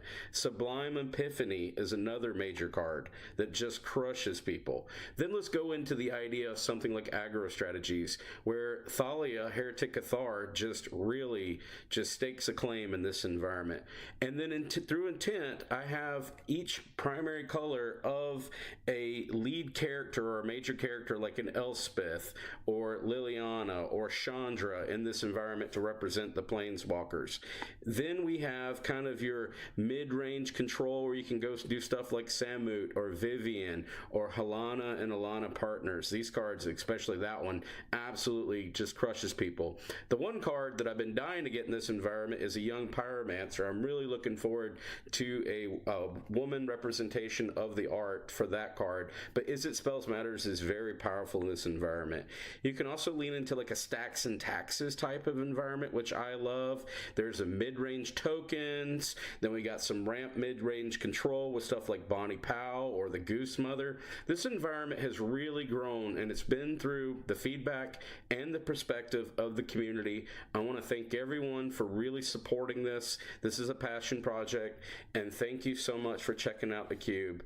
Happy cubing. Hi, my name is Mike Bergman. I'm from Galesburg, Illinois, and I am the creator of the Foil Modern Horizons Cube for CubeCon 2025. I know that when most people hear the word Modern Horizons, they think of Modern Horizons 3 and all the broken cards that came from there. Don't worry, I feel you on that. I cut all the broken cards that came from that set. This is focused more on Modern Horizons 1 and 2. There are some 3 cards in here that make the draft overall a lot better. But some of the ones that are broken that I cut, for example, are like Psychic Frog, Ocelot Pride, all the Flip Walkers, etc. If you want the full list, you can go to cubecobra.com. This draft is focused more on synergy and the draft mechanics of Modern Horizons. One last thing I want to mention is the mana fixing is very good here. I did add shocks and surveil lands after I went to CubeCon a few years in a row, and most of the cubes that I've seen that people like have shocks and surveils no matter what the set or theme is. So the mana fixing here is very, very good. But thank you for listening to me, and I hope to see you at CubeCon. Hi everyone, and welcome to my Pauper Cube for CubeCon 2025. Thank everyone who voted for this cube to be in the main event. I hope many of you get a chance to play it. Had a lot of fun keeping this together and updating it and foiling it out for the past 10 years. And I really am proud of what I've been able to achieve here with this cube. Our playgroup really enjoys playing it. We've had a good time with it. And wanted to kind of go over a few things about this cube so you kind of learn about what's in here. So, and what's not in here? There's some things that are not in here, such as buyback or the initiative or monarch cards. Not a lot of things with hexproof are in here as well, just because those kind of mechanics and abilities don't really achieve what I'm trying to go for. I really want interactive games. I want them to be fast. I don't want things to be stalled out. So just kind of going over some of the specific archetypes that are in here. We have a blink archetype. We also have flyers. We have some tempo archetypes over several colors, as you'll see. We have a control archetype. We have aggro. We also have aggro is also over several color pairs. Sacrifice matters. Tokens. Go wide tokens is in here. We also have +1/+1 counters along with a small proliferate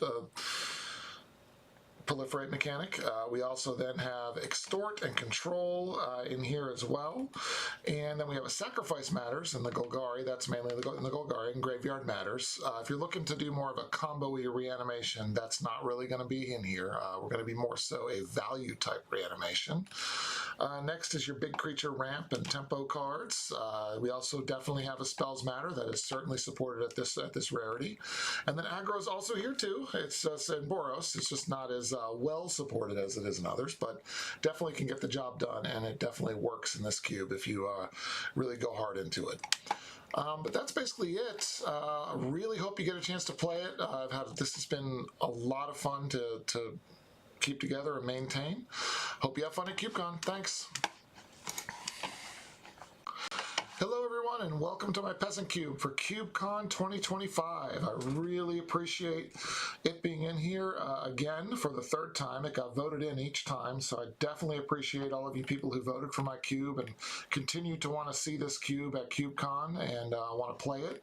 I definitely appreciate it. As everybody knows, with a Peasant Cube, this is in a common and uncommons with no rares. I've decided to keep the mana fixing at common and uncommon as well with no rare lands. That's just a personal choice that I made, and I believe it just makes it feel more like a Peasant Cube should, in my opinion. Just a little slower, but that's okay. And next are some mechanics that I've left out, like buyback, initiative, dungeons, and the monarch. Those things are just for power and complexity reasons. They're just not in the cube anymore. Along with some of the higher tier power cards that uncommon, like Demonic Tutor, Soul Ring, Skull Clamp examples are examples of cards that are just not they don't fit in this cube because they just are too powerful. Just to give you a rundown of some of the examples of the archetypes that are supported in here, we have Blink, Tempo, Tokens, Spells Matter, Drago Control, Aggro Control, more Tempo cards, Control with ETB effects of creatures. We have Graveyard Matters. We have a Reanimator deck in here using things like Reanimate and Animate Dead. A lot of creatures that like to self-bin as well. Cards like Spider Spawning that want cards in the graveyard. All those things go toward making the Graveyard Matter deck. Then we have the Aristocrats deck, go wide tokens. We have a Sacrifice deck. We also have hard to block aggro Aristocrats as well, again, and more Sacrifice. Big Creature Ramp is in here as well, along with more mid-range beatdown, including +1/+1 counters. Then we have more Blink ETB effects that go with like Whirler Rogue and Cloud Blazer, just build value over the course of the game. Then we have things like +1/+1 counters, including the Persist combo that's also in here, using like Kitchen Finks or Murderous Redcap are in here as well. And we also have things like mid-range value Abzan decks like the Rock, like the old school Rock decks and things like that are all available in here. So just to give you an idea of what it is, I hope you enjoy playing this at KubeCon. I really like submitting it. I like people playing it. Thank you very much. What is up, Cubers? My name is Sam Pratt. I'm from Chicago. I'm host of the Rough Drafts podcast and designer of Sam's Arena Cube. This is a deep, replayable, and fun cube experience that pulls exclusively from the Arena card pool. The cube strives for a balance of power and synergy. The power level's relatively high. I'd describe it as power forward or power motivated. So you'll find cards like Fury, Mother of Runes, Ancient Tomb, Reanimate, but this is not intended to be a power max showcase of the most broken cards in the client, like a Johnny or Minsc and Boo. Instead of prescriptive two-color archetypes, draft lanes are intended to be open-ended. You can expect classic archetypes such as white aggro or blue control, but that's just the beginning. For synergy, there's an emphasis on the graveyard across all colors. You'll also find sacrifice themes in black, artifact themes in blue, and discard themes centered in red. Your deck should have a plan. Good stuff piles can comfortably 2-1, but trophy decks almost always have some sort of synergy aspect. A big focus point of the cube is exciting build-arounds. This includes individual build-arounds like Scavenger's Talent, Lurrus, or Field of the Dead, but also includes toolbox packages like Stoneforge Mystic or Micromancer.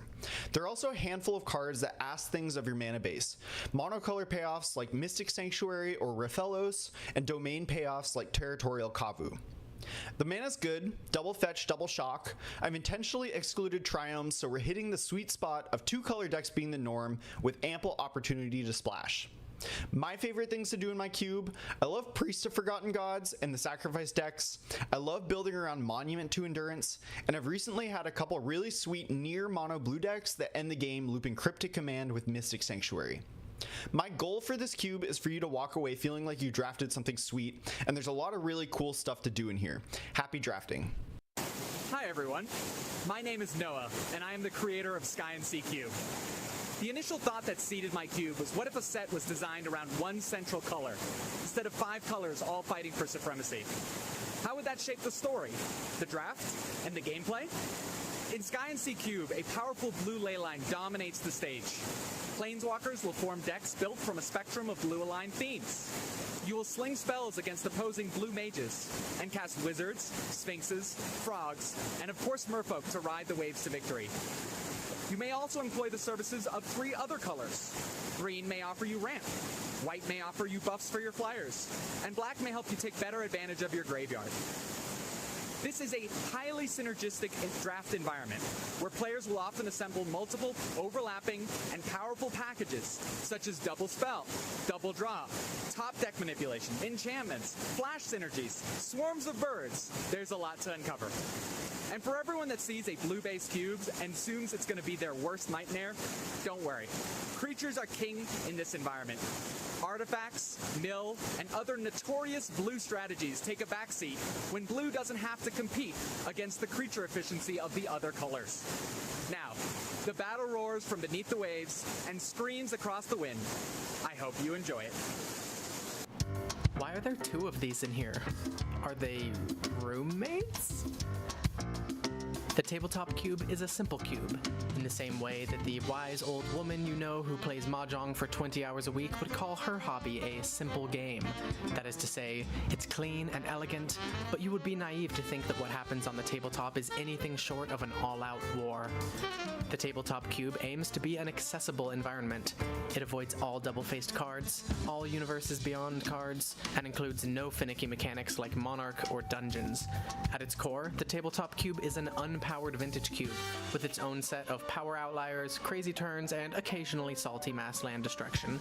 There is no Minsc and Boo, there are no Modern Horizons 3 energy cards, but you can still go wide with aggro, go tall with ramp, go to time with control, or go absolutely bananas with a 4-color lands pile that makes no goddamn sense until you spot the 2 copies of Lotus Cobra.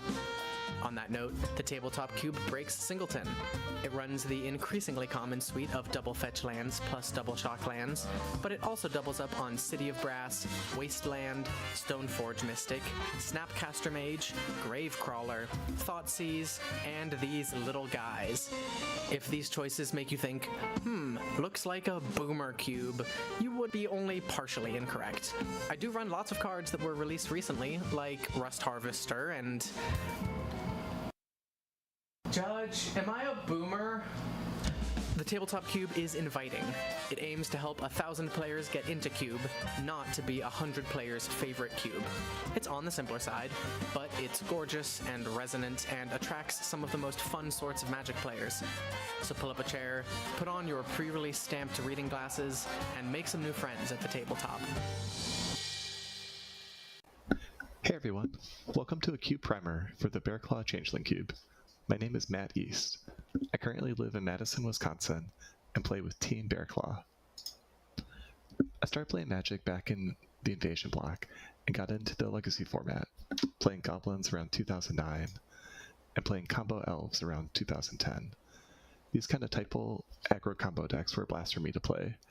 I then took a break from the game for about a decade until my buddy invited me out to the first CubeCon in 2022.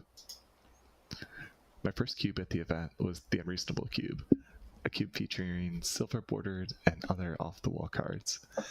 It was one of the most fun times I've had playing Magic, and inspired me to get into designing cubes myself.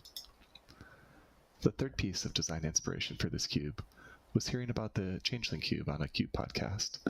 It sounded like a cool rules modification to combine the aspects of Magic that I enjoy into a fun cube environment. In this cube, all creatures are all creature types in all zones. It's a fast, creature-focused cube where cards of different creature types interact with each other in unexpected ways. Decks tend to be pretty fast, with games decided by about turn 4. There are some 2 and 3 card combos, and decks generally range between aggro and more combo synergy focused. Giving a quick rundown of each color in the cube, white is focused on creature lords and removal, both spell-based and creature-based. Blue tends to be more of a supporting color in this cube.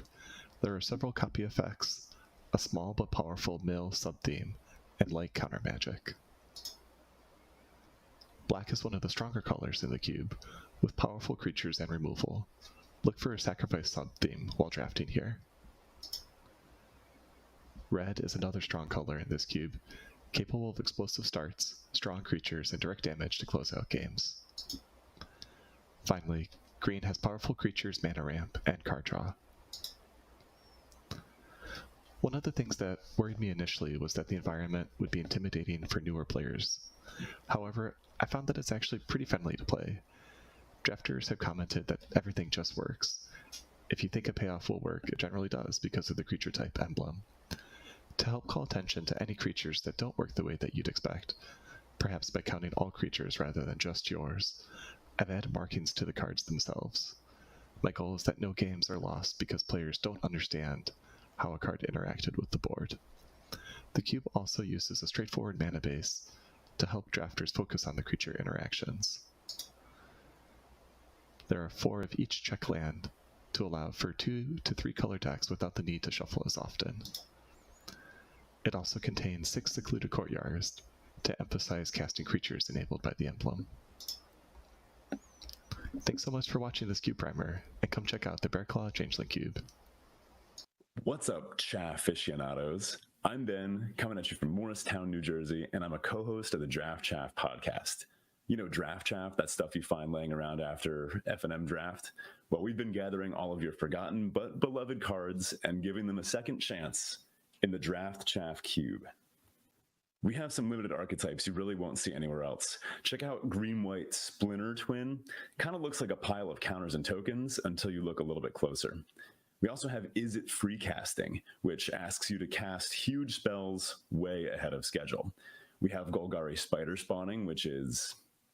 you know what that is. And we also have my personal favorite, Red-Green Power Pingers, which balances Enrage, Power Matters, and Burn for some unexpected value. Other archetypes you can expect to see are Simic Flash, Boros Heroic, Orzhov Aristocrats, Dimir Reanimator, Rakdos Madness, and Azorius Flicker. Now, I know I'm describing color pairs, but even though draft archetypes are centered around color pairs, they're not rooted there. These archetypes are supported across all colors, so no two drafts of the same archetype or color pair will look the same. You could draft Blue-Black Reanimator, then Blue-Black Flash, then Blue-Black Spells, then Blue-Black Madness. Or maybe you could put together Orzhov Reanimator, or Selesnya Flash, or Is It Madness? It all really works. We have plenty of other hidden archetypes too, so keep an eye out for those during the draft. We've also got conspiracy cards and a whole list of achievements to spice up the drafting and the gameplay. If you get one of the achievements, let me know and I'll give you some stickers. The best part about this cube is that you probably already own most of it, and the average cost per card is just 25 cents. We hope you enjoy drafting the Draft Chaff Cube as much as we have. Happy CubeCon. Hey, what's up, y'all? My name is Harrison, also known as Is It Skill. I'm from Milwaukee, Wisconsin, and I'm excited to tell you about my Epic Experiment Cube that'll be at this year's CubeCon. This is a splashy Spellslinger environment where each drafter starts their draft with 2 copies of Epic Experiment. Their inclusion in your deck is optional, but it is encouraged, and it's supported by a unique density of instants, sorceries, and premium mana fixing. There's a color-skewed cube that leans towards red, blue, and green, but there are plenty of powerful white and black cards to pull you into those colors. Now let me tell you about some of my favorite archetypes that you might see. Okay, for archetypes, we have your classic burn deck, a package that I like to call Spelltwine Reanimator, Go Wide Token Aggro, your classic Control Shell, Go Tall tokens with Populate, Domain Ramp, Flashback Synergies, and Self-Mill Deck Looping featuring Laboratory Maniac. All of these archetypes use Epic Experiment in one way or another to support them, and there's also packages of other micro synergies that are present, including Madness, Amass, Food, Crimes, Dragons, and Graveyard Lands. So what is the modular cube? Well, it's all about the modular ability. No, that's a lie. There is a lot of cards that care about counters in this cube, however, but that's not all it's about.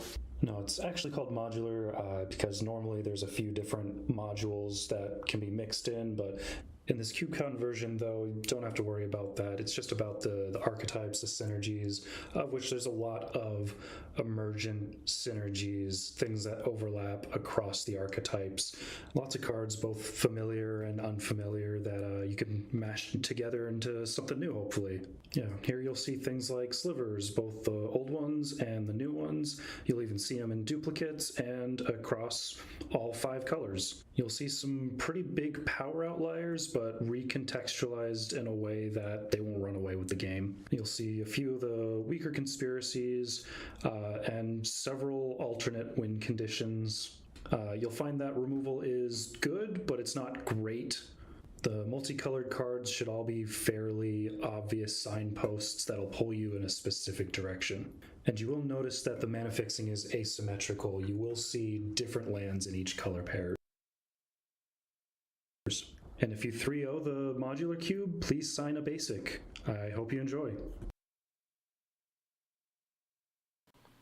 Hi, I'm Andrew Dorsey, creator of the Red Terror Cube, and I want to give you a brief rundown of what it's about. First, it's not a mono red cube. It is a red aligned guilds versus Azorius cube. So, Boros, Izzet, Gruul, and Rakdos all got together and decided to try to beat up Azorius, with a little bit of a mono red sprinkled in. So, what is red? Red is basically everything. It can do almost every role, but I think the important part is that it's not going to be the 1-drop creatures 2/1s. It has more of a haste style, burn, adding damage, doubling damage to inflame tyrant sort of situation. That's what it's going to be. It's more of a tempo-y-ish red. one of the goals for this cube overall is to have a lot of back and forth, have a lot of creatures in the graveyard, no board stalls is one of the guiding lights for my creation. Boros is going to be equipment. It's not going to have any of the busted ones like Batter Skull or Cauldron Complete. It does have the Sword of Cauldron, which is my favorite, and it can do a lot. I've been trying to work on it. It has a lot of the for Mirrodin cards, and it's kind of equipment value. Blue-red has the kind of mostly the burn style, Gutter Snipe, Coruscation Mage, Scalding Viper, Eidolon, Great Revel, kind of this package of when you cast a spell, deal some more extra damage, so more of a chip damage. Blue-red is more of chip damage, and then it has this small giant theme of just running you over with doubling giant power. Pretty good. Black-red is a more Death Touch menace, mid-rangey, value, steal your stuff once in a while, and then reanimate, and just value cards. Like black-red is just value cards. And then red-green is going to be just big monsters doubling their own power, and then you're just going to hit them with the Berserk, and then they're done. Blue-white, I went with a harder control deck. It's got Dragonlord Ojutai is probably the top end, just sits there gaining value, and it's a big threat, and yeah, so that's what it's going to do. Everything is kind of pointing towards there's just a more tempo style to all the games. There's a couple combos, all be one with the Red Terror, and dealing any damage with the red source is just infinite damage. I wanted red to have the biggest powered creature, so Infinity Elemental it is. I threw in Fling. There's some other kind of combo-y cards, but these are kind of 4 one-turn kill combos. You get them, then you win. I like combos, so there you go. I hope you guys, everyone that wants to play, enjoys themselves. So see you there. Hi, CubeCon. My name. Hello and welcome back to CubeCon coverage. My name is Monty Devuti. I have the pleasure of being joined by the wonderful Arya Karamjandani, who's already done one shift of CubeCon this morning, but you're back for the big show here, Arya, the final top 8 draft. Yeah, there's no such thing as casting too much cube for me.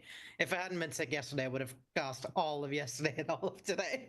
Yeah, I'm very glad you are feeling better, so I do get to be joined by you. And as you said, no such thing as too much cube, though maybe some of our players who are here in what should be their, I want to say, 8th draft of the weekend, may be feeling the effects of some of that. And as we run through things, I do want to once again remind our viewers at home what Cube is. Cube is a curated limited environment. It is one of the ultimate forms of creative expression in Magic the Gathering. It allows people to look at the history of Magic, decide on themes and parameters that they want to follow, and create essentially whatever draft environment they want, whether it's a desert cube, whether it's a non-singleton cube. The possibilities are pretty much limitless, and it does allow you to just pour your love of Magic into something that is tangible for your friends and at CubeCon other participants to appreciate. And speaking of CubeCon, that's where we are.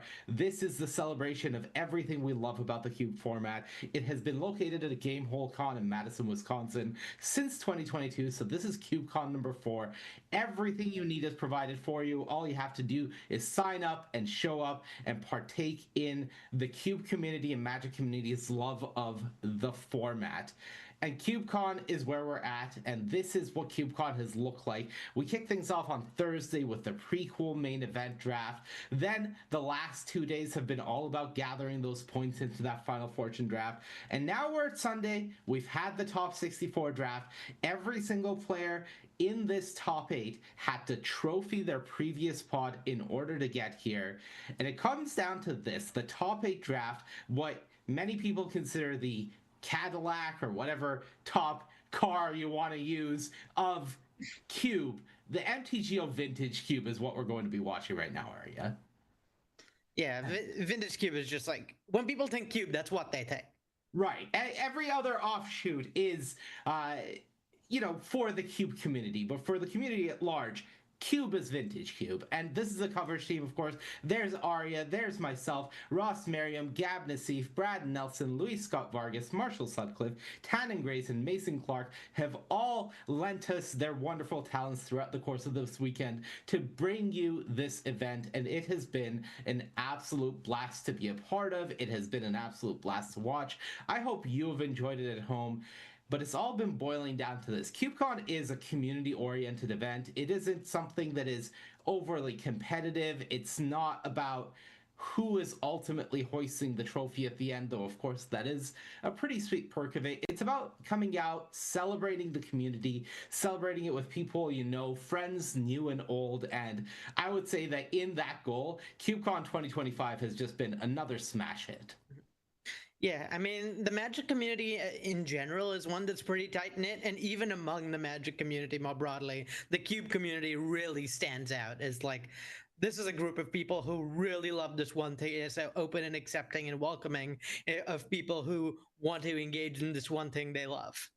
In terms of engaging with this one thing we love, I am going to point you to a new call to action that we have for this round, which is that we want you to vote. We are voting as the Cube community for what the next cube to be added to MTGO is going to be. So !vote in the chat, or occasionally we are going to be putting up a QR code. There it is. There are 3 cubes to vote from: A Study in Harmony, Truly Maddening Tempo, or Enchanted Evening. Vote for your favorite. Take a look at the list. Decide which one you would love to draft on Magic Online, and the winner will be added in the future to MTGO. So great stuff there. One more thing I would like to remind everyone, CubeCon is raising awareness and funds for the American Foundation for Suicide Prevention. This is a cause that a lot of us care deeply about, and it is a fantastic cause to support. Of course, we appreciate you being here with us, but if you are able to support this with a financial donation, there are some wonderful prizes to be won, and it is just something that we all care deeply about, and we really appreciate it. And with that said, I think it's time to go to the Magic. So, Vintage Cube, we have a pod of 8 players that have fought their ways here, gathering points throughout the cubes of the weekend over to the top 128 draft where they needed a 2-1 record. We watched one of them yesterday as our featured drafter, Michael Hron. He was able to get the 2-0 nice and cleanly, but another one of the players here in our top 8 pod, Abe Corrigan, had that rocky road, left to Michael, won and brought it back. So it hasn't been the cleanest for everyone, but today was a full reset, 8 pods, 8 players who had to trophy to get here, and now we're at the best of the best, Arya. Yeah, I mean, these you don't get here by not being good at Cube. Absolutely. And if you're good at Cube, you're gonna be good at Vintage Cube. It's like I said, it's what most people think of when you play Cube. All of these players have played it a ton of times. Abe sits next to me at work. He's one of our drafters. I feel like every other time when we're not in like a meeting or like crunching on something, I look over at his desk and he's got like a Vintage Cube match going on in the background. So these players are experienced. They know what they're doing, and it's going to be a masterclass. And we are into it. Michael Hron is going to be our featured player, and I can tell you that he kicked things off with a Vampiric Tutor. We didn't get a great look at the rest of the pack, Arya, but it did look relatively tame, a bit lower power than you would hope for your pack one pick one of Vintage Cube. Yeah, with there being so much literal power and close to power in Vintage Cube, that's definitely what you want to be opening. Yeah, but Vampiric Tutor does set you up great going forward. Michael, taking a look at his next pack, has a Hymn to Turok pulled up to the front. When you're this early in a Vintage Cube draft, do you feel like you want to start looking at cementing a color, or do you like to stay open and see what the first few picks give you when you haven't picked a powerful card like a piece of Power 9? I think I like to stay open, but with maybe like a slight bias towards whatever color my powerful cards are in. Mostly I want to be building towards a coherent deck rather than necessarily trying to stay in one color. Like when you're drafting limited, when you're drafting with packs from standard sets, you're trying to stay in one or two colors and, you know, do whatever those colors do, whatever your cards do. Whereas in Vintage Cube, it's much more about trying to put together a coherent archetype and make sure your picks lead towards that rather than necessarily making sure they're in the same color. All right, well, taking a look at this next pack, I believe that is a Sorin pulled up to the front here for Michael Cron. What else stands out to you, if anything, out of this pack? Italia's kind of nice as a reanimator target, which with the black cards and Vampiracuda, certainly something you're thinking about. Teferi, Hero of Dominaria is like a pretty strong card in Cube generally, but like threats that snowball but also let you leave up mana to interact are pretty important. But yeah, the Sorin makes sense if you're just trying to stay with black, keep your options open. There's like a bunch of different decks in this like whole black like unfair black slightly unfair stuff with interaction, which is what Michael Cron's gone for so far. Like we see the Vampiracuda sets you up really well for unfair stuff, and something like Hymn to Teract sets you up very well to like pair that with some interaction, pair that with some disruption. But beyond that, there's like a lot of different decks that can bridge into. That's actually a pretty open start, despite the fact that it looks like it's only black cards. Yeah, there was a Xeotaurus proving ground there, and I think that's a great point from you, is if you can find the sweet spot in your black decks where you are doing a mix of unfair stuff for me and preventing your opponent from doing unfair stuff, then you're really cruising, and that's maybe what Prawn is setting up for here. We do see a Tidehollow Sculler pulled to the front of the pack, as well as the Rakdos card here. So it looks like he is very much committed to the black lane here and just deciding where he wants to cement himself. Yeah, Was that the Blood Tithe Harvester picked? It was the Tidehollow Sculler. Okay. All right. And I think that makes sense. Either of the picks may like it's a fork in the road. They're both pretty equivalently strong. The Tidehollow Skull lets you be like black-white, which generally leans like a little more interactive, a little more taxi. Whereas like black-red lets you have more individually powerful cards. There's a lot of really strong red 3-drops, and also like sets you Blood Tithe Harvester specifically sets you better up for like bridging into Reanimator.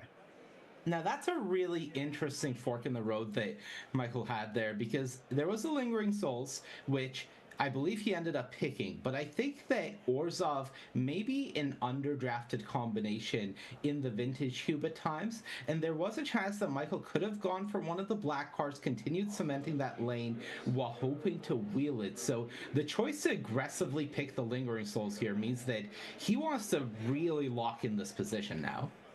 Yeah. The nice thing about taking the Lingering Souls there is that it sends more than even sending a signal, it avoids sending an incorrect signal, because you're gonna have someone seeing that Lingering Souls 10th pick and be like, oh, Orzhov's open, I'm gonna move in. And so they take the Lingering Souls, hedge into like some color combination that involves both white and black, and suddenly you're competing with someone for your gold cards. So I like taking the Tidehollow Sculler and Lingering Souls kind of early here, just to make sure no one gets the impression that Orzhov is super open and tries to move in when they see those cards late. And then, yeah, you can pick up like generic black cards at somewhat replacement level, so you can pick up whichever ones of those end up coming around. Well, here is an Entomb. This is Michael's pack on the wheel now, so we have officially seen every card that is going to be open in this first pack, and he does end up picking that. I think that might have been an Unearth. Oh, sorry, Unearth, yes, of course. Slightly less powerful than Entomb in terms of setting up for like combo-y stuff, but he's really setting up for this grindy grindy small ball interactive black-white deck. Yeah, Unearth with Tidehollow Sculler, very powerful, just continuing to get that sustained disruption as you put pressure on your opponent. So I do like how the pieces are coming together for Michael. A Creeping Tar Pit on the wheel, and he did pick up a Rafine's Tower. So one of the cool aspects of these blue lands is if he is to open one of the most powerful pieces of power in Time Walk or Ancestral Recall, he has essentially the free access to the splash should the draft gods bestow him with that gift. Yeah, it's it sets him up really well to just splash any blue card, and like, yeah, the fact that 2 of the most powerful 10 cards are blue certainly makes that more appealing. Rafine Star being a fetchable land too, like, you're taking that anywhere for your black-white deck. You're not even like paying a cost to pick that card, but you just kind of coincidentally get to play blue if you open some blue cards you really want to play. And it was a nice gifted Godless Shrine, very late in the pack, so that's exactly what Michael likes to see, a perfect land for his deck, and just showing that perhaps there's less interest around the table in black-white as a color combination, and that's what he's hoping for in this position, as then he'll get rewarded in the future packs. Yeah, and I think pretty good setup. I want to call out a particular decision we saw Michael make pretty late in the pack that we didn't really have time to talk about, which was he picked an Oath of Druids like 3rd or 4th last pick.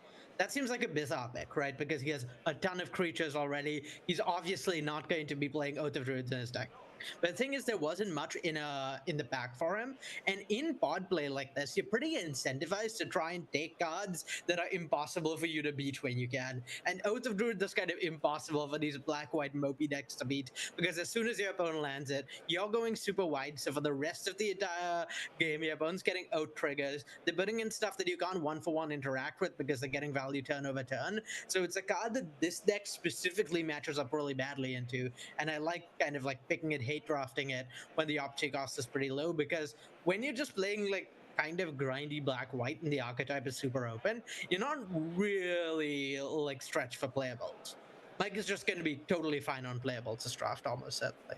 Yeah, it is a fantastic point as we go into the second pack. I believe I saw Mana Vault as the quote-unquote most powerful card in the pack. What do you have your eyes on, if not that? It's Mana Vault. Mana Vault seems like the probably strongest contender here for a card I'd want to take, but the Shadowy Bat Rate is really valuable as well, which might sound insane, right? That's a land I'm talking about taking like close, and I don't think I'd take it over Mana Vault. But it's probably my second pick and Rod first pick if the Mana Vault isn't here, just because Surveil rounds are disproportionately powerful in Cube. Just having access to like a little bit of card selection off of your fetch lands goes such a long way, particularly when you're playing incremental decks like this, which have stuff like Unearth and Lingering Souls to interact with the graveyard. Yeah, so here is the second pack for Mike. There's a Tinker, which may be a little disappointing, but also something that you could stay open towards. We have seen some blue lands picked up. We have seen some cheap artifacts, so it's not off the table, but okay, he's picking it over the Windswept Heath. Is this him cutting, or is this him staying open? I think this is him staying open. He has 2 blue lands, which is pretty big. A fetch gives him a 3rd blue source, and he has a Vamp Tutor, and like that was his first pick. You really want to leverage that if you can, and the way you do that is you have individually powerful cards like Tinker you can tutor for that like kind of solo the game on their own, so you don't care about going down a card. So I like taking the Tinker there. All right, well, speaking of powerful mana drain now in the pack, and he does not think very hard or long about that one. He slams that into his pile. Yeah, and I want to note, we've been thinking about Mike's deck as a like a black-white deck, but there really aren't that many black cards, that many white cards. So we could very well see him kind of like pivot to blue-black. Both of his duels play tap for both blue and black, and then sort of have maybe a white splash for Lingering Souls, or maybe even don't play the blue cards, like white cards at all. He's definitely not locked into white as a secondary color. What he is locked into is playing this like interactive with some unfair stuff archetype that's like base black. Yeah, and we see a life death here pulled up to the front, as well as his Thoughtseize. Feels pretty clear that he is looking to stay in black as his primary color, and Thoughtseize is just a fantastic way to do that. Again, if you can back up your unfair cards with the ability to remove your opponent's unfair cards from the equation, that is typically a winning combination for black strategies of Vintage Cube. Yeah, as like individual cards have gotten more and more powerful and more linchpins of strategies, I think Thoughtseize has really gone up in stock in the Vintage Cube. It's always been a card you'd happily play, but I think these days Thoughtseize is like probably top 25, top 30 cards in the cube for that reason. So really nice pickup. I think Mike's only regret there was that he could not pick the rest of that pack, because he'd have loved a Grief, he'd have loved a Shield Road. Like all these cards are fantastic for his deck. So the one slight downside of the packs breaking the way they did. But maybe he'll wheel one of those cards, given just how many strong black cards there were in that pack. Okay, we did see a Liliana of the Veil getting picked up there over a miscalculation, as well as a Savai Triome, I believe. So just continuing to cement his position in black but giving up a black-blue land in the equation. Yeah, I think Not I like Savai, that for Mike. excuse me. I think Zagoth. I think I like that. Already having one fetchable blue-black tap duel does a lot. Like subsequent fetchable duels have a lot less value to the Mike because you only want to run so many tap lands, and also like we have one Tinker and one mana drain. Like I still don't think Mike is super strongly in blue as a second color. All we really know is that black is the first color and what the general shape of his archetype is going to be. Not so much about the specific cards he's going to be playing. Yeah, and we did see Dark Confidant join the pile, and now he's got an interesting pick here. Does end up picking the Vindicate, so at least certainly knowing that he has access to the mana to play that regardless of where his deck ends up. Vindicate, one of those nice answers that is incredibly splashable when you need it to be. Yeah, Vindicate, pretty good at like covering bases, particularly if you're playing something like blue-black, which has a bunch of permanent types it can't deal with, like Artifacts, which are really powerful permanent type. Being able to splash an answer that kind of covers your color pair's base color pie weaknesses is really nice. Harvester of Misery, the pick there. So it does feel like Mike is starting to end up in a more mid-rangey, almost close to control position, has access to multiple board wipes. Now that we're on the wheel, previously he was eyeing the shadowy backstreet when we first looked at the pack, but with the information he's gotten after those 7 picks, it looks like Coalition Relic was the final pick there. So definitely changing course of what he was considering initially. Yeah, I think playing to well, among other things, just not as certain he's playing white, so that makes Shadowy Backstreet less valuable. If you're not playing, like, say you're playing Shadowy Backstreet and Rafine Star as your only white sources, you then can't really run white fetches because they might miss that much. And then when Shadowy Backstreet is only gettable by like a few of the fetches you could potentially end up with in your deck, it becomes a lot less valuable because it's not turning all your fetches into Surveil. It's only turning some of your fetches into Surveil since it's not in your primary color pair, or might not be in your primary color pair. So I think the stock of it definitely goes down at that point. Grief is a wonderful wheel there for Michael. Up to this point, he had just been picking some artifacts. We did see a Mind Stone as well as another 2-mana rock join the team there, but they do help make the Tinker potentially better if he is able to get a target in this third pack. But the bigger win definitely was picking up that Grief for himself. Yeah, Grief is huge there. Like I said, interaction really important in the cube these days. But yeah, I really like how Mike is like kind of quietly with the like low opportunity cost picks where like there weren't great cards in their pack, sort of maneuvered his way into making the Tinker more and more playable. Right. Is that a Tinker target up front? I couldn't see what that card was. Is that is a Blightsteel Colossus. Oh wow, okay. Yeah, I didn't see him pick like that up, but that changes everything about the dynamic of his deck. Yeah, Blightsteel is probably like one of the best Tinker targets in the cube. There's a lot of decks that just can't beat it. It's like some folks are lower on it. Like there's some matchups where it's less good because if your opponent's playing white and just Sword Supply shares it, then it doesn't matter. And if you're getting 9 damage with Blightsteel, it's literally 0 damage if the Blightsteel gets removed after. But there's so many matchups where your opponent's deck just can't ever beat a Blightsteel, and so. Yeah, I think that changes everything about this draft. You just want to play blue now because Tinker Blightsteel is so strong and you have a Vamp Tutor for it. Okay, so now that we have that in mind, the question is, what is the target goal for number of artifacts that you want? Typically, when we're talking about Tinker, we're looking to do it on curve or ahead of curve when possible. So we're looking at 2 and lower cost artifacts. So in your mind, what is the goal number to really make this Tinker a consistent win condition for yourself? I think I'd want at least 4 to 5 artifacts at 2 mana or less, but ideally like something in the 6 to 7 range.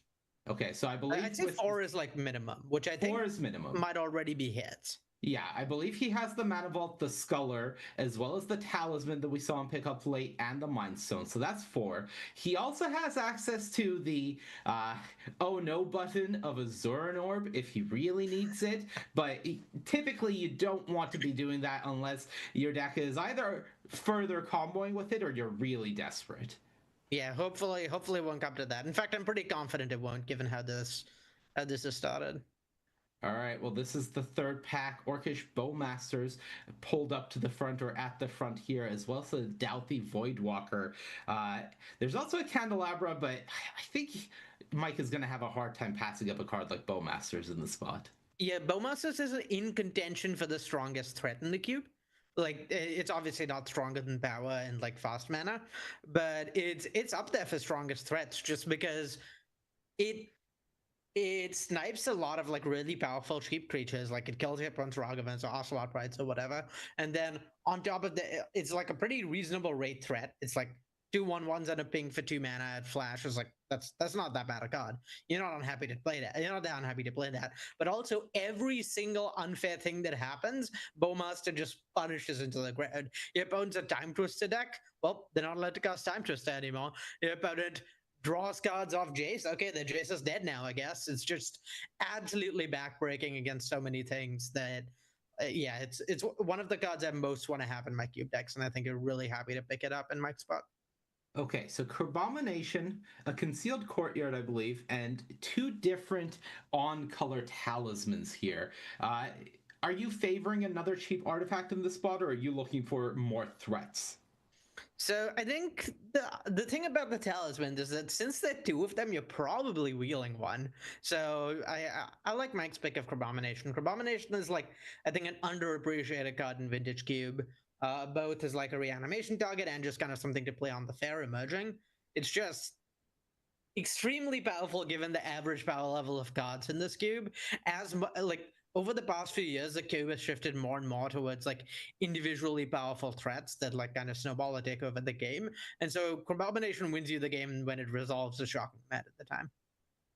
Darkslick Shores pulled up to the front, Mox Opal. There is also a Bauble there in the back, but it is going to be Darkslick Shores. So Michael taking the opportunity to shore up his mana a little and continue adding up to his deck. How do you feel if you're in his seat in this current position early in pack 3? I'm really happy, and I really like the choice to shore up the meta. It demonstrates maybe that Mike is very happy with his position too. He's not short on playables. He has a really good structure. He just needs to make sure he can cast his spells. He'd maybe like a few more powerful cards this pack, but he's like really well set up going into this pack. Like his deck is like 70 to 80% done. Maybe more than that even.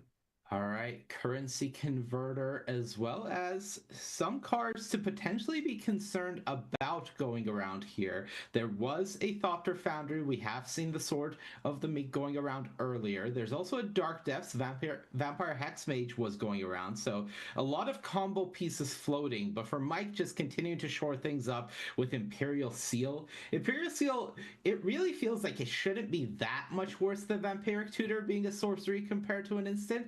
But it does feel significantly worse a lot of the time. Yeah, it's definitely much weaker, at least in large part because pretty frequently you can Vampiric Tutor and cast a card you get in the same turn. Like you tap out for 3 mana, play an artifact, and then turn 4 you upkeep Vamp, draw Tutor, and then play draw Tinker, play Tinker. You can't do that sort of thing with Imperial Seal, so the turn of slowing down is pretty rough. But at this point, like once you have 2 Tutors, you can become a Tinker deck. Like that can be a primary game plan, because with 2 Tutors plus the Tinker itself, you're just going to find it. All right, this was my big question mark. Can Michael confidently believe that he can cast Cryptic Command? And it seems like the answer is yes, picking it over 2 pieces of fixing. Are you as confident as he is in that statement that he just made? I don't know that I'm that confident, but Mike certainly is, and we'll know by the end of the draft. Those 2 pieces of fixing will like white splashes notably. I think if they'd been blue-black fixing, he would have considered them more highly. But since they're white splash pieces of fixing, it's fairly likely that particularly the like Bleachbone Verge will come back anyway, and you don't need a tap land and Cryptic Command that much. So I think the opportunity cost of picking the Cryptic Command is quite low. So that's why I like the pick from him. You can just get the card you really want out of that back anyway, so you really don't lose out on much. There was a Night's Whisper that he did pick up here, and now taking a look at Displacer Kitten, I did also see the Thieving Skydiver there, card I'm a massive fan of. So quite a few Storm and Storm adjacent pieces in this pack, but it looks like Mike is eyeing the Skydiver. How important is it for you to cut something potentially here? Or are you just focusing on your deck? Like, I get what Mike was thinking about it. We saw the Doomsday go around last pack. Doomsday plus Thassa's Oracle.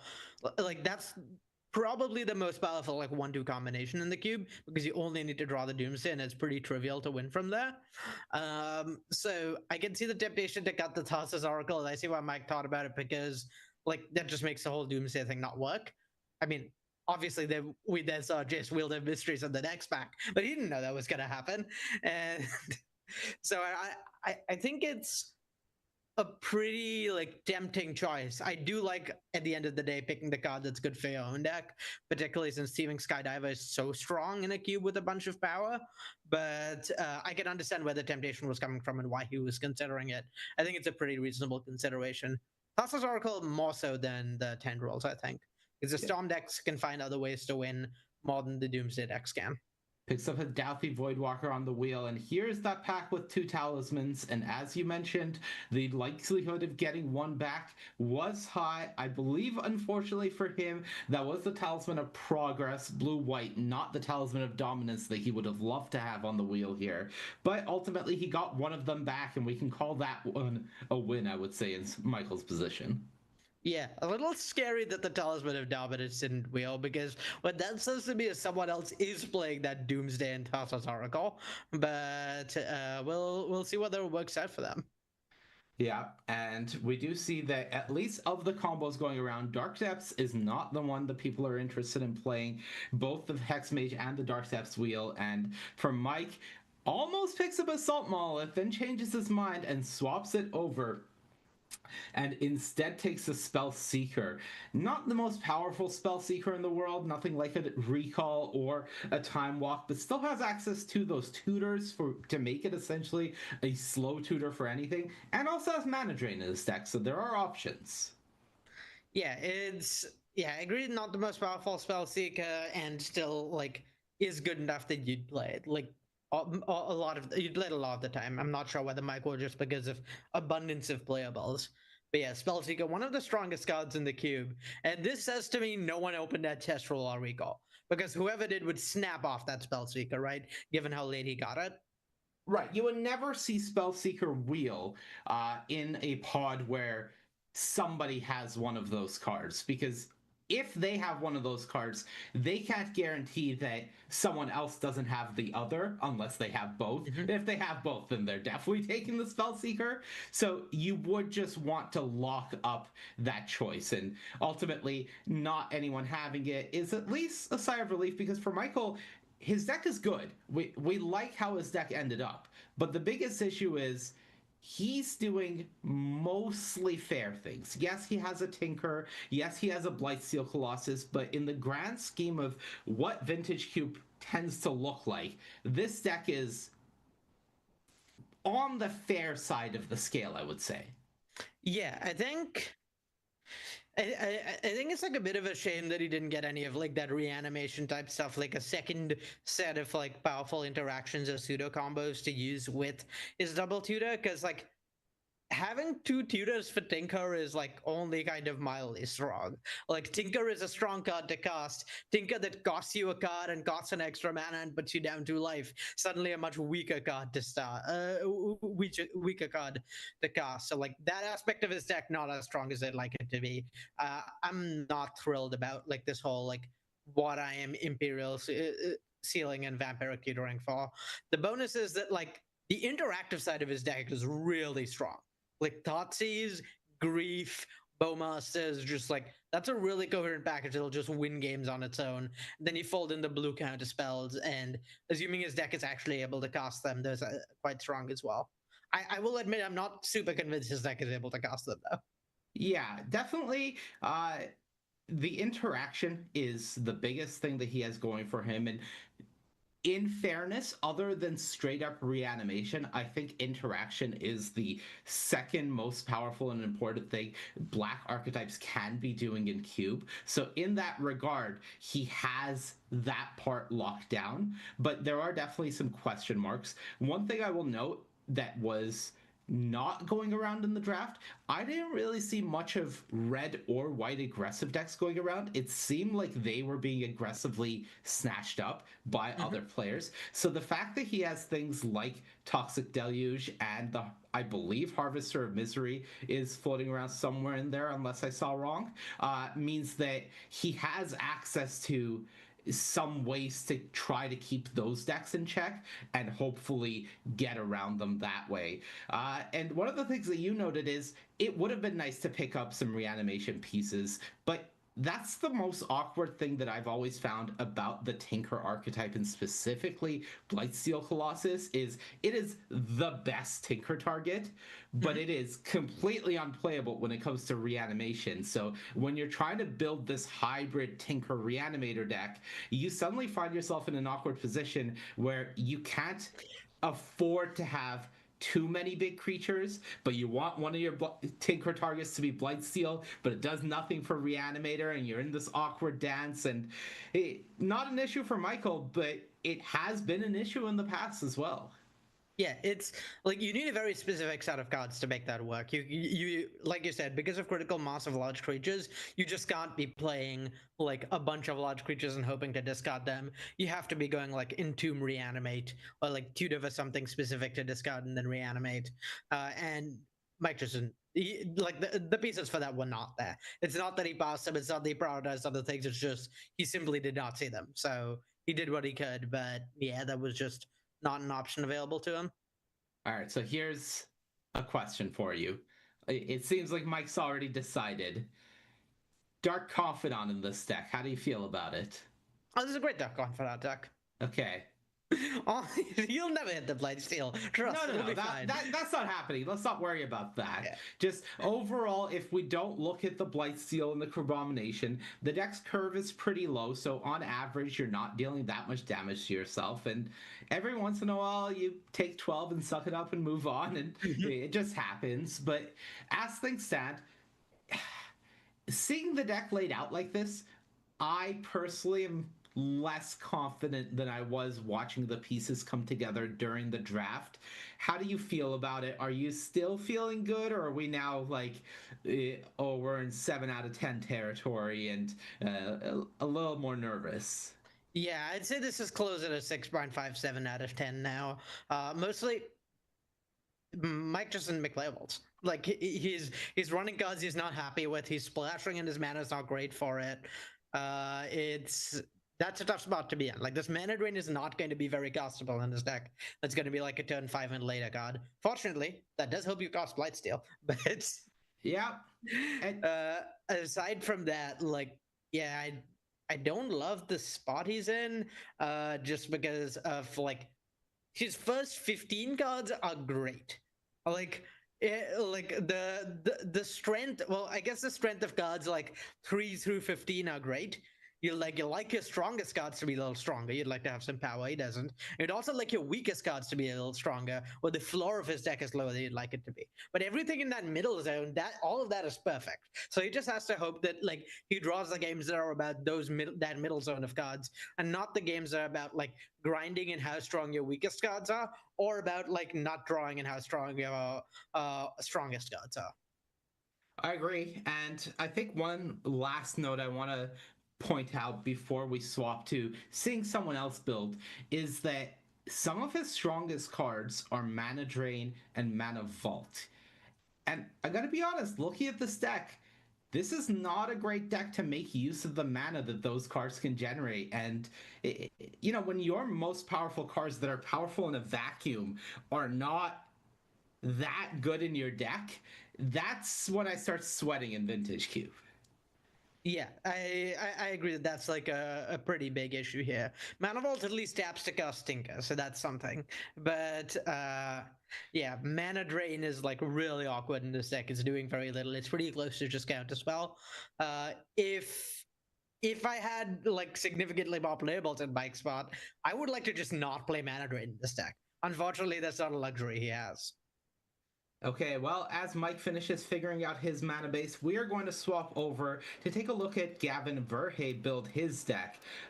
Gavin was on Mike's right, I believe, so passing directly to Mike, if I'm not mistaken, and, you know, not the worst color combination to be on Mike's right, because blue-red means that there wasn't that much overlap between the two. Oh. That's a recall. Yeah, that's an ancestral a recall. There goes that theory.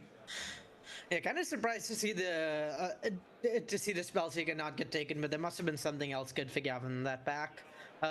It's a little bit of an awkward overlap for Mike, where like blue is not that much of an overlappy color, but the sort of blue cards Gavin wants are the exact ones Mike wants. The like super efficient interaction is what Mike's looking for, and that's like #1 priority for your blue-red deck. That said, it doesn't look like Gavin's got out of that either, so I don't think that's where things went wrong. Yeah. What's that artifact under mutagenic growth? Can you make it out? I don't think I can. Oh, that might mean Urza's Bauble?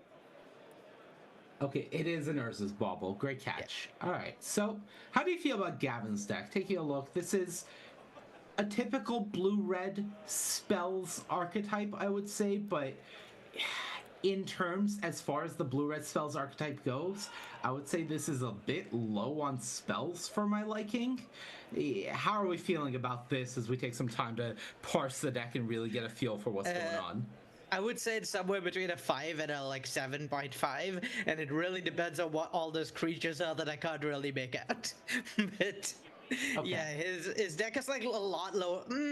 Yeah, 7.5 is about it to the ceiling, assuming those are the best possible creatures for those slots, because the blue-red decks really want a lot of cheap interaction, and Gavin just does not have that.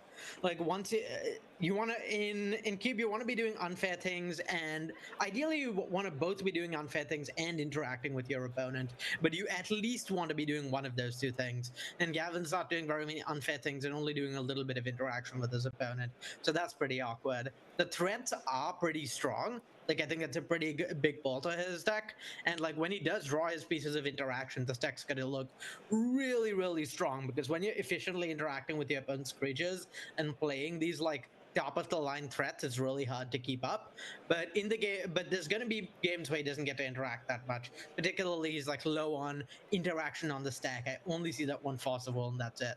And so those games are going to be awkward. Aside from that, I think his deck will probably play pretty smoothly. Okay, so in the 2-drop slot, from what I can tell, we have Jace, Vryn's Prodigy, Phantasmal Image, Kari Zev, Malcolm, Third Path Iconoclast, Inti, Ant Raptor, and I want to say that the last card is Gao Feral Youth from Fallout? No, not Fallout. What is Gao from? Okay, it's from Final Fantasy. Okay, all right. Oh, is it a commander card? A Final Fantasy commander card? I believe so. 2 mana 2/2. Whenever Gao attacks, put a +1/+1 counter on it. At the beginning of each end step, if a card left your graveyard this turn, Gao deals damage equal to its power to each opponent. Oh, that's a nice one. Okay, yeah. I think I'm pretty happy with most of Gavin's 2-drops. They're all like pretty assertive. Like this is a pretty aggressive deck, I'd say. He's like really looking to get on the board with the 2-drop and start like applying pressure. It really does highlight like just like a Spell Pierce, like a Remand, like a couple of those would have gone such a long way to making this deck like an 8 and 8.5 out of 10. But yeah, Gavin just a little bit off of having enough interaction to truly be happy. Yeah, it does seem like in terms of his creatures, they are very solid. I believe that is one of my favorite red creatures there in the 3-drop slot, Broadside Bombardiers at the top there. Incredibly powerful. Lelia, Screaming Nemesis, I think that's a Tishana's Tidebinder, and then Vivi. So the creatures are all there. It's the spells that are really dropping the ball here, and I think Gavin feels that as well. Yeah, I think, like, the deck this is closest to is probably actually mono red rather than blue red spells in terms of just being like hyper aggressive, low to the ground, and then like try and kill them as quick as you can. The thing you generally want blue to give these decks is interactions. That not having that is awkward. And I guess Gavin is like a little short on playables because some of these cards are not cards you want in this style of deck. Jace's Prodigy just doesn't fit in with like all the hyper aggressive stuff. Like you really don't want to be curving 2-mana Jace into 3-mana Screaming Nemesis. That's not the ideal curve. Though it is nice with having Recall in your deck. And then like Gush is I think the card that's over forcible. You do not want to be casting Gush in a deck like this. It's no, you definitely pretty tough.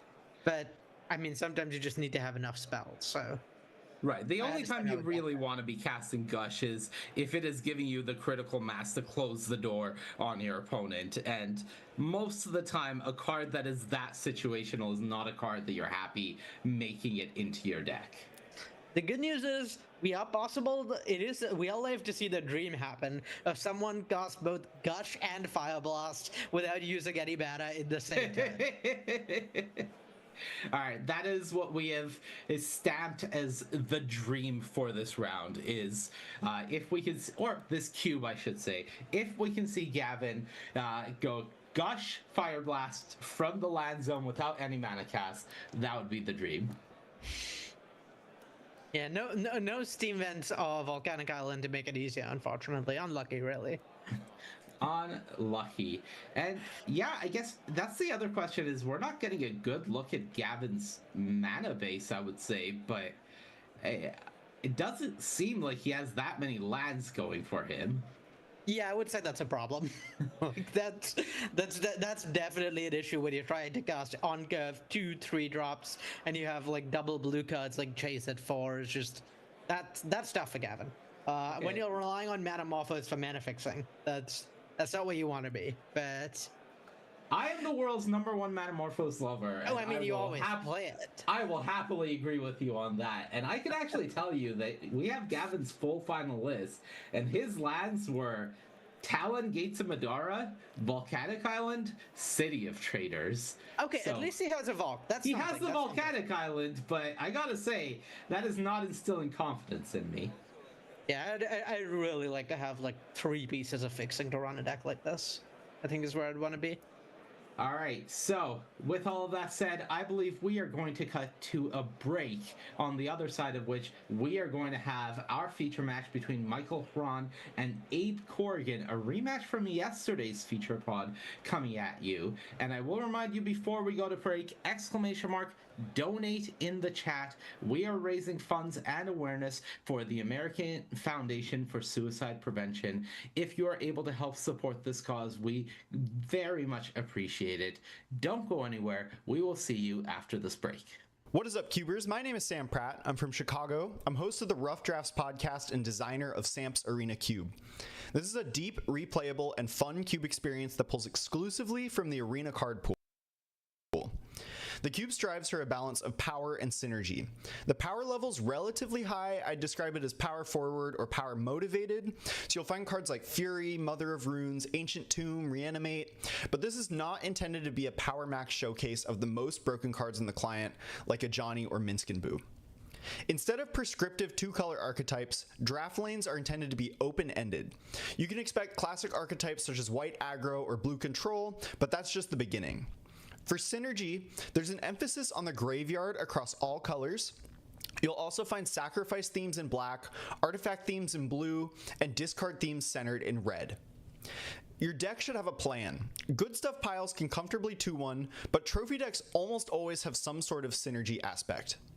A big focus point of the cube is exciting build-arounds. This includes individual build-arounds like Scavenger's Talent, Luris, or Field of the Dead, but also includes toolbox packages like Stoneforge Mystic or Micromancer. There are also a handful of cards that ask things of your mana base, monocolor payoffs like Mystic Sanctuary or Rathalos, and domain payoffs like Territorial Kavu. The mana's good, double fetch, double shock. I've intentionally excluded triomes, so we're hitting the sweet spot of 2-color decks being the norm with ample opportunity to splash. My favorite things to do in my cube: I love Priest of Forgotten Gods and the Sacrifice decks. I love building around Monument to Endurance, and I've recently had a couple really sweet near mono blue decks that end the game looping Cryptic Command with Mystic Sanctuary. My goal for this cube is for you to walk away feeling like you drafted something sweet, and there's a lot of really cool stuff to do in here. Happy drafting. Hi everyone, my name is Noah, and I am the creator of Sky and Sea Cube. The initial thought that seeded my cube was, what if a set was designed around one central color, instead of 5 colors all fighting for supremacy? How would that shape the story, the draft, and the gameplay? In Sky and Sea Cube, a powerful blue leyline dominates the stage. Planeswalkers will form decks built from a spectrum of blue-aligned themes. You will sling spells against opposing blue mages, and cast wizards, sphinxes, frogs, and of course merfolk to ride the waves to victory. You may also employ the services of 3 other colors. Green may offer you ramp, white may offer you buffs for your flyers, and black may help you take better advantage of your graveyard.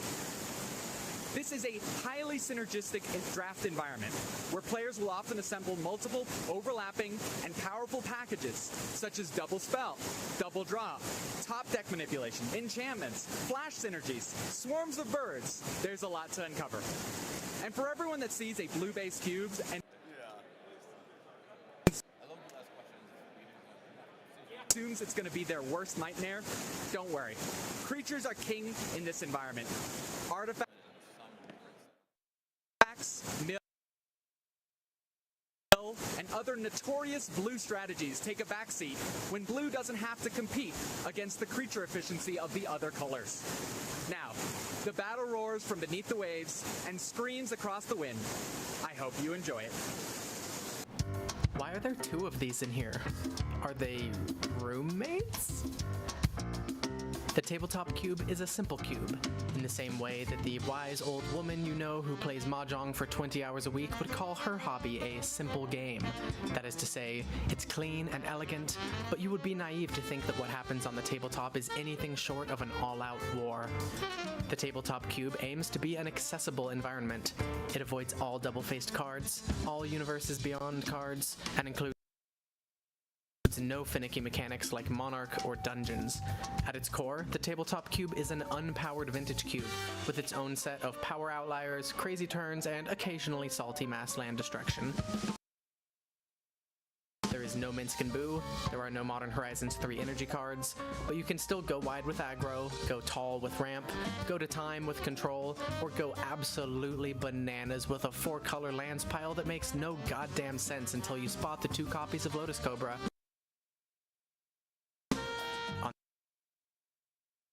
On that note, the tabletop cube breaks Singleton.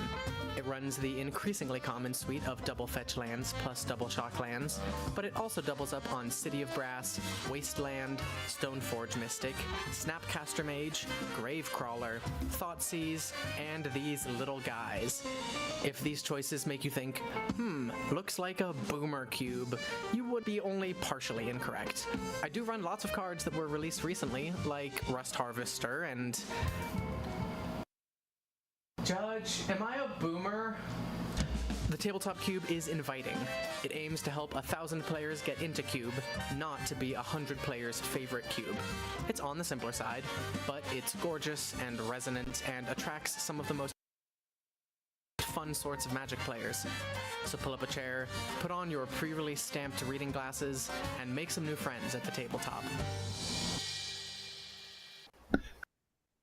Welcome back, everybody, and a reminder that you can vote for the next cube from CubeCon to come to MTGO. A Study in Harmony, Truly Maddening Tempo, or Enchanted Evening are your options. You can follow that QR code or exclamation mark vote in the chat, and then you get to have your voice heard in what you want to see go from CubeCon to Magic Online. Thank you so much for joining us, and once again, exclamation mark donate in the chat, because we are raising funds and awareness for the American Foundation for Suicide Prevention. There's some excellent rewards up to be grabbed, and really, it's just a fantastic cause to support. If you are able to do so, we greatly appreciate it. But with all of that said, it's time for Magic. We are going to be looking at Michael Huron, who was the player that we watched draft, go up against Abe Corrigan. This is a rematch of yesterday. Michael was Abe's loss in the Final Fortune draft, but Abe was able to come back 2-1, come here, and then 3-0 his top 64 pod to make it here. We've talked about Michael's deck. Let's talk about Abe's deck a bit as they get started in the game here.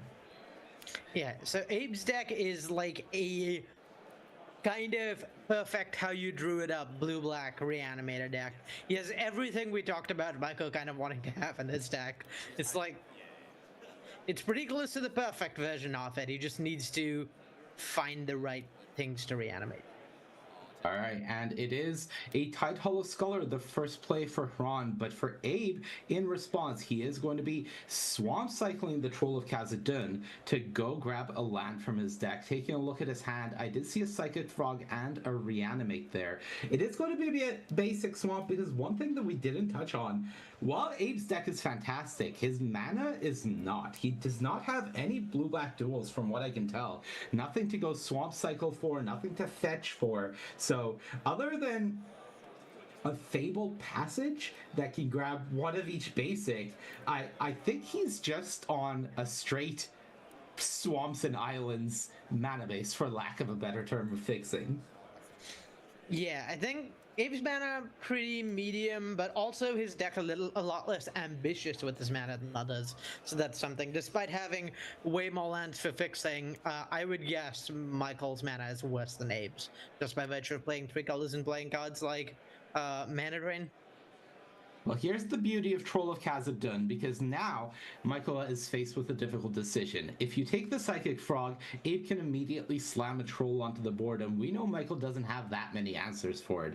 If you take the Reanimate, then you have to deal with a Psychic Frog and a handful of potential discards to it. So either way, it is a rough position. Michael does end up going with the Frog, saying that I'd rather try to beat a Troll than a creature that is giving you access to more cards and something that I have to answer or give you way too many resources immediately. Yeah, that makes sense. I mean, it feels weird to say, but I'm pretty sure heads up the 2-drop is a stronger threat than the 6-drop is. And the other nice thing about taking the Troll is about taking the Psychic Frog is, like, either way the Reanimate ends up in the graveyard, and so you don't have to worry about now Abe would need to find a reanimation spell and a discard outlet to have another thing to reanimate, as opposed to just need to find a second reanimation spell. You just see Abe turn up the Stern Scolding there as well. That was the draw for the turn, but a nod to Michael having seen it with the Mishra's Bauble and saying, I'm already playing with the rest of my hand revealed. I may as well reveal this as well. And Michael decides to dangle a Sorin here in front of Abe and put the onus on him. Yeah, this is you can tell someone's been working at Wizards for a bit when they're just like extremely ready to turn their hand face up and let their opponents see all known info rather than making them write it down. Yeah, I think this is, if there's ever been a moment on coverage that is indicative of the true Cube experience, it's the, this is my hand, I'd rather play as much Magic as possible than waste time on the finer things of, oh, you gotta remember what I have and write it down. Voila, let's just keep going, play the game. Yeah, like you said, Michael's like not very good at beating this troll, so that's pretty scary for him. Like, it's just kind of hard for him to heads up beat a gigantic creature. I believe there's the one Vindicate, but nothing else is coming to mind. And the biggest issue is he missed the third land drop. His previous turn was Sorin Go with no land drop. Another miss here. So even if he has that Vindicate, he doesn't have it right now. And this troll ends the game very quickly. Yep, pretty hard to interact with by blocking it. It requires 3 creatures to block it, so like that's basically impossible for Michael to do in a reasonable manner. Yeah, he does have a Toxic Deluge as well in the 3-drop slot to answer it, but that would require it to be this turn, otherwise you don't have the life to kill the troll. And it would still give the Psychic Frog back to Abe, so it would really feel like a band-aid more than an actual solution. Yeah, and the game feels pretty over to me almost, because half of Michael's deck feels uncastable now. You cannot cast Heartsease, you cannot cast Vampire Recruiter, you cannot cast Imperial Sail. Like, so many of Michael's strong cast cards are literally uncastable. Yeah. Yeah, and it looks like he still missed that 3rd land, so it looks like he agrees as we are going to the second game, Abe Horgan being up 1. I did get a look, unfortunately, at Coalition Relic in Michael's hand at the end there, so with that 1 land, he really would have been able to enable anything, but it was not in the cards. And Abe Horgan with the very streamlined reanimation strategy, just getting the job done there, and it really just seeing why Troll of Khazad-dûm was such a massive inclusion for this type of deck. Yeah, I mean, it didn't show up in Legacy because it was a weak reanimation target. The reanimation targets are like generally pretty awkward in decks like this because their floor is so low. They're like a completely uncastable card. And so a card with a floor of this is a land is just insanely good for your reanimation strategies. And yeah, the triple menace on it making like blocking very difficult lets it close out games surprisingly fast. Like, it doesn't look that strong of a card because on a 6-drop that ability is not generally very relevant by the time you play it, or at least it's somewhat blockable, but when you're reanimating it on turn 1, turn 2, that thing's just unblockable. It kills you. It close to kills you. Yeah, 1-mana land cycling is definitely not something that we see very common. It is. I obviously you can speak more to this from being at Wizards, but it is a very aggressively costed ability, so it makes sense that it was in a Modern Horizon set that we really saw, or sorry, was that Lord of the Rings? It was in Lord of the Rings, a modern-only set that we saw something like that being able to be printed. It was a lot of the Rings only thing, and it was like, you know, we like to push boundaries, a little experiment with Raid, but there's a reason we haven't run that back, and it's just too free. Right. That sort of thing really doesn't feel like it could safely exist in a standard format. Oh, certainly not. Never. It probably couldn't even safely exist in a Modern Horizon set again. Well, they are there now, as we do have our feed being frozen here, but it is going to be Abe Horgan up a game as we try to get that fixed for you. So Micron will have the play in game 2, and it looks like we are actually going to join it a little bit in progress. So this is Michael going for a Liliana of the Veil on turn 3. It was met by a remand from Abe, and previously Abe had cycled that Troll of Khazad-dûm again. So that's where things stand. We are on Abe Horgan's turn 3, and here we go. Yeah, Liliana is a really scary card to cast in this matchup, I think. For Michael, like, you can't uptake it, right? You just can't let your opponent put their reanimation target in their graveyard. So most of what I think Liliana ends up doing in this matchup is it sits down 3 loyalty, and if Abe ever tries to reanimate something, that thing gets edicted. So Abe recognizing, against a weaker player maybe, you might think, oh, it's fine, I'll just let this Liliana resolve and discard whatever my reanimation target is. But Abe recognizes that Mike's probably just not going to do that. He's just going to leave the Liliana sitting there, and then leave the Liliana sitting there, and then when Abe reanimates something, he's the Liliana to edict it away.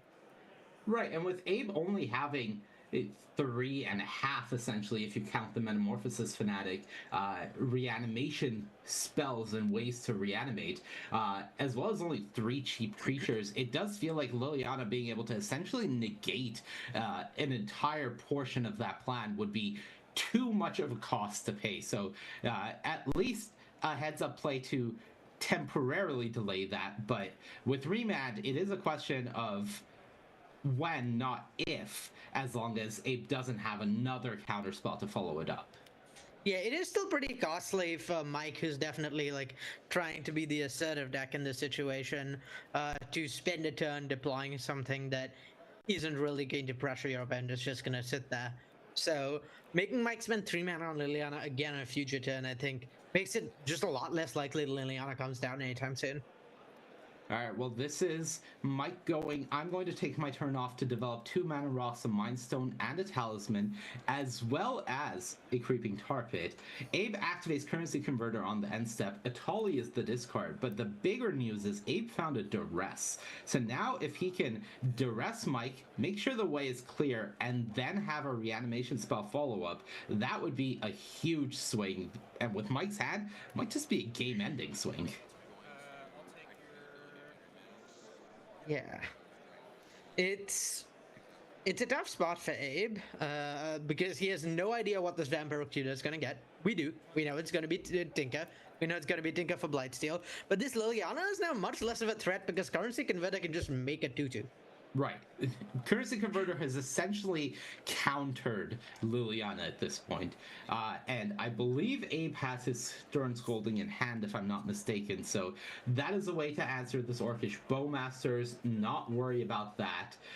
So Abe feeling somewhat in control, but one thing that I'm concerned about looking at his hand, and I'm trying to get a better look, is does he have more black mana to work with, or is that the choke point? Okay, no, there is a Shadowy Backstreet, I believe, there, if I'm not mistaken. Yeah, no untapped black land is a little awkward, but yeah, well set up to reanimate on a future turn at least if he finds a reanimation spell.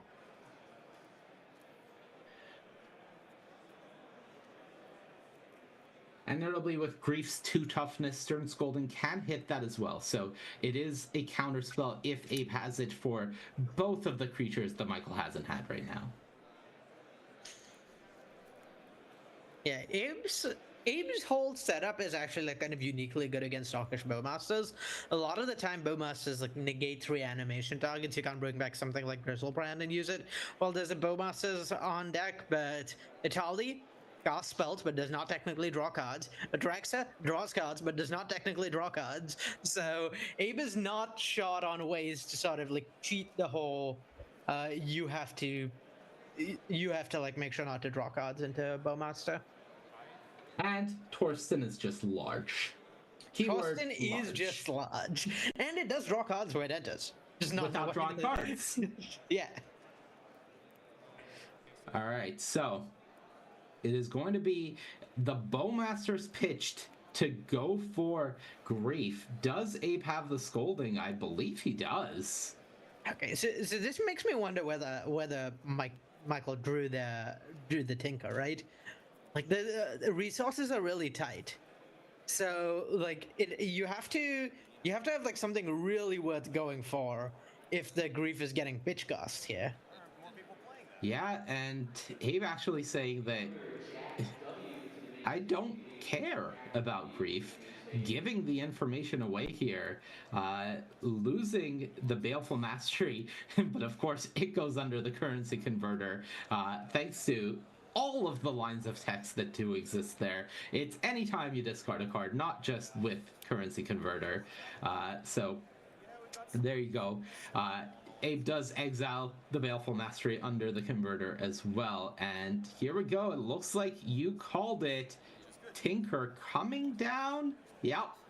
Knows the way is clear. Knows that there's no answer with the Baleful Mastery gone. And, you know, I gotta wonder for Abe, what are you holding that Stern Scolding for? What are you afraid of in that position? So I don't think Abe is afraid of anything in that position. Abe is just, and I know this about Abe, I've played a lot with him because we FFL together all the time. He sits right next to me at work. He was maybe being a little greedy and saying, well, you know, I can get an extra 2/2 if a card is discarded instead of put into my graveyard from countering something.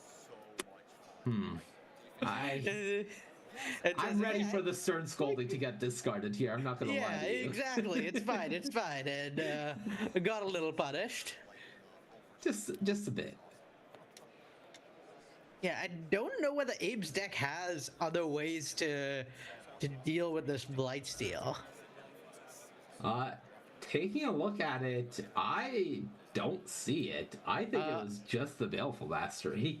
Depending how you define the One Ring, that can be a way to deal with it, at least somewhat temporarily. Goodbye, Stern Scolding. I'll miss you. Yeah, he can like block with something and soak damage for a turn, but yeah, he can't do that infinitely. Okay, but what if Michael has a way to answer the Blightsteel Colossus? That might do it. Let him cook. Animate Dead is on the battlefield. So, Atali trigger, Torsten, and... No, you keep going. It needs to hit a spell. Swap, swap, swap. Spell Seeker for nothing. Well, not nothing, but nothing relevant in the spot. I believe Abe can either go get Mana Leak or Loose Focus. Those seem like the top choices. Maybe the Epiphany.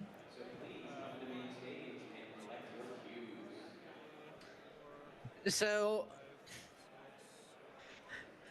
hear me out. Okay. The only way to beat a bad guy with a Blightsteel is a good guy with a Blightsteel, which you get by flipping Atali. Okay. So Yeah. I think Abe's line to win this is soak a bunch of damage from Blightsteel. Dawson is very good at soaking damage because because you make tokens after it dies, and those tokens can then soak damage again. And Blightsteel's damage doesn't add up. You just need to not take 10. Dawson provides 14 points of soak, which is enough to soak 2 hits from Blightsteel. So Okay. Abe can maybe try and race the Blightsteel, either by flipping his Atali or just racing it the old-fashioned way. Psychic Frog does help that endeavor, I will say. And I believe picking up the Metamorphosis Fanatic, that means that he can trade a chump with this Atali and oh my god, rebuy, go back into Michael's deck and try to find another answer. This game's getting a little silly, I will say. Yeah, he has a reanimate as well, so we might be looking at like Atali 3 times over or something absurd. And that is the beautiful part about facing a Blightsteel is your life total isn't under threat. You are dealing with a different resource in poison, so this reanimate is essentially free when you think about it. Yeah, it's like you can do it as many times as you want, as long as it's not like 3, then that's too many times. Yeah. Alright, I think what Mike needs to get out of his deck for a multitude of reasons, primarily killing your opponent, is he needs to find his Cryptic Command, because that's the card that Abe most wants to hit with Atali in order to just end the game or bounce this Blightsteel Colossus and buy himself all the time in the world. I don't think Cryptic Command made the cut in the final version of his deck, but I might be wrong. Okay. But did he board it in? Excellent question. He might have. It's certainly better here than most matchups. Yeah, once you're not worried about getting aggroed down, it is possible the Cryptic Command re-enters the discussion as a possibility. Now, given that like the reanimate in hand is face up for Abe, I think Michael might just not be allowed to attack here. Like letting the Atali die, doing basically nothing, and giving Abe another reanimate seems really bad. Okay, So this might be a defensive tapped. Blightsteel. Let's say it is a defensive Blightsteel. So you're facing, let's say you block the Torsten, you have 6 from the Atali, 8, 9, plus a frog that has up to 7 cards available to it.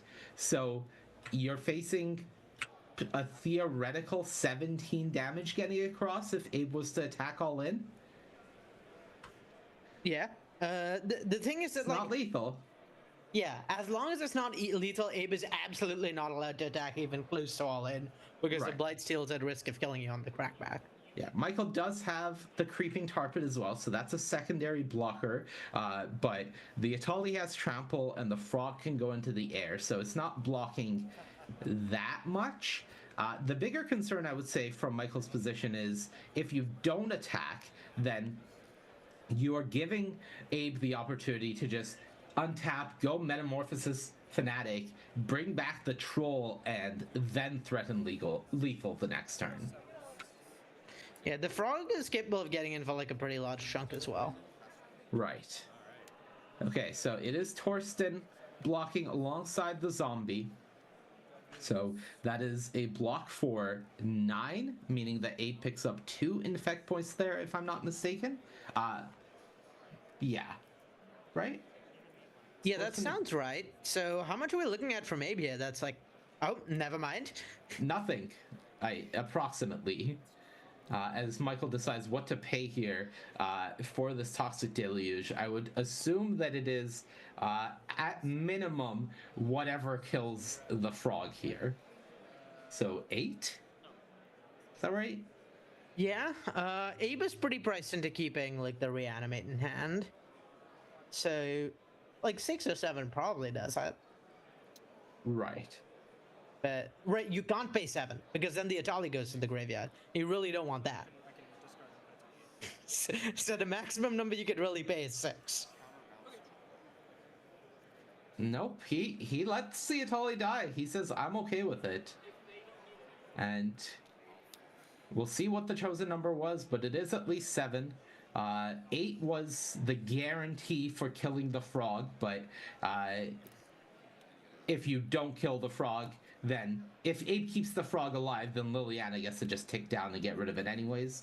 And that is the trade-off here. So back Abe's way. We have 1 poison marked for him, so that is what we're going to operate off of until we hear otherwise. Yeah. In a game where... Sorry, go ahead. Looking at Michael's deck, I don't see any answers for Blightsteel in there either. So, playing that game of Go Fish might not quite work out for Abe. Yeah, no, it's Abe doing some math here.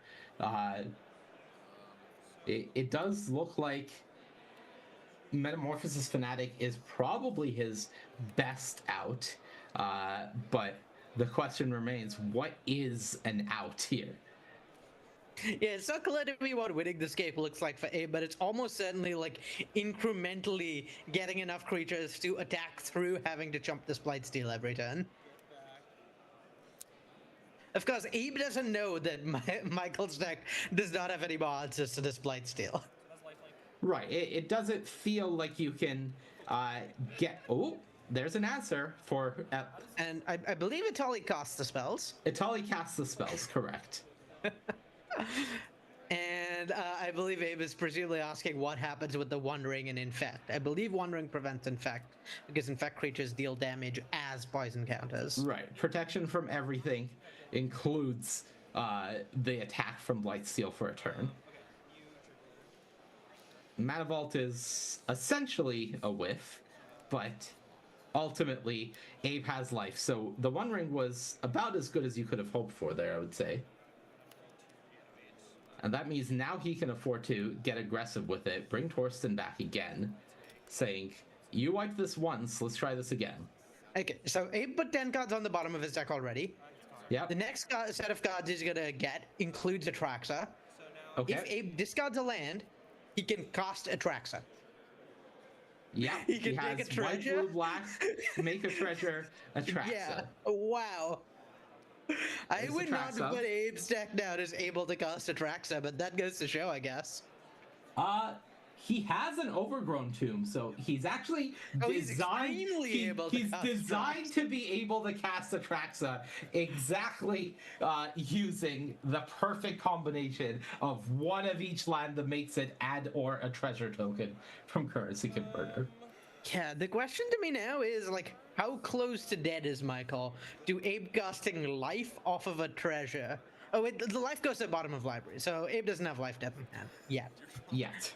But should he get that, that's like yet another axis on which Abe can maybe apply a bunch of pressure to Michael. Yeah, the fact that Michael has to take a turn off here from pressuring Abe is massive. The One Ring was probably the best hit that Abe could have gotten in that spot. Yeah, it gives Abe like the time he needs to get to like build up towards being able to actually attack Michael for some mat. Yeah, and Liliana going up after Michael plays his only card in hand, which was a land. Abe briefly considering discarding a Spell Pierce. That cut down is keeping this creeping Tar Pit in check as a blocker, so Abe very incentivized to keep that and doing the math of, okay, you're at 17, so it looks like 3 was the life paid for Toxic Deluge, and going from there. Yeah, Toxic Deluge killed an Atali though, right? So it had to have been more than 3. Maybe Michael gained life somehow? Yeah, I'm going to not overly trust our life total overlay here, because Michael's health feels like it should be lower, and from everything I can tell, Abe feels like he should be at 2 poison counters. So something feels slightly fishy to me. But with that said, this is the information we have to work with at the moment, so this is what we will go off of. So, it's not really what this game is about. Okay, never mind, it is what this game is about. Abe and I agree. He's trying to think about flipping Atali. Well, it wasn't what this game was about until Abe hit exactly the Mana Vault, and we went from a unfathomable 6 mana to a very realistic 9 mana, and now the game feels like it has entirely changed. The problem is that flipped Atali is not technically in fact. It only deals damage to players with, like, it's only when it deals damage to players that they also get that many poison counters. And so Blightsteel does just eat flipped Atali when they fight, because it puts 11 -1/-1 counters on the Atali. Yeah, and Indestructible is not helping you through that. Oh, God, I love Magic. This game is so sweet. This is absolutely one of the games of all time. It really, really is. I would not be surprised to see an Atraxa cost this turn. I would also not be surprised to see that. Right, the other problem is we are coming up on Liliana Ultimate.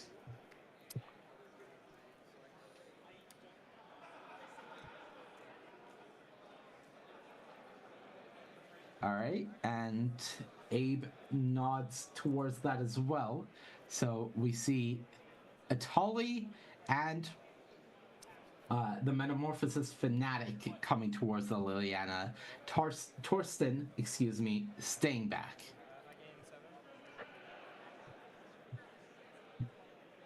Abe is 1 gazillion life roughly after that attack, given both those creatures had lifelink. Yep.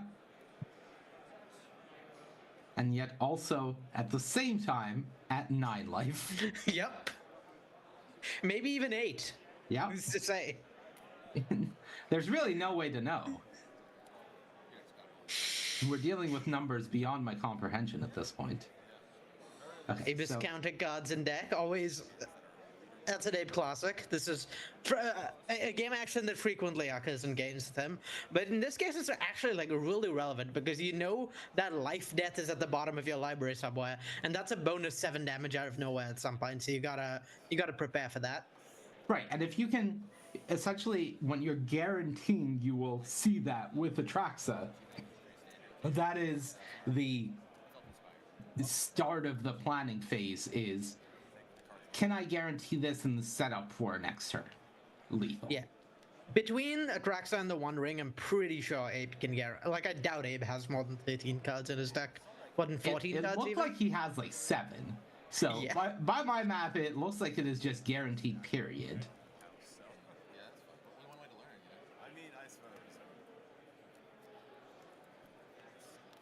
Okay. Leaving up all his mana is really suspicious. I wonder what he has. I think it's a Cult Epiphany. That's what I'm going to call it. Oh, okay. I think his plan is to draw to exactly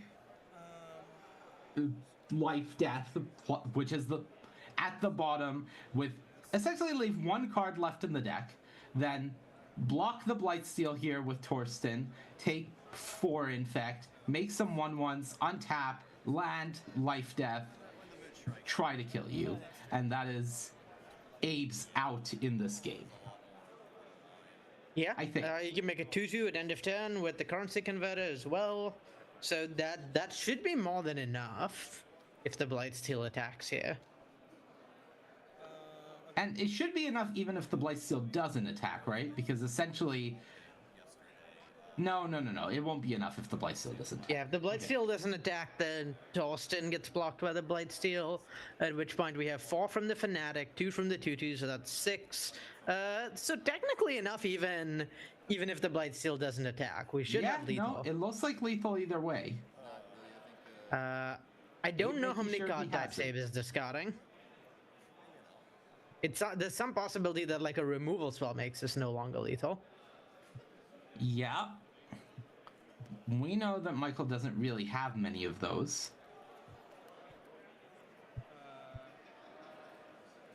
Okay, so 6 cards in deck. So he gets the Epiphany for 5.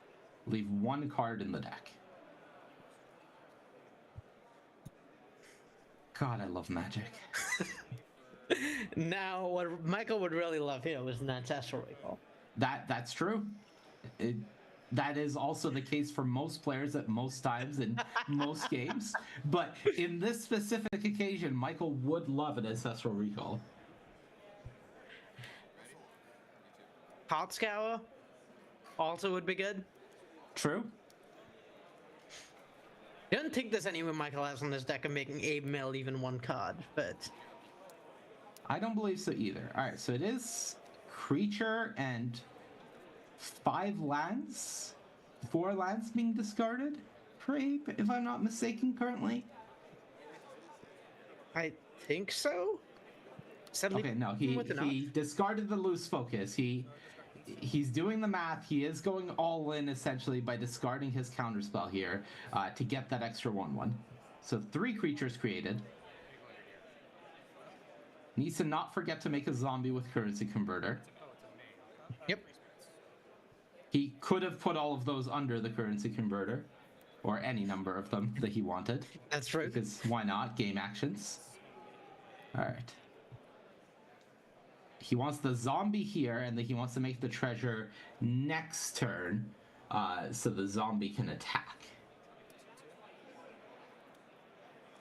What a game. I love that Abe found this exact line to kill.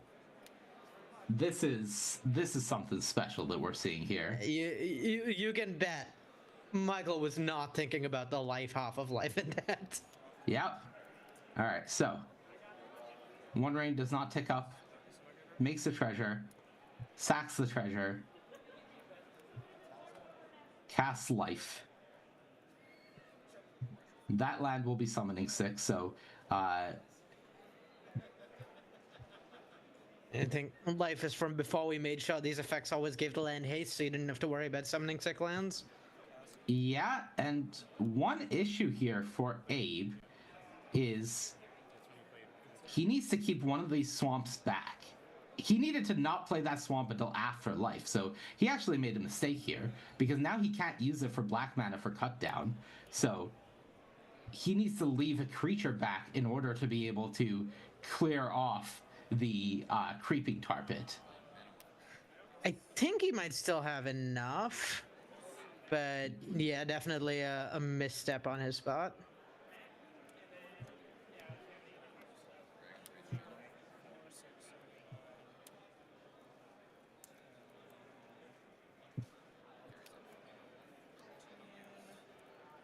And of course, the ultimate question is the life total that Abe is working with equal to the life total that we are looking at? Because he's leaving back more creatures than we that would makes think me he'd believe be able to afford. that Michael's life total is lower than we think it is. Or lower Which than it logically displays makes sense on. from the toxic deluge that killed an Akali, but you know, Atali, excuse me.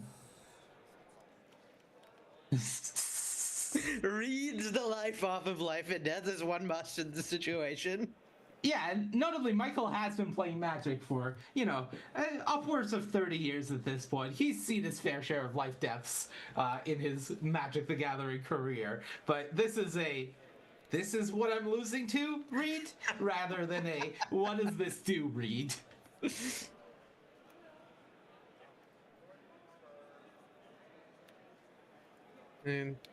Yeah, I can't think of what's in Michael's deck that could do it at this point. Yeah, we've established his no ancestral recall to target Abe. Yeah, animate Tarpit. Abe says, "I have the cut down."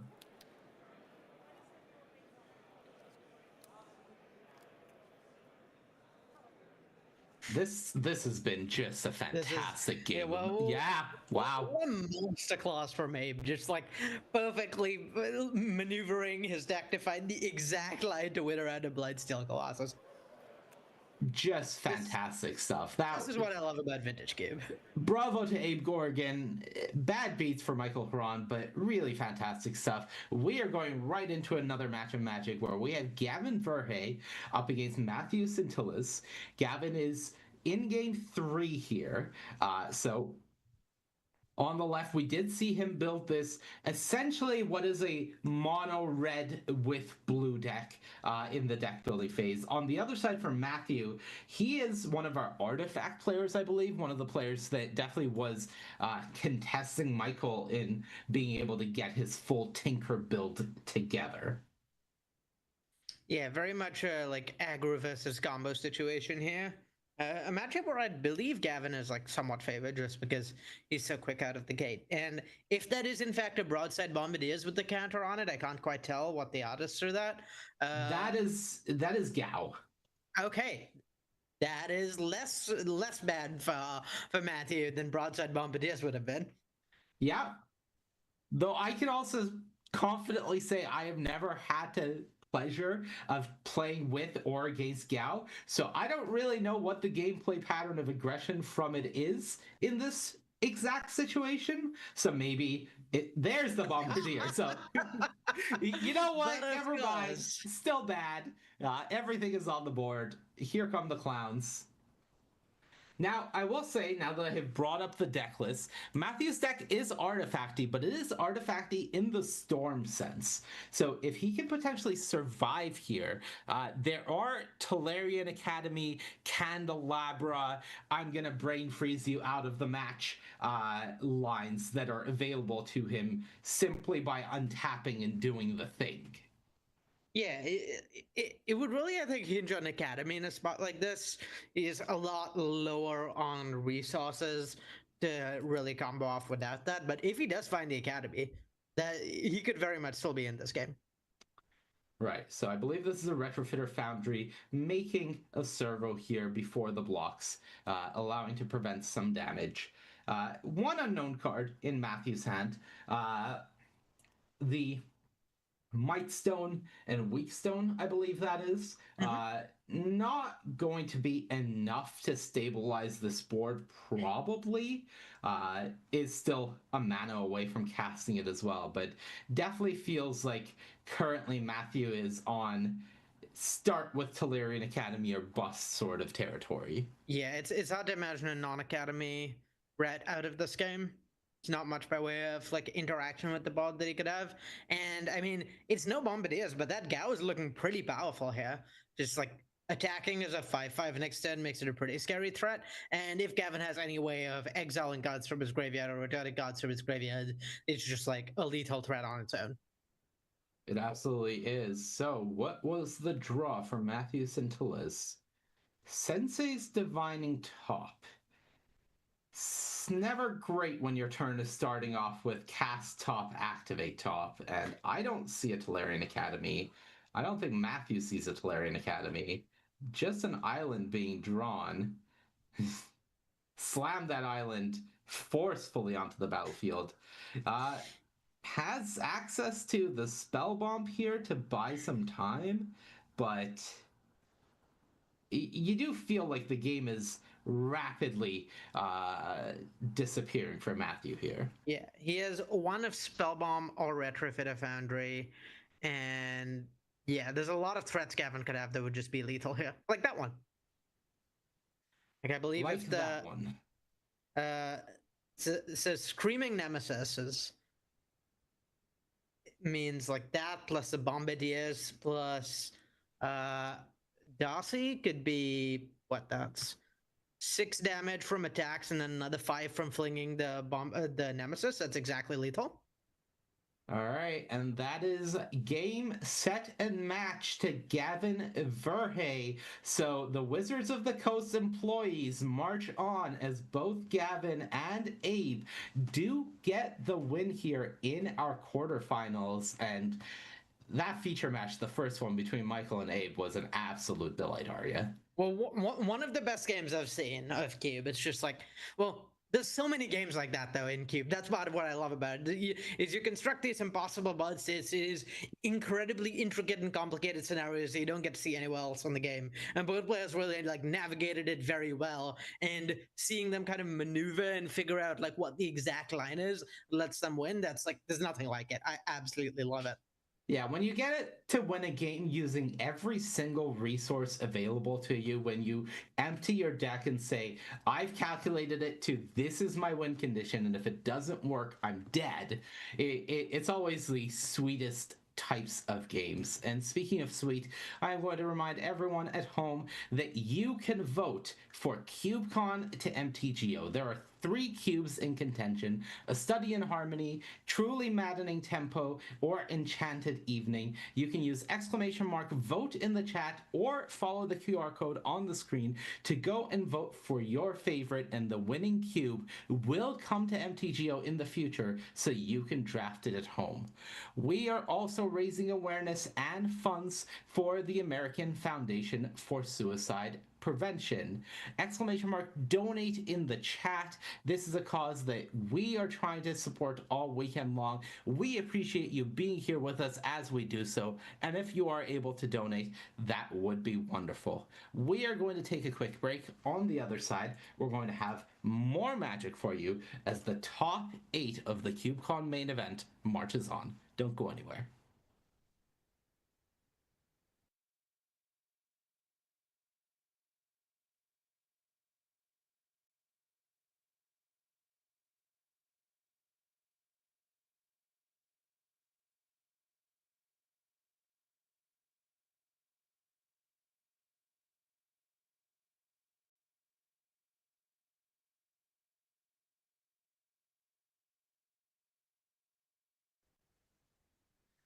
All right, do we have matches yet, or is a quarterfinal still going?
Control Cube, a draft environment built for players who love stack battles and control mirrors.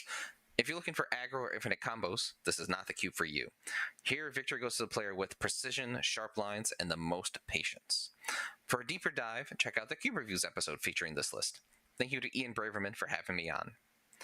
In this cube, interaction is everything. With over 45 counterspells and half the cards playable at instant speed, nearly every game becomes a tense dance of responses.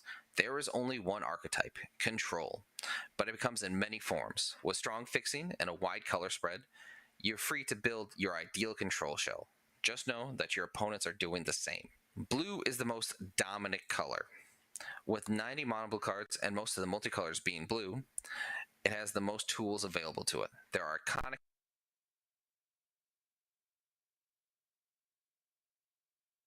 control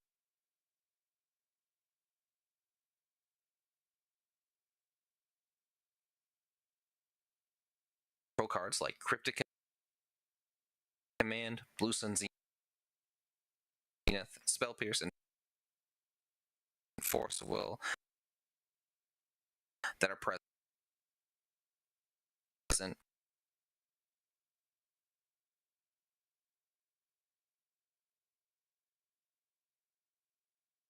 and blue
environment built for players who love stack battles and control mirrors. If you're looking for aggro or infinite combos,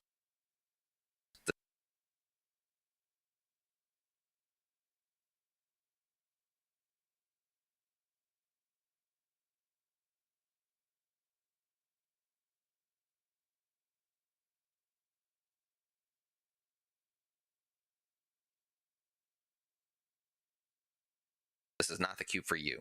Here, victory goes to the player with precision, sharp lines, and the most patience. For a deeper dive, check out the Cube Reviews episode featuring this list. Thank you to Ian Braverman for having me on. In this cube, interaction is everything. With over 45 counterspells and half the cards playable at instant speed, nearly every game becomes a tense dance of responses. There is only one archetype, control, but it comes in many forms. With strong fixing and a wide color spread, you're free to build your ideal control shell. Just know that your opponents are doing the same. Blue is the most dominant color. With 90 mono blue cards and most of the multicolors being blue, it has the most tools available to it. There are iconic control cards like Cryptic Command, Blue Sun Zenith, Spell Pierce, and Force of Will that are present, and blue offers you a flexible approach to managing your opponent. Every color is also available at a lesser extent. White offers exile and clears things with Solitude and Council's Judgment. There's a Ketchermos sub-theme. There's also Burn with Lightning Helix and Flage. Black excels at hand disruption. It disrupts hands, graveyards, and libraries with Thoughtseize and Gonti. Red pressures your opponent's life total with cards like Lightning Bolt and Goalie Bringer being the most aggressive color, but still not being an aggro deck. It also hosts the most blue hate with cards like Pyroblast and Burnout. Green offers ramp and recursion with cards like Primeval Titan and Wilderness Reclamation to out-mana your opponent. There are creature lands like Celestial Colonnade, recursive engines like Elixir of Immortality, and powerful planeswalkers that will turn a long game into a locked game if you don't have the answers.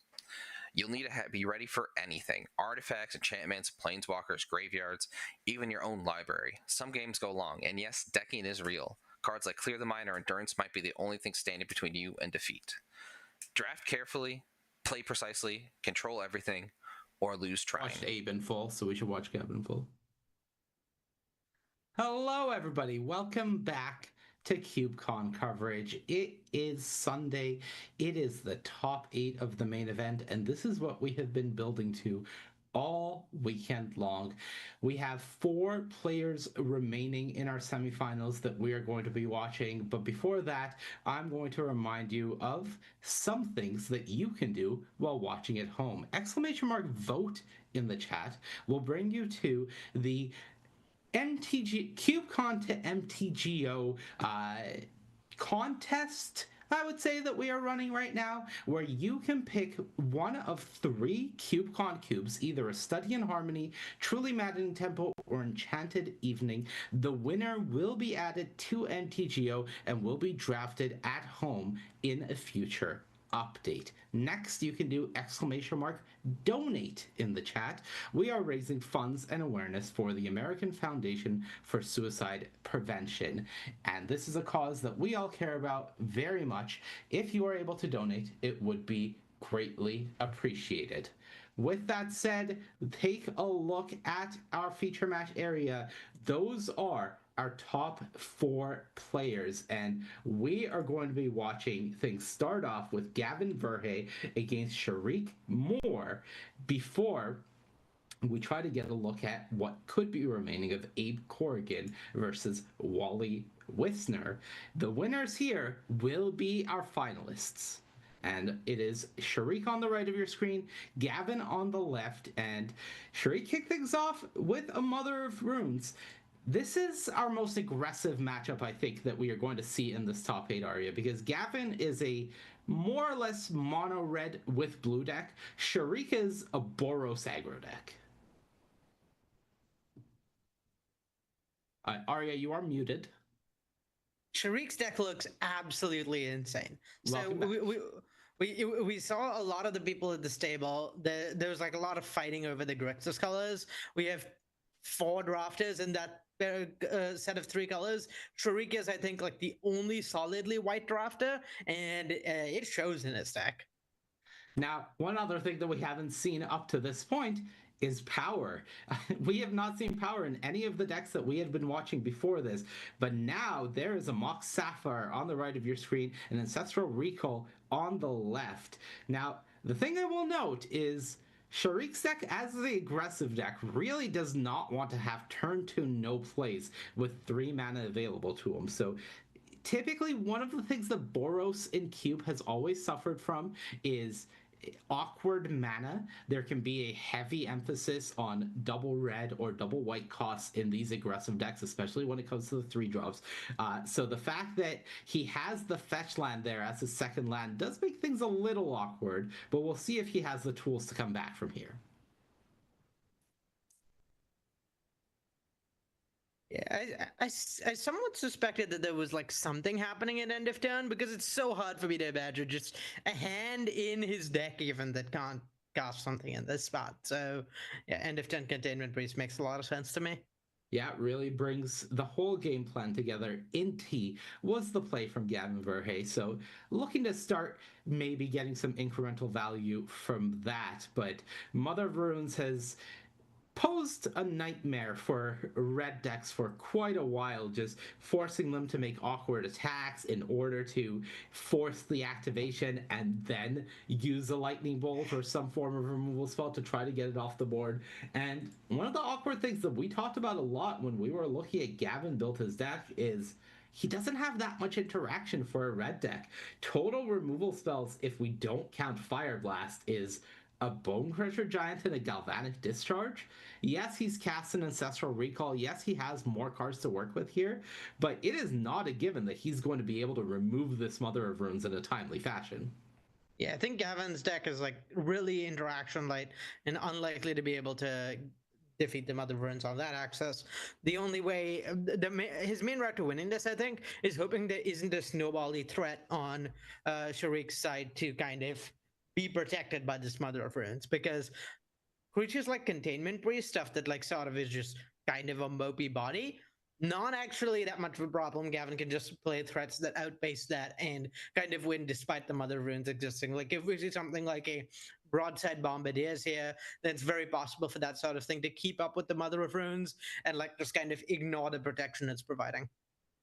All right, so 4 mana pass from Sharik. Once again, looking very suspicious. What are some of the things that he's representing in the spot with this mana? It's not as wide as some other decks might be because there's just not that many flash threats. I believe he has Kata Commando in his pool, a few removal spells. I think removal spells and Reprieve are the main things I'd be thinking of in this spot. He's pretty low in terms of threats he could cast, so that's something at least for Gavin.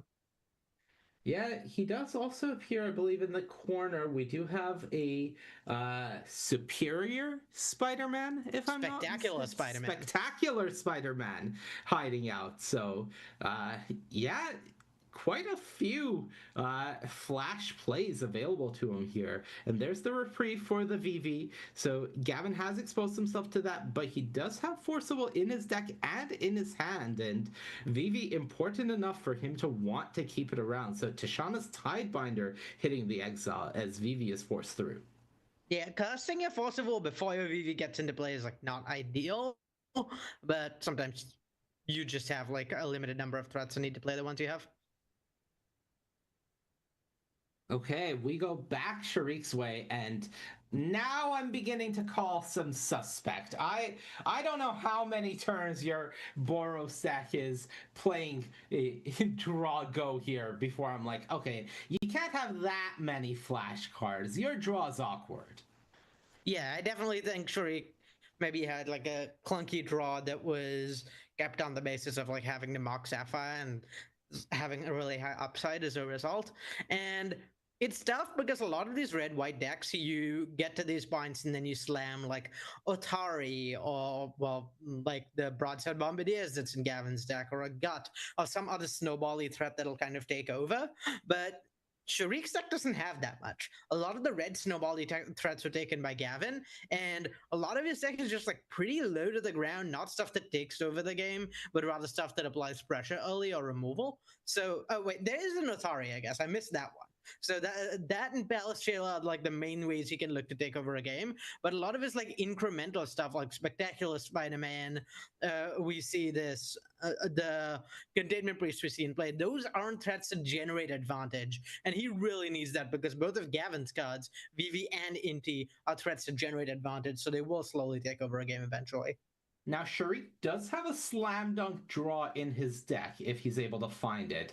There is a copy of Karakas in Sharik's deck, and I'm just looking at Gavin Verhey's board and I'm like, huh, those are some true legends of the game you have there, Gavin, much like yourself.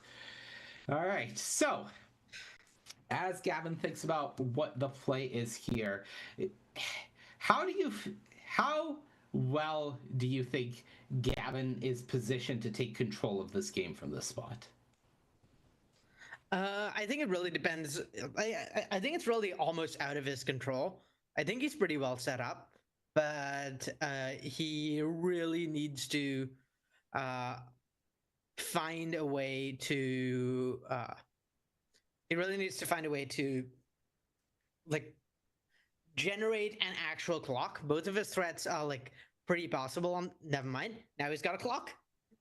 So I think Gavin's actually really well set up to take over this game. He's pretty far ahead on board and applying a lot of pressure. And these red-white decks are pretty bad on the defensive.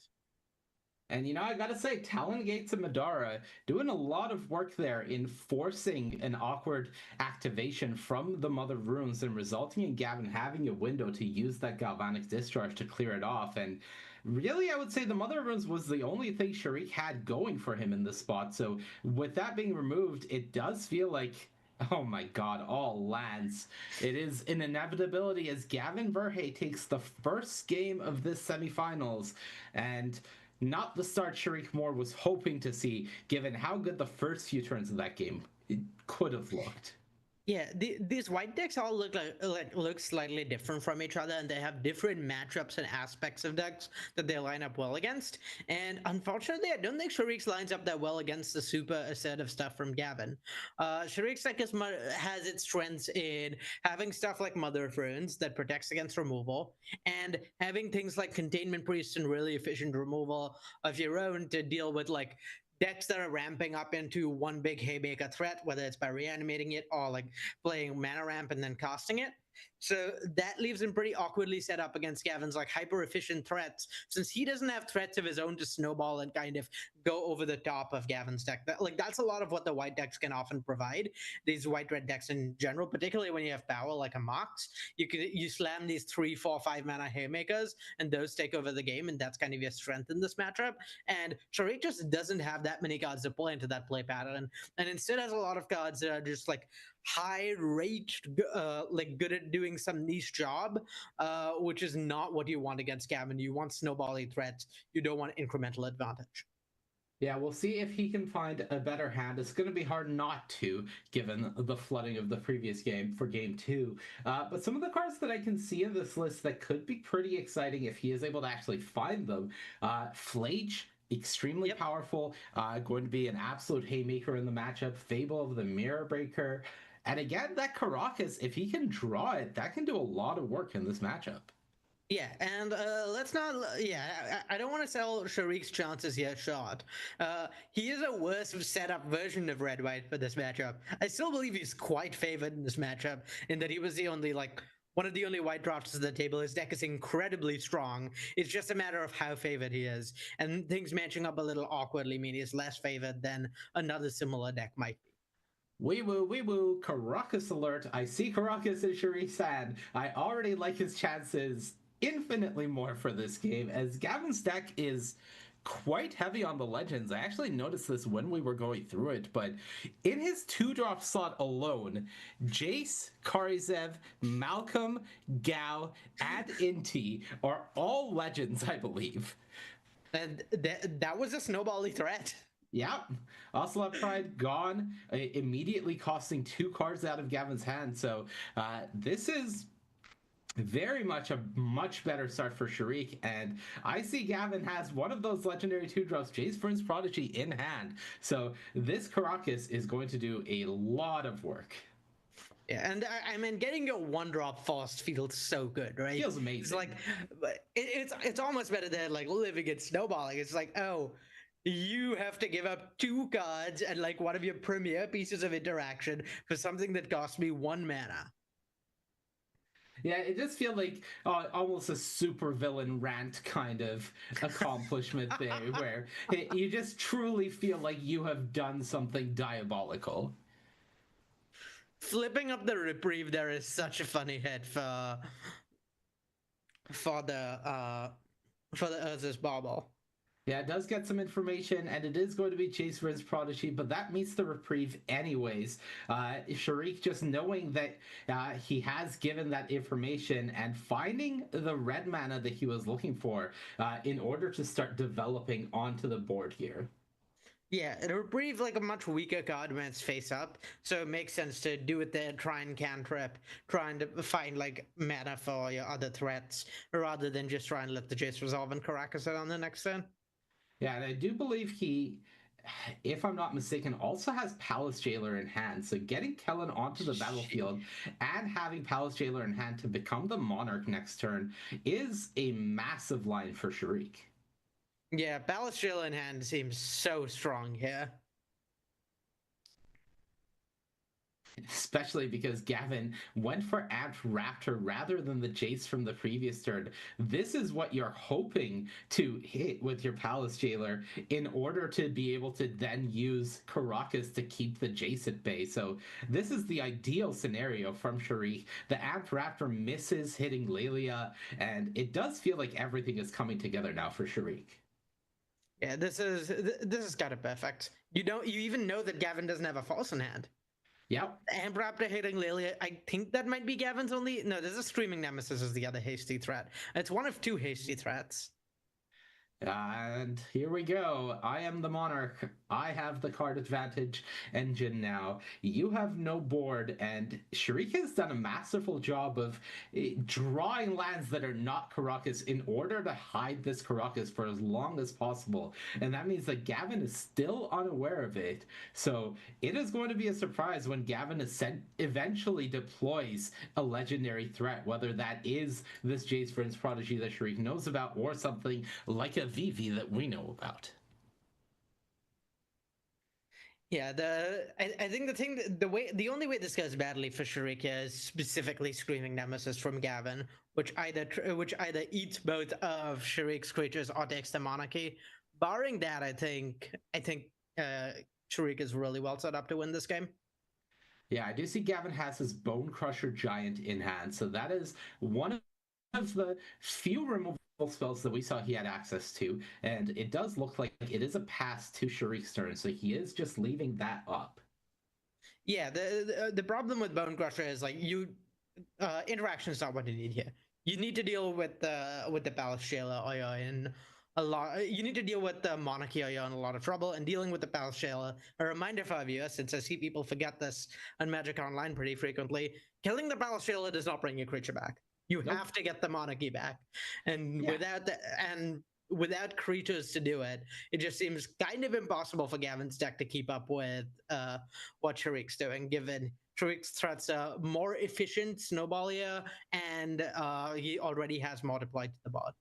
It would genuinely be more apt to put the Amp Raptor under the Monarch token or Monarch emblem than the Palace Jailer, considering the condition that exists for Gavin to get that back.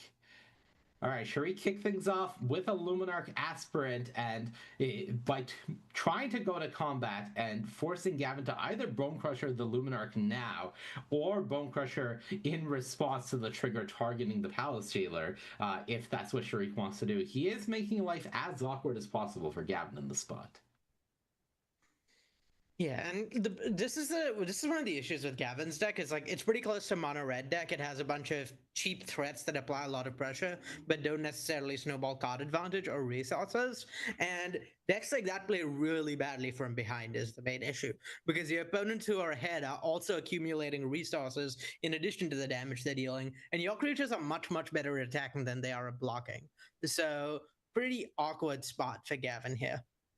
Yeah, and it's not really getting any better, because knowing what we know about Sharik's hand, not only with the Karakas, which is going to be so good against probably about 3/4 of Gavin's entire creature base, but also I believe he has access to the Boros Legend as well in hand in Otari. So a lot of tools available there for Sharik. I think Gavin just asked you a question away from the table from the judges that we see. I'm guessing the question was, if I kill the Palace Jailer, do I get my creature back? That doesn't feel like a very Gavin Verhey question. Just making extra sure. I don't know. I always like to ask judges questions when there's even a 2% chance for me to be wrong. Just asking is free. So that's like the mark of a great player, right? Just making sure that not being worried about having egg on your face, not being worried about like misunderstanding, just asking to be safe. Because if you misunderstand, that's so much worse for you than if you like assume and then miss something as a result. Absolutely true, and the cat Ruckus is out of the bag. The lad has been played. I am very embarrassed about that pun, but here we are, and Gavin on the end step will opt to fire off Malcolm here rather than Bone Crusher Giant. So this was the play that was giving Gavin hesitation, and Sharik immediately draws a get lost from the Monarch trigger to get rid of the Malcolm rather than futz around with this Karakas trying to bounce it back to hand. Is the Karakas in play? Is that what the untapped land is? It is, yes. Yeah, it's right. I have trouble recognizing the old art sometimes, and no, absolutely. I'm used to the one on Magic Online, but yeah, that's absolutely brutal. Not only is like we know how much of Gavin's hand and deck is Legends.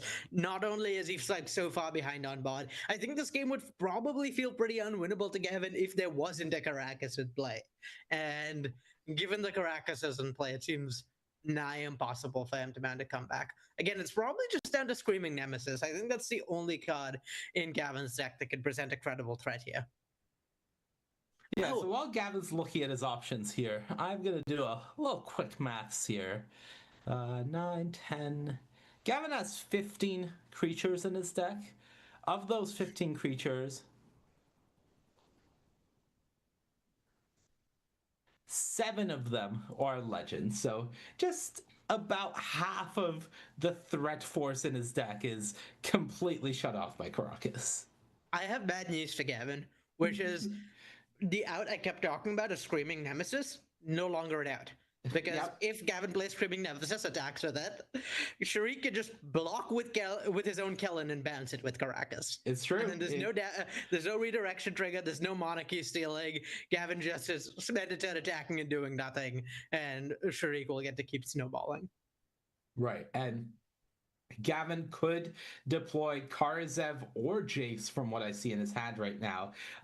Or he could force Sharik's hand by starting off with Stomp here on the Luminarch Aspirant. You don't really want to target the Kellen because, as you said, Karakas is there. So Stomp, Aspirant down, and Bone Crusher deployed. You don't want to play the legend, so this is what you have to do. Gavin passes the turn back, but it does feel like the Luminarch's damage, quote-unquote, is already done, making this Palace Jailer a 3-3 to contest this Bone Crusher. Yeah, Palace Jailer can contest the Bone Crusher. Kellen can technically eat the Bone Crusher by becoming a 3-2 double striker. Not looking good for Gavin. No, and we know again that Otari is also in is also in Sharik's hand, so could just deploy that here with Karakas still available back to both threaten Gavin's Legends and protect Otari or Kellen now. Yeah, the Otari is such a snowbally threat that it's basically impossible to beat on the back foot, and the fact that Gavin has to deal with that plus the monarchy makes me feel really doubtful of his chances. Yeah, Fortunately, Rebel is not one of the types Skellen turns into, so at least Gavin can maybe kill this Otari. I mean, yeah. Sort of. There is still the Karakas. Yeah, there is the Karakas to protect it, and the Rebel token that Otari makes, but obviously that gets eaten by the Bone Crusher Giant. Not to mention, of course, what we've been harping on, which is Gavin's deck just doesn't have that much removal, so already he's in a hard starting position having to fight through the protection. Yeah, this game is starting to look like more and more of a foregone conclusion. I'm struggling. The last few gens while Gavin's been behind, there have at least been like somewhat credible paths to victory for him with stuff like Screaming Nemesis. I think we're past the point in the game where that's true. I think the way Gavin wins this game now... That's bad news for him, that we are past the point where the card he just drew becomes relevant. Maybe that plus a removal spell on the Kellen? Oh. All right. Well, we might be in for the Gush Fire Blast bingo, but I don't think that's going to be enough to get Gavin this win. Yeah, I don't think the Gush Fire Blast Bingo is getting the job done here. 2 mana floating, so this is going to be the Screaming Nemesis, and it does feel like this is essentially going to be, for lack of a better term, a chump check. Gavin may just have to attack with the Nemesis and hope Sharik doesn't see the block with Kellen, bounce Kellen line, and then he can try to develop something that way. It's becoming even harder because now everything on Sharik's bot has at least 3 toughness. So even if you kill the Kellen, even if the Kellen doesn't get bounced, the Screaming Nemesis is not really doing anything. It's dealing 2 damage to Sharik, preventing a life gain. That's fine. Gavin is dead. Right. It is a bit indicative of the more ephemeral things you can gather, the more ahead you are for Sharik experience counters and the Monarch, just things that are not tangible but are also ever looming or amassing on Sharik's side here in the Talon semifinals. Gates of Madara is huge here though, right? Like that gets rid of Kellen as a blocker. Okay. Without spending any mana. Yep. It is huge in the sense that it allows Gavin to steal the Monarch by attacking with both creatures. Ultimately, Sharik can just put Palace Jailer in front of the Bone Crusher, say, okay, I take the 3, you get the Monarch for a card, and I can't gain life anymore, but I still have Atari alive, and what are you going to do about that? Yeah, I don't believe... I don't believe Sharik even loses the ability to gain life. That's only if the from the trigger, of course, yes. So Antraptor comes back because the Monarch was stolen. Gavin does get the energy, but he did not cast it from his hand, so he doesn't get the trigger. So it is another threat, quote unquote, but it's not game swinging to get the Raptor back. Yeah, if the Raptor not be like, had we not caught the issue with Antraptor, where if it didn't have the cast condition, it let you change other copies with itself, I could see evasion in that world where Gavin could get back here with casting a spell, casting a free spell or 2. But yeah, he's just pretty far behind. I think he needs like a removal for the Atari, possibly. Not that would actually get rid of the Atari, but it might buy him a turn, which is kind of nice. But yeah, I'm going to speak on behalf of Magic players everywhere. Thank you for catching that issue. Anytime. Really appreciate that bullet being dodged here. As post-combat, it is Dragon's Rage Chandler. Gavin's still looking at multiple legendary threats that he is not able to safely deploy in the face of a Karakas. Map token being popped, and it is City of Traders hit off the map token. So Gavin's hand is 4 lands, 2 legendary creatures at the moment. Yeah, now, Sharik is in like a slightly awkward position here, where the Atari can be like traded with by the Darcy, and so if Sharik has like absolutely 0 cards of any relevance whatsoever in hand, then he could be in a little bit of trouble. I doubt that's the case, but it's technically possible. Yep. All right, so Gavin pops the second map token, hits another land, so has to discard to hand size at end step, island being discarded.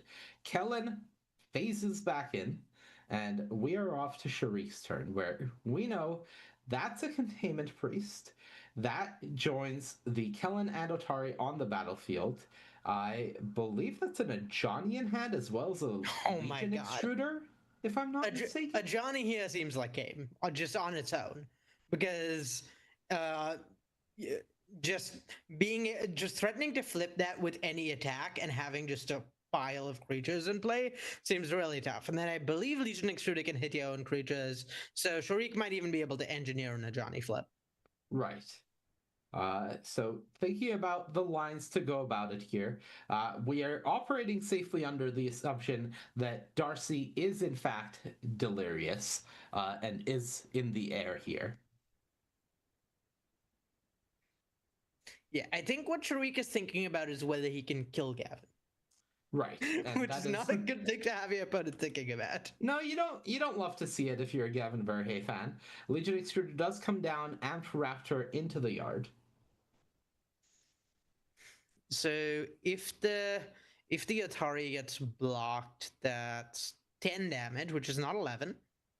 10 is not 11. However, both rebels will be living in this situation. Yeah, that's the thing. That like because of how much Gavin's deck struggles on the back foot because of the lack of removal, it's really hard to imagine Gavin coming back when there's a swing like this. Right. Sharik will still be at a very safe life total.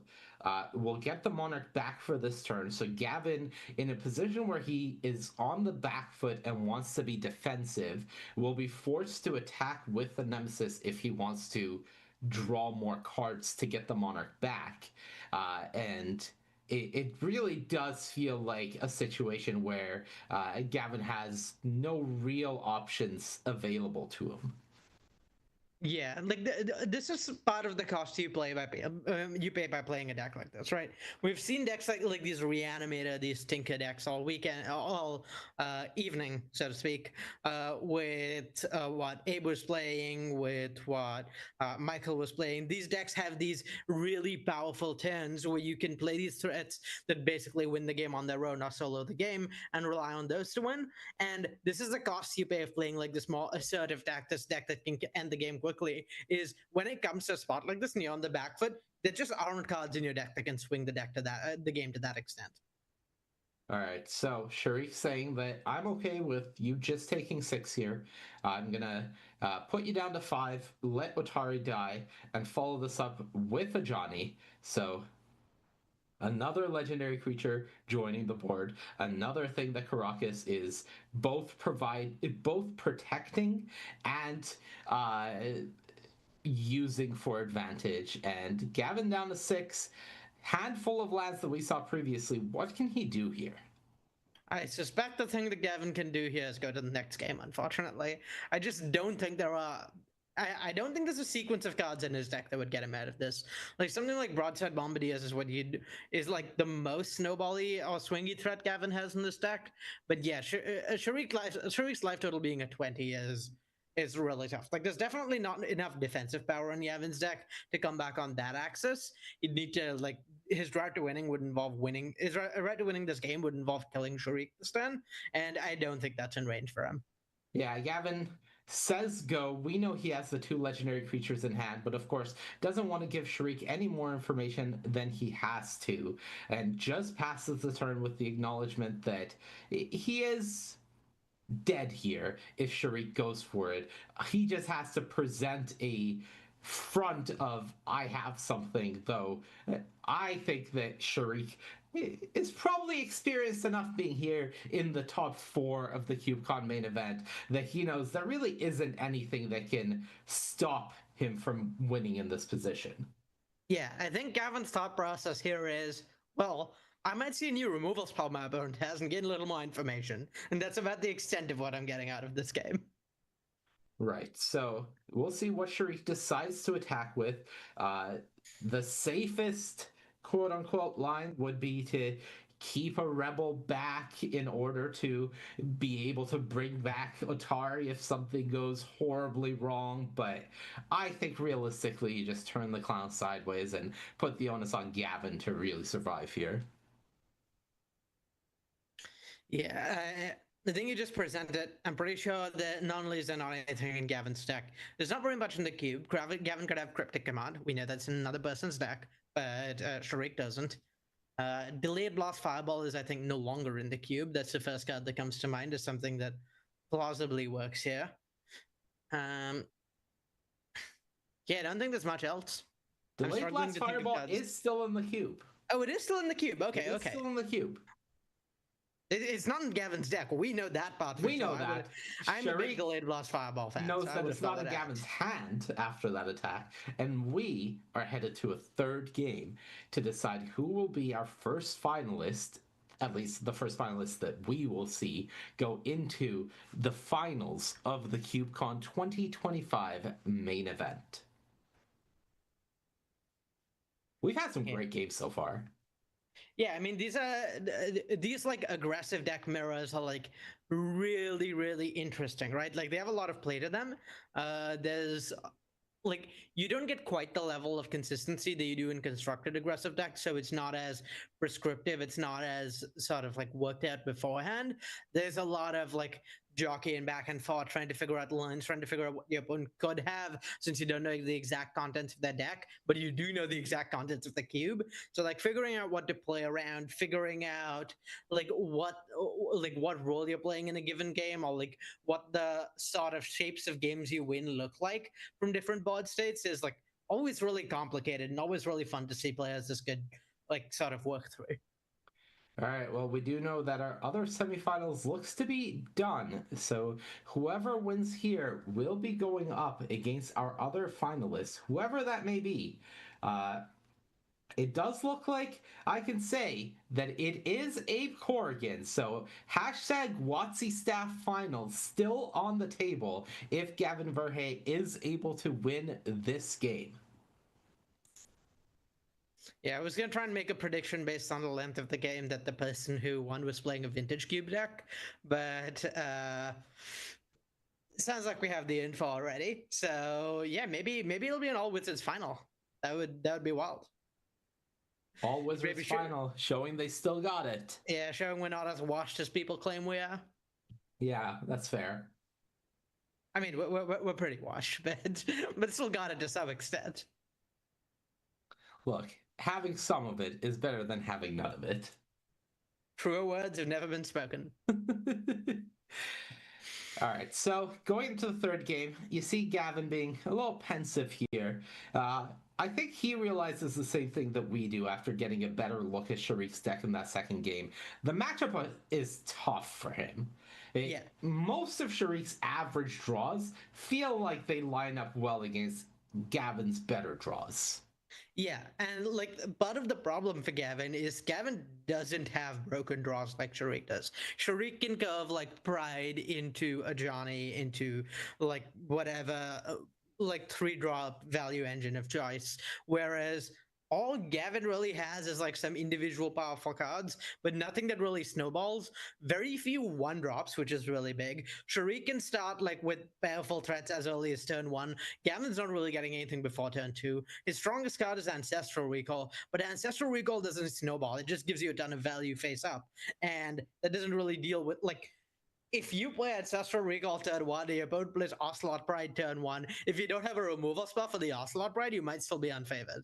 And right, so... Ancestral, as weird as it is to say it, Ancestral Recall is only as good as the cards in your deck. Not the best cards in your deck, but your average card quality and what it's giving you access to. And if Gavin had more 1-mana spells, 1-mana interaction, where an Ancestral Recall turn could be followed up by I deploy 2 threats and remove one of your creatures, that would be very exciting. But the fact that what Gavin is Ancestral Recalling into is a variety of powerful 3-mana plays that he has to pay 3 mana for because he doesn't have any mana cheating other than a City of Traders that he can't realistically deploy early, means that it's just awkward across the board. Yeah, exactly, Manny. Like really well, but that you really hit the nail on the head with the like no cheap interaction thing. What something like Ancestral Recall does is it gives you advantage in terms of cards, right? You have more resources than your opponents, but you need to actually trade those resources off with your opponent's resources in some way or the other. They actually leverage that resource advantage, and that's just not what this matchup is about. Yeah, that's not what Gavin's deck can do, because he doesn't have that many ways of exchanging resources. He just presents threats. So if you're not actually answering Sharik's snowball your cards, it doesn't matter if you're up on cards. And Gavin is not going to be up on cards currently because he's already mulliganed to 6. This is an awkward hand because I believe it only contains Island City of Traders as the only lands, and he is on the play, but it is a keep. Sharik kept 7, and we are going back his way. That's Ocelot Pride he just threw. If he has the turn 1 white source. Oh, Gavin, not like this. Yeah, this looks brutal.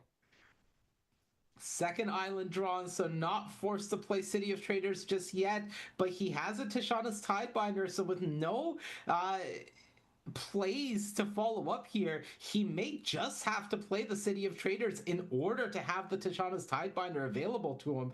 Otherwise, this Ocelot Pride will just completely run away with the game. Yeah, the question I think for Gavin is how much do I just lose if this Ocelot Pride hits me and gets to start snowballing? And is it greater than the amount I lose by having to sacrifice my second land? And it sounds like the answer was yes. Yeah. Does Sharik have a piece of interaction to close this door? The answer is no. I don't think Sharik has 1 mana interaction in his deck, and he may have regretted not playing an untapped second land first. Yeah, so step 1 is get the Ocelot Pride off the board. Gavin hasn't drawn a red source, so can deploy Malcolm here, but I think he has to say goodbye to the City of Traders, because the first time he draws a mountain, he needs to slam it into play anyways, so he may as well start developing more lands. Yeah, it's really awkward. I don't think Gavin has very many spells that cost more than 4 in his deck, so it's really not much of a cost to playing out the second island here. Does Gavin have another spell he can cast with the extra mana off playing an island here is the question. I believe his hand is currently 2 islands, a Malcolm, and the remaining 2 cards are red as far as I can tell. I don't know what they are, but they are red. I will say, coming from primarily casting the Pro Tour at this point, it is an adjustment for me going back to the side-to-side view versus the top-down. So I'm doing my best to get a glimpse of the side hands here, but it's not always the easiest. Well, I appreciate your help because you're way better at that than I am. I would not have been able to tell you any of the cards in Gavin's hand. Look, we do what we can. All right, Gavin still in the tank as we try to find out what his line is going to be, and he decides not to play the island. How do you feel about that choice from him here? I think it makes sense. It's not really getting him closer to multi-spelling, and so there's like not really that much of a reason to do it. And if he hits a mountain next turn, like say he hits mountain and wants to cast like 2-drop plus 2-drop in some way, shape, or form, then he would be much better set up to do that if he had City of Traders as opposed to Island play, which would only give him 3 mana next turn. At some point, he's got to kind of bite the bullet and like sacrifice the City of Traders to start developing his mana for a longer game. But I don't think he's at that point yet, and his curve is low enough that like I think there's a pretty decent chance he wants to end up casting 2-drop next turn, given he's going to be cantripping he's going to be looting with Malcolm, so looking at a few new cards. All right, well, it was both creatures coming in after Detective's Phoenix joined the battlefield. Tidebinder traded off there with the creature from the Descendant of Storms from Sharik. Gavin drew another island for the turn. Didn't get a good look at what the draw off of Malcolm was, but it does look like he is still on all blue sources and red cards in hand, and finally has to give up on the double spell Dream, sacrifices the City of Traders to play an island, and a get lost off the top for Sharik means that as well as a Legion Extruder, Gavin's losing this Malcolm, and his next threat is being checked as well. Yeah, it's like it's an important turning point for Sharik, where at this point he really needs more interact. He really needs like he really needed another threat, and he had it with Luminarch Aspirant. If he was out of gas, he could have kind of fallen behind to that brutal like turn 2 Tishana's Tidebinder eats the Ocelot Pride. But yeah, since he didn't have it, since he did have it, since he had another threat, it's looking pretty tough for Gavin with all these missed lands. Yeah, he did draw a mountain, so that was step 1 for him. The question is, what can he do in this turn? The fact that Sharik didn't clear off the Malcolm means that Gavin has the ability to at least draw another card and hope to continue shaping his hand. But we'll see where his turn goes. I haven't actually gotten a good look at what the red cards in his hand are. I think one of them may be an Inti. What Gavin really is hoping for is to have that Bonecrusher Giant in hand here. If he has that and he can remove this Luminarch Aspirant, I would say that the game is still very much within reach. Yeah, I think interaction is the main thing Gavin wants here. Of course, he doesn't know that, but the reason interaction matters so much is because of the removal that Sharik has in hand. Ooh. That's not what Gavin wanted to see exiled with the Lelia. That is one of the very few pieces of removal that he has access to in his deck. So that's lost, of course. This is a large chunk of damage, and Sharik doesn't have a 4th land drop yet. So he will need that if he wants to deploy both of these 2-mana removal spells on his turn. But it looks like he did not find that with that little rub on the table. Was that Flage drawn? I'm not sure. If it was Flage, then I have to imagine we'd have seen it cost. Yeah, that would have been probably played not. instead. So no is the answer. And I that think it might have been a Containment Priest. That's not a good draw here. Yeah, I do see Containment Priest in his hand. I do believe Legion Extruder is still there as well. And then 2 cards that we haven't gotten a great look at. This game's not over. Gavin still has a grip of cards. Sharik, because of the awkward missing of the 4th land drop, hasn't been able to answer this Malcolm on either of the previous turns, prioritizing developing Luminarch Aspirant the previous turn, and then this turn having to get rid of Lelia, because that card can just completely steal the game on its own. And that means that Gavin has another turn where now he has all these lands that he still had access to. He could develop here.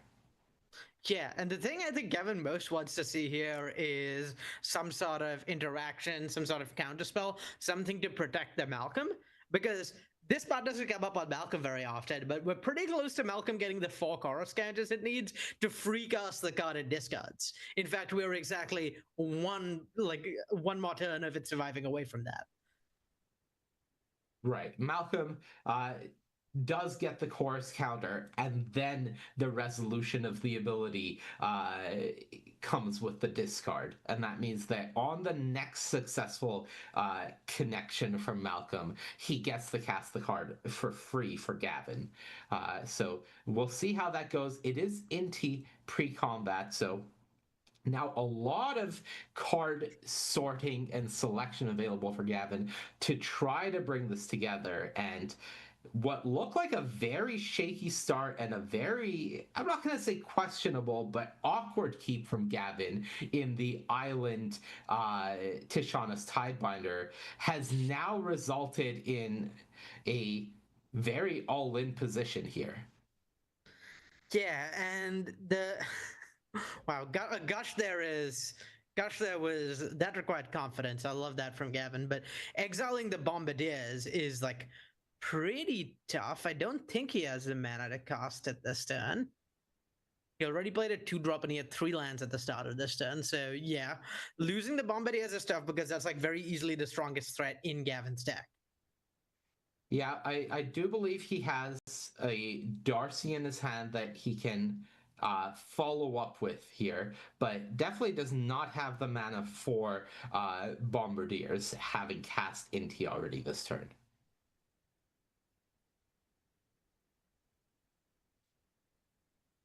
Still has access to those 2 map counters. Yeah, and I think Gavin is almost just like digging for force here. Oh, he missed an Inti trigger off of the Malcolm discarding a card, because Inti lets you exile a card whenever you discard. Right. So that's what they were just going over. From my math, Gavin, unless I'm mistaken and missing something, should have a floating blue mana. I believe Gavin has a floating blue mana, yes. Yeah, it's not represented. So he is able to cast this phantasmal image if he wants. Of course, both of his creatures are legendary, so the image would be going after one of the opponent's creatures, or he can just develop this Apt Raptor and hopes that he can hit something like a Galvanic Discharge here in order to just get this Luminarch Aspirant off the board. But at this point, I would say that Gavin is either favored or pretty close to it. Oh, rest in peace, Force of Will. Yeah, if Gavin had hit a spell there, I think he would have been solidly favored.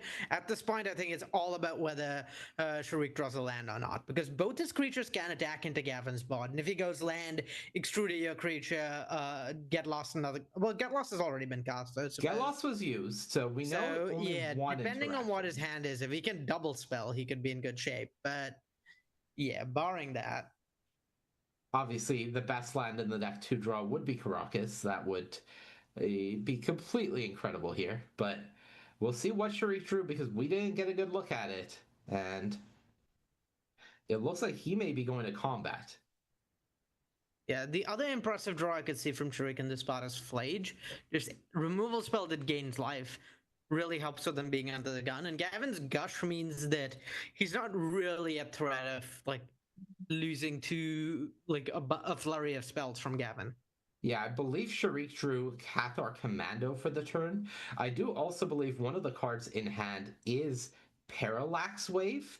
So we could see Sharik slow things down and just try to play defensively, hope that he can block Gavin this turn with his creatures, then go Containment Priest into hopefully draw a land Parallax Wave. But I think continuing to be aggressive and then just Legion Extruder the Malcolm and say, I'm at 9, you're on 2 lands, I'm not worried about dying here a statistically relevant amount of the time. This is how I need to play this game. Yeah, the fact that so kind of the whole ball game changed when Gavin exiled the Broadside Bombardiers from his deck, because that made it impossible for him to kill from this spot, right? Like, Bombardiers is the one god in Gavin's deck in this format, really. You're like, okay, this can just kill me out of nowhere if I like 9 is not a high enough life total to not be dead to Bombardiers. Sharik would be extremely dead to Bombardiers. I believe he would take like 2 over lethal even. But now I do have one card.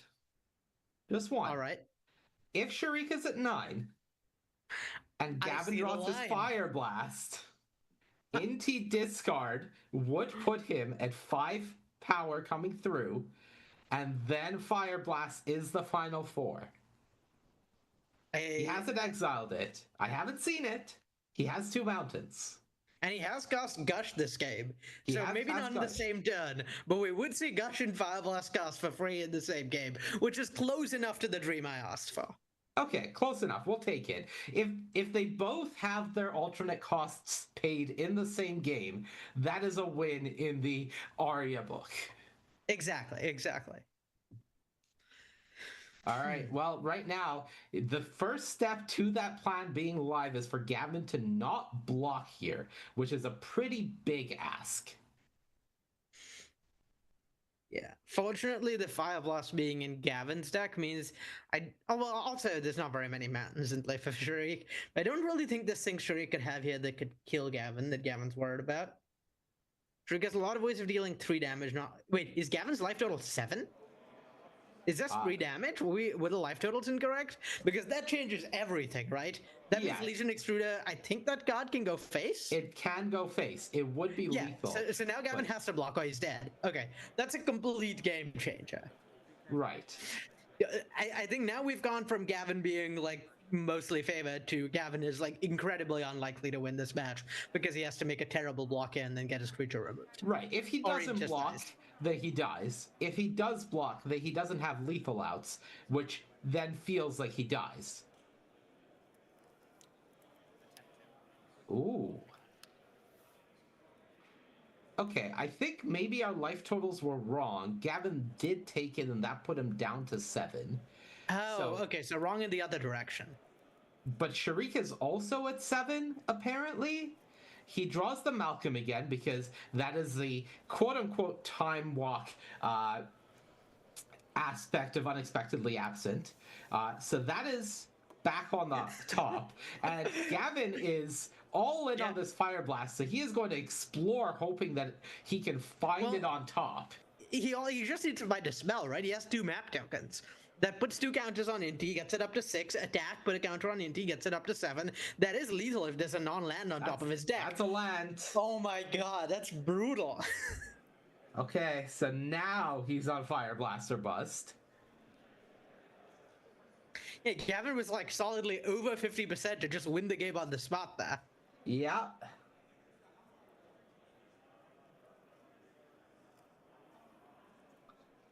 And notably, he can hit Fire Blast off of Inti and Yes, still I believe play he it. can. So he has the map counter here. That's one card. It's the Inti discard to get another one. That's 2 looks. So he has 2 more looks at Fire Blast, and by my math, that is the only lethal out here. Well, he can also take a more conservative line, right? Because Inti attacks, hits for 3, so Fire Blasts are still lethal. And they can just try and, like, block both of Shariq's creatures. Yep. Okay.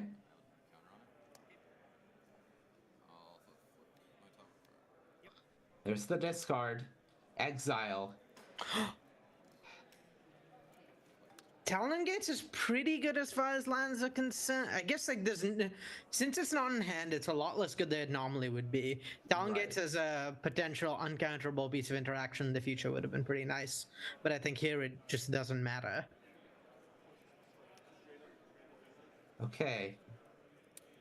So it is going to be the land drop for the turn. Shariq took the 3 damage down to 5. Well, one of these life totals is wrong. Either the 7 we were looking at previously or the 5 now, but something is wrong, I believe. Mm-hmm. Yeah, and 4 and 5, very different numbers here. Very different. All right. Phased out the Inti, so it can't be removed. That's the 4th land, and that means Shariq can, if he has that Parallax Wave, just slam it down, remove the 1 blocker, attack with both, and Gavin is counting on just this Malcolm, I believe, so Parallax Wave, if it is in hand here, is lethal. Yeah, the nice thing about Parallax Wave is it also shows up like any attackers. There's not going to be any Inti attack triggers. There's not going to be any like hasty threats killing Shariq. It's both the best offensive and defensive option, I think. All right, it doesn't look like it is in it hand. looks like like this might be an exerted arena of glory instead. Okay, I do believe there's a Tersa Light Shatter in hand, but that already has haste, so you don't need to exert the arena for that. What is this? Okay, there's the Legion Extruder. With 1 arena point floating, I guess, is what's happening here. And then he's going to go Containment Priest, give it haste with that arena point. If Gavin's life total is correct, though, that doesn't look like lethal to me. Doesn't look like lethal to me either. So here's the biggest if. Is Gavin's life total correct? Sharif is playing as if it is. And he's at 3. Gavin has, I think... No, he can't have Bone Crusher Giant in hand. That's gone. He has Malcolm. And the Handshake. But in which direction? Yeah, it looks like Shariq. That's what the overlay says. All right. We apologize for the confusion regarding the life totals, of course, but I don't think that takes anything away from that being just an absolutely that was a hell of a outstanding match. game of There's Magic. so much back and forth. Yeah. A lot of back and forth, just fantastic stuff from both players. Gavin, in a game where it really looked like he shouldn't have any chance at all, just maximizing every point of every resource he had available to him, including life total, mana, card draw, in order to set himself up. He took multiple positions where lesser players may not have had the guts to do so, starting from keeping the 2-lander with it being City of Raiders, slamming the city down in order to be able to Tidebinder, casting Gush when he did by returning 2 lands to his hand. All of these choices put him in a position where he was a turn away at most from winning that match. Yeah, it was really, really close, and Gavin played his outs as best he could, but just didn't work out with both players constrained on resources. The red deck was pretty far ahead. The red-white deck was pretty far ahead because its threats and answers are just cheaper. All right. Well, with that said, we have our two finalists. I am going to remind you that you can do !donate in the chat to go to the Tiltify page. We are supporting and raising funds for the American Foundation for Suicide Prevention all weekend long. If you are able to donate, that is greatly appreciated. But we thank you for being here with us. And you can do !vote in the chat or follow the QR code on the screen in order to vote for the cube that you want to go from CubeCon to MTGO. The finalists are A Study in Harmony, Truly Maddening Tempo, or Enchanted Evening. One of these cubes will be added to Magic Online in a future update. We have our finalists. It is going to be Abe Corrigan going up against Sharik. But first, we are going to take a break, and on the other side, we will bring you the finals of CubeCon 2025. Don't go anywhere. Hey everyone, welcome to a Cube Primer for the Bearclaw Changeling Cube. My name is Matt East. I currently live in Madison, Wisconsin, and play with Team Bearclaw. I started playing Magic back in the Invasion block and got into the Legacy format, playing Goblins around 2009 and playing Combo Elves around 2010. These kind of typo aggro combo decks were a blast for me to play. I then took a break from the game for about a decade until my buddy invited me out to the first CubeCon in 2022. My first cube at the event was the Unreasonable Cube, a cube featuring silver-bordered and other off-the-wall cards. It was one of the most fun times I've had playing Magic, and inspired me to get into designing cubes myself. The third piece of design inspiration for this cube was hearing about the Changeling Cube on a Cube podcast. It sounded like a cool rules modification to combine the aspects of Magic that I enjoy into a fun cube environment. In this cube, all creatures are all creature types in all zones. It's a fast, creature-focused cube where cards of different creature types interact with each other in unexpected ways. Decks tend to be pretty fast, with games decided by about turn 4. There are some 2 and 3 card combos, and decks generally range between aggro and more combo synergy focused. Giving a quick rundown of each color in the cube, white is focused on creature lords and removal, both spell-based and creature-based. Blue tends to be more of a supporting color in this cube. There are several copy effects, a small but powerful mill sub-theme, and light counter magic. Black is one of the stronger colors in the cube, with powerful creatures and removal. Look for a sacrifice sub-theme while drafting here. Red is another strong color in this cube, capable of explosive starts, strong creatures, and direct damage to close out games. Finally, green has powerful creatures, mana ramp, and card draw. One of the things that worried me initially was that the environment would be intimidating for newer players. However, I found that it's actually pretty friendly to play. Drafters have commented that everything just works. If you think a payoff will work, it generally does because of the creature type emblem. To help call attention to any creatures that don't work the way that you'd expect, perhaps by counting all creatures rather than just yours, I've added markings to the cards themselves. My goal is that no games are lost because players don't understand how a card interacted with the board. The cube also uses a straightforward mana base to help drafters focus on the creature interactions. There are 4 of each check land to allow for 2 to 3 color decks without the need to shuffle as often. It also contains 6 secluded courtyards to emphasize casting creatures enabled by the emblem. Thanks so much for watching this Cube Primer, and come check out the Bearclaw Changeling Cube. What's up, chaff aficionados? I'm Ben, coming at you from Morristown, New Jersey, and I'm a co-host of the Draft Chaff podcast. You know Draft Chaff, that stuff you find laying around after F&M draft? Well, we've been gathering all of your forgotten but beloved cards and giving them a second chance in the Draft Chaff Cube. We have some limited archetypes you really won't see anywhere else. Check out Green-White Splinter Twin. Kind of looks like a pile of counters and tokens until you look a little bit closer. We also have Is It Free Casting, which asks you to cast huge spells way ahead of schedule. We have Golgari Spider Spawning, which is... you know what that is. And we also have my personal favorite, Red-Green Power Pingers, which balances Enrage, power matters, and burn for some unexpected value. Other archetypes you can expect to see are Simic Flash, Boros Heroic, Orzhov Aristocrats, Dimir Reanimator, Rakdos Madness, and Azorius Flicker.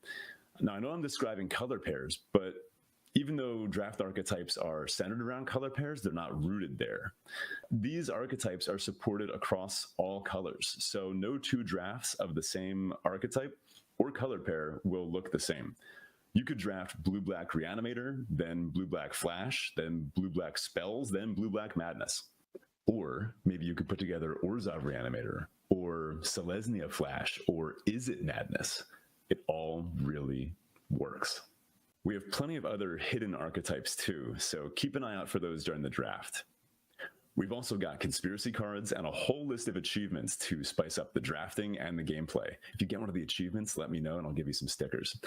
The best part about this cube is that you probably already own most of it, and the average cost per card is just 25 cents. We hope you enjoy drafting the Draft Chaff Cube as much as we have. Happy CubeCon. Hey, what's up, y'all? Welcome back to CubeCon coverage, and we are there. We have reached the finals of the CubeCon 2025 main event. My name is Monty Debuti. I have had the pleasure of being joined by Arya Karmchandani. Arya, we've had some fantastic Magic today. I mean, and that's always the case with Cube, right? Cube has the best games of Magic, and this is showing that off. Yeah, and I would say that you and I are the envy of the rest of our wonderful caster team, because we are the lucky ones that get to cast the finals of CubeCon 2025, which means we get to cast the Vintage Cube. The MTGO Vintage Cube is many of our favorite cubes, the one that we have had the most experience playing with, and it has truly delivered in terms of just some really explosive back and forth Magic in the hands of some of the best cube players in the world. Yeah, it's fantastic cube, fantastic gameplay, and truly excellent players. So happy to see them get to do this. And on the left side of your screen, you do have, representing #WotzyStaff, Abe Corrigan on a Reanimator deck. On the right of the screen, Sharik Moore. Both players with 3 trophies throughout the course of the weekend, playing for their 4th year in this finals. And Sharik is on this Boros aggressive deck that we saw him play in the semifinals against Gavin Verhey, and it has looked incredibly impressive. And we talked a little bit about this before we were on air, but like while many of the decks in this pod were really strong, these are very clearly the 2 strongest ones. Like these are both decks that I'd put it above an 8 out of 10. They're like really strong, exactly the sort of thing you want to be drafting. So it's really a treat to get to see them both in the finals.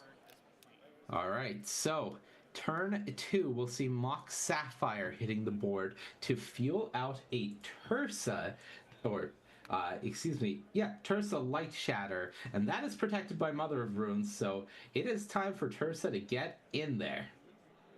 Yeah, unfortunately for Sharik, this is like his best bet against Abe is having some sort of like interaction point for the cheaty stuff Abe is doing, and there doesn't seem to be any of that.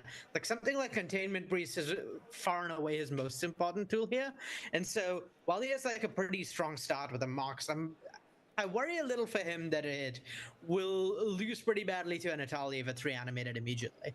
All right, so I need your expertise here. We're going to do a little psychological analysis. Tursa only discarded 1 card from Sharik.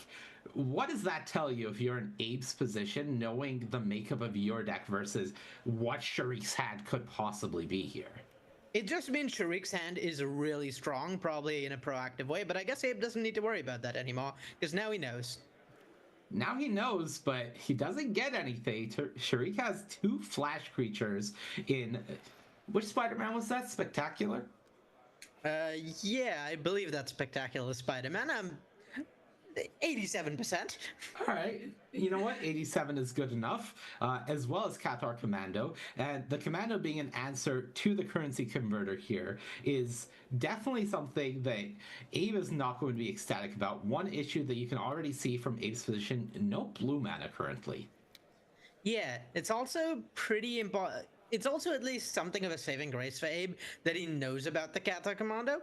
if he didn't know about it, he might have ended up tapping the Currency Converter to loot at some point, and at that point you can play Casa Commando, kill the Currency Converter, and the Atali is gone forever, and Abe can't put it in his graveyard. But yeah, fortunately the timing worked out such they didn't get the Atali trapped under there. All right, Atali is in the yard. Animate Dead is drawn. But the question is, for Sharik, did he draw that priest? Yeah. Containment priest, excuse me. Even without a containment priest, there is at least a Catha Commander to remove the Animate Dead. And so Animate Dead is an incredibly complicated card. Yeah, reading his text will not even begin to tell you what it does. We cannot reprint it right now with its Oracle text in a normal text size because it literally does not fit. Right. I have no idea what happens when you remove an Animate Dead in response to its trigger being put on the stack, but I'm sure Sharik is going to find out from a judge. Okay, I'm going to read this here. When Animate Dead enters the battlefield, if it's on the battlefield, it loses enchant creature card in a graveyard and gains enchant creature card put onto the battlefield with Animate Dead. Return enchanted creature card to the battlefield under your control and attach Animate Dead to it. When Animate Dead leaves the battlefield, that creature's controller sacrifices it. So Animate Dead's no longer on the battlefield, so it no longer gains enchant creature put onto the battlefield. But it doesn't stop it from bringing back the Atali. So I think removing it in response to trigger would just have permanently given Abe. Right, I think that would have been bad, in fact. Atali, yeah. But this is still... The thing is, like, in this situation, the Atali's still gone, right? The Animate Dead can be dealt with. So this is just like a Fable token that Abe has gotten out of this deal, which seems pretty beatable. Beatable, but, giving your Reanimator opponent Fable to discard 2 cards from their hand that go under a currency converter and get 2 new cards and, return as reflection of Kiki Jiki. It's not exciting if you're in Sharik's position, but it is beatable, which can't be said about a lot of things Atali could have hit there. Yeah, at least the cut down from Abe's deck was like pretty blank, given the Mother of Runes. Yeah, and it was particularly blank there in the sense that you forced Abe to use it in a position where it doesn't look like he's actually going to be able to continue threatening the Mother. So that's just one of his few answers to Mother of Runes gone, when he's likely going to be relying on casting 2 of them together in order to really deal with that card. Mm-hmm. And I want to take this moment to point out something that I wasn't sure of, so I had to go look up. Fortunately for Abe, the Fable does return under his control and not under Sharik's control. It's under your control, not its owner's control. One of the few genres of cards that have that clause rather than the reverse. Yep, so we do see that Abe goes for an attack with the zombie. Cathar Commando comes in, blocks, and then after blocking is sacrificed to destroy the Animate Dead. So Atali hits the bin. Getting a better look at Abe's hand, I do see a Spell Pierce there, alongside a black card and a blue card that my best guess currently is Stern Scolding. That was Karakas off the top from Sharik, if I'm not mistaken, and that's pretty good against Abe's deck. Yeah, for the most part at least. It prevents Abe from really effectively killing, which that is a lot, I suppose. Like Atali is certainly the worst of Abe's Reanimator targets to bans, because if Abe finds ways to keep putting Atali into play, then at least the Atali is going to get triggered. Oh no. Oh, that's the full value. I think Carnage Interpreter, I want to say, is the card. And empties his hand, plays the Spectacular Spider-Man into the Carnage Interpreter, discards the hand that doesn't exist, and then gets 4 clue tokens. So, incredible turn from Sharik. Shields are quote-unquote down for the turn, but of course with Karakas being available, the most Abe is doing is getting some value this turn. And this is the scary thing about these Boros decks, right? Is that Abe's doing a quote-unquote unfair thing. Abe is like playing this like broken game plan that is cheating like some fundamental systems of the games to reanimate things. So theoretically, this may like you should be favored when you do that. Except like the fair game plan of this deck is competitive against what Abe's doing. Like Tariq's board is stronger than Abe's board if he would have put Natalia or Traxide to play at this fight. And that's what's so like scary about the aggro decks in Cube, that these cheap snowbally threats can come together and prove so strong that they can compete with even the most broken starts. Now, Abe put his only island under the currency converter, so still doesn't have a permanent blue source, makes a treasure here, and can go... can follow up here with the Metamorphosis Fanatic, bring the Atali back, hits his Reanimate as well, so can get the Cathar Commando if he wants, just to have more creatures on the board and continue going wide here. But it does feel like we're seeing the fact that with this Karakas, Sharik is essentially keeping Abe in check constantly. Yeah, though one thing I will note is that Metamorphosis Fanatic is kind of the one card in Abe's deck that can help solve this problem. It's just a large life-linking creature. To go toe-to-toe with most of Sharik's creatures, would probably have to double block the Interpreter to get it off the board. But it's something that can reanimate turn over turn of it. Well, it's not legendary, so it can't even be bounced. Even if it could, it would reanimate turn over turn. But it's also something that can just keep up with what Sharik's board looks like, and hold down the ground without being vulnerable to Karakas, giving Abe time to like start setting up and casting these Atalis and Atraxas with the currency converter. And if you cast Atali enough times, you will win just with triggers getting enough things from your opponent's deck. So I think that's a lot of what Abe's game plan is looking like here. Well, Sharik did just draw the Containment Priest in his deck, I believe, so that makes things a bit more awkward. Yeah. But he does not currently have an answer to the Reflection of Kiki-Jiki. So Reflection of Kiki-Jiki with the Metamorphosis Fanatic is a powerful 1/2 that Abe has access to. But for actually, lifelink tokens. You mentioned he drew Containment Priest, and that's a perfect card because that does also answer the Reflection of Kiki-Jiki, right? It can't return to the battlefield because Containment Priest prevents it from doing so. Does Reflection exile or does it just transform? It exiles. Oh, okay then. That is a game changer. In a world of many game changers, that is yet another game changer here. As now we see Spectacular Spider-Man take to the skies here, I believe, given flying. And that means the double block on the Carnage Interpreter. It does have Menace. It is a 5/5, as Sharik only has one card in hand currently. And he is able to save it with the Mother of Runes as Abe forces this. We do see the Cathar Commando go back to Sharik. So 3 damage gets across. And now, here is Containment Priest saying, no, no, no. I do not want you to have my Reflection of Kiki-Jiki. So the neat thing Abe has done here, though, is he's set up a spot where Mother of Runes was tapped on Sharik's turn. Mother of Runes being tapped on Sharik's turn means Metamorphosis Fanatic can attack and gain life. Metamorphosis Fanatic gaining life means that Ocelot Pride is going to trigger.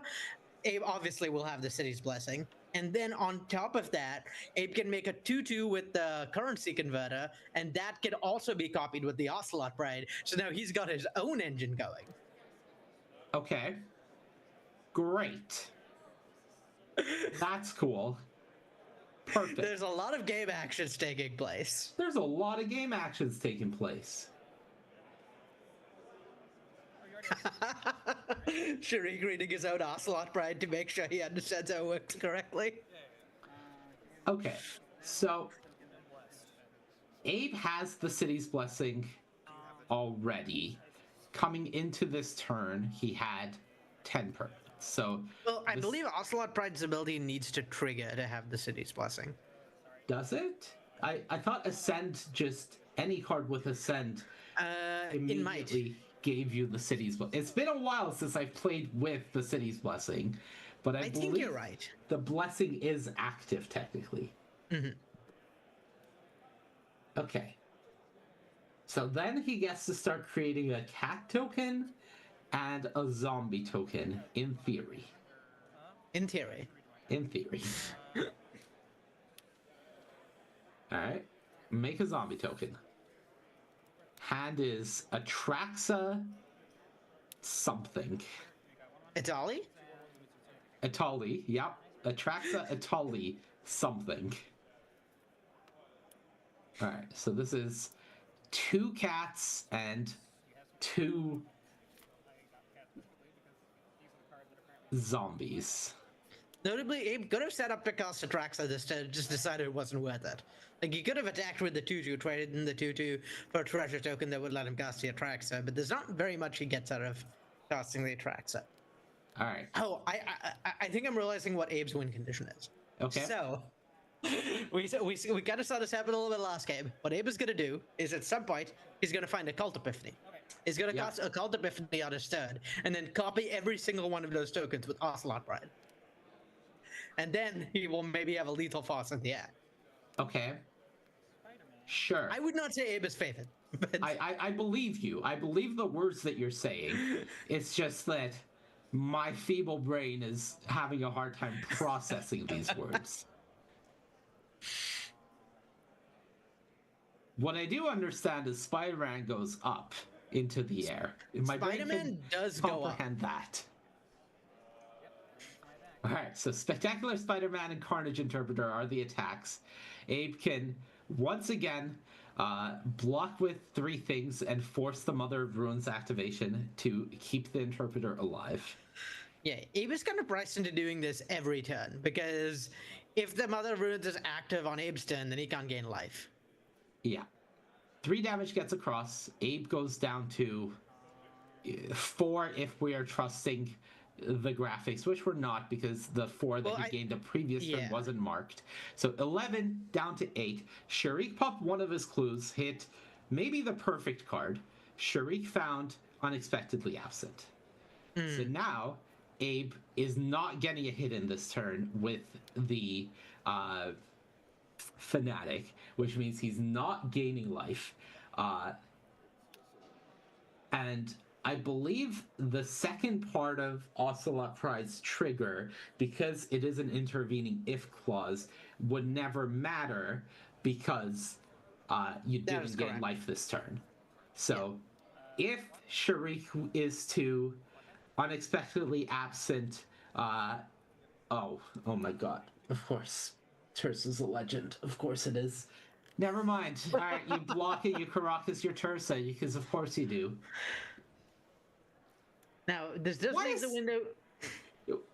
Caracas feels like the card that has benefited the most from the last 10 years of Commander design philosophy. The number of playable legends has just gone so high.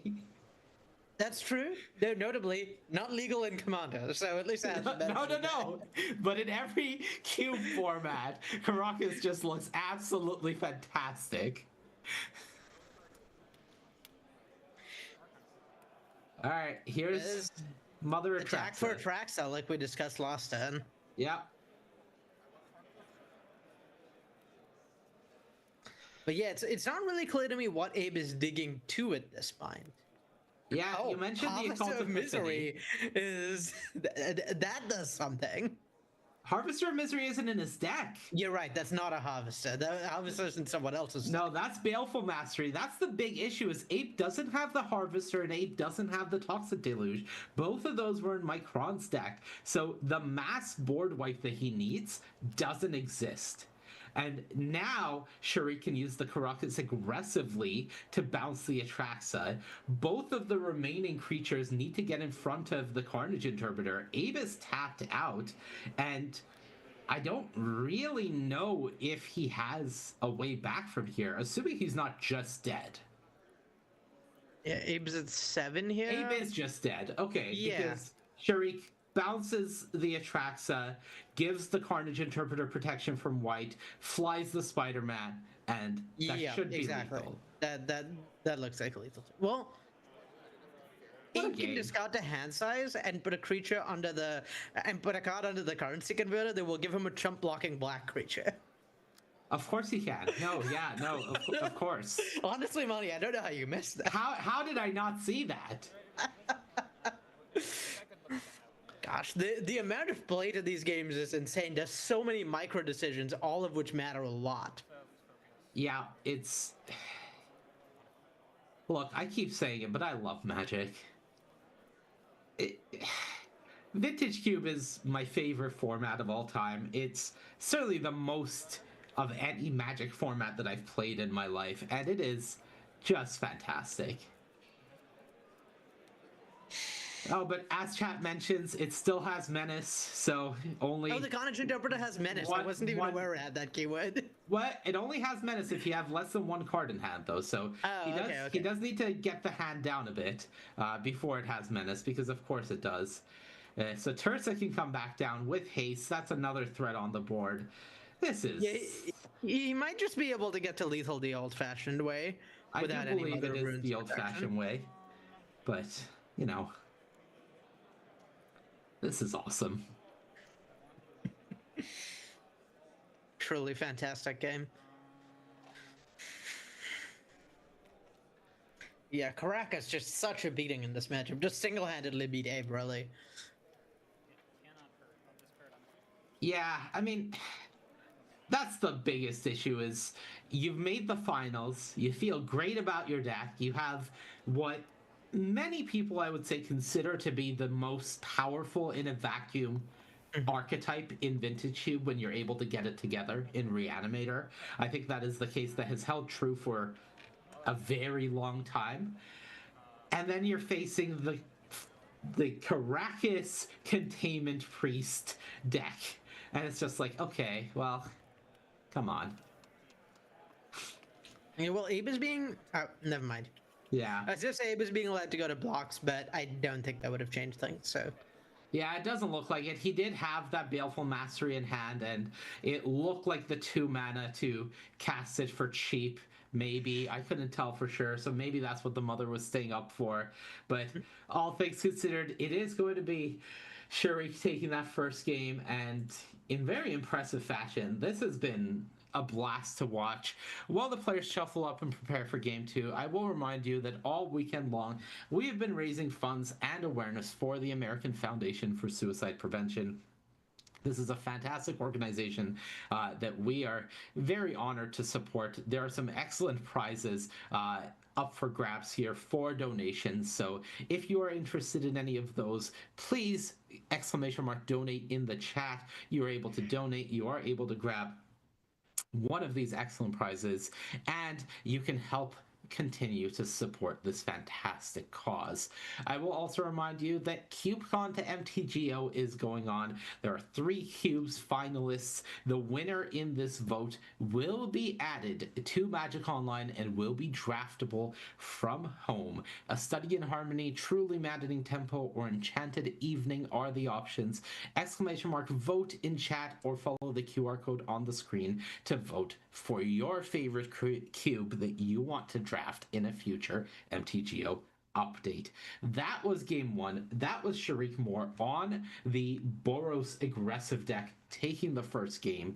Notably, it did take both of the incredibly powerful cards he has in the matchup to be drawn and used there. If the Containment Priest hadn't answered the Reflection of Kiki Jiki, that could have gotten things out of control for Abe. So that was a big part of the puzzle with the Containment Priest as well as the Caracas. Going into game 2, Abe's on the play. You gotta like his chances better here, but he is still trying to dodge those all-important cards, Arya. Yeah, I think it's all about whether that stuff comes down, and then also, Abe does have the ability to just bingo. Like, he could turn 1 into turn 2, reanimate, and Itali hit a Traxa or something like that. So definitely has moves and he has the best discard outlet in the cube in Library of Alexandria on turn 1, which means that if he wants, he can activate Library and then just go to discard this turn. If he so wishes to put something in the graveyard. As things stand, it's a little awkward because he has drawn a Talisman, which he would really like to develop this turn, but by doing so, he's not able to activate Library, and he puts himself down on the card threshold to activate Library in the future. And against an aggressive deck, unless you're bingoing, as you said immediately, he can't afford the tempo loss that these lines would provide him. Yeah, I don't think Abe can really afford to just not I don't really think Abe can afford to miss a land drop there. It's just like too much of a tempo loss. Yeah, so we do see him passing with Remand Up. Shariq's deck, which has a lot of flash plays available to it, is just passing the turn back, which works well against Abe's Remand, and has access to Kellen activations as well. So now Kellen activated is attacking in here. It is a scout now, and we'll see what Abe has access to in this position. Yeah, I think taking 3 from the Kellen is like fairly safe here. I mean, if Abe has a removal spell, if he has like a cut down, he probably wants to spend it. But barring that, he's not really losing that much by taking 3 here. And a nice thing he's been able to do is just been able to kind of play a different sort of Library game, where on the play it's harder to use as a discard outlet because you have to skip a land. It's not as good as on the draw. But it does let Abe just play like a 1-for-1 game, a more controlling game, and it's basically impossible for him to lose that sort of game if that ends up being what the game is about and he doesn't just die quickly. Detective Kellen is on the case, getting through and exiling a Luminarch aspirant. For flavor reasons, I think that detective marker should be on top of him, serving as a detective's cap, but that's just my opinion. Shariq does continue on with a Staff of the Storyteller, I believe, which meets that Remand, but also importantly, he drops down that Caracas, so it is back. And this actually gives us some pretty important information about Shariq's hand, I think. I think it speaks to maybe feeling like he needs a little more, like he's a little bit out of gas. Because if he'd had like a bunch of just more threats to play, if he didn't feel like he was running low, then there's no reason to not play the Luminarch Aspirant exiled by the Kellen. But I think recognizing maybe that he needs to get a little bit more going makes sense to play the stuff the Storyteller. So that's probably the read I'd have on his hand from Abe's position. Right, he has some concern about future turn awkwardness, so hoping to get an extra draw from the Staff on that turn in order to smooth things out. But Abe's turn is going to be a draw from Library, a development of the Talisman, and passing things back to Shariq. Shariq plays a land, but realizes that he wants to attack with Kellen first. Abe is like, yeah, you can take that back. So here we go. Kellen gets across on the case again, and Tersa is going to be the hit here.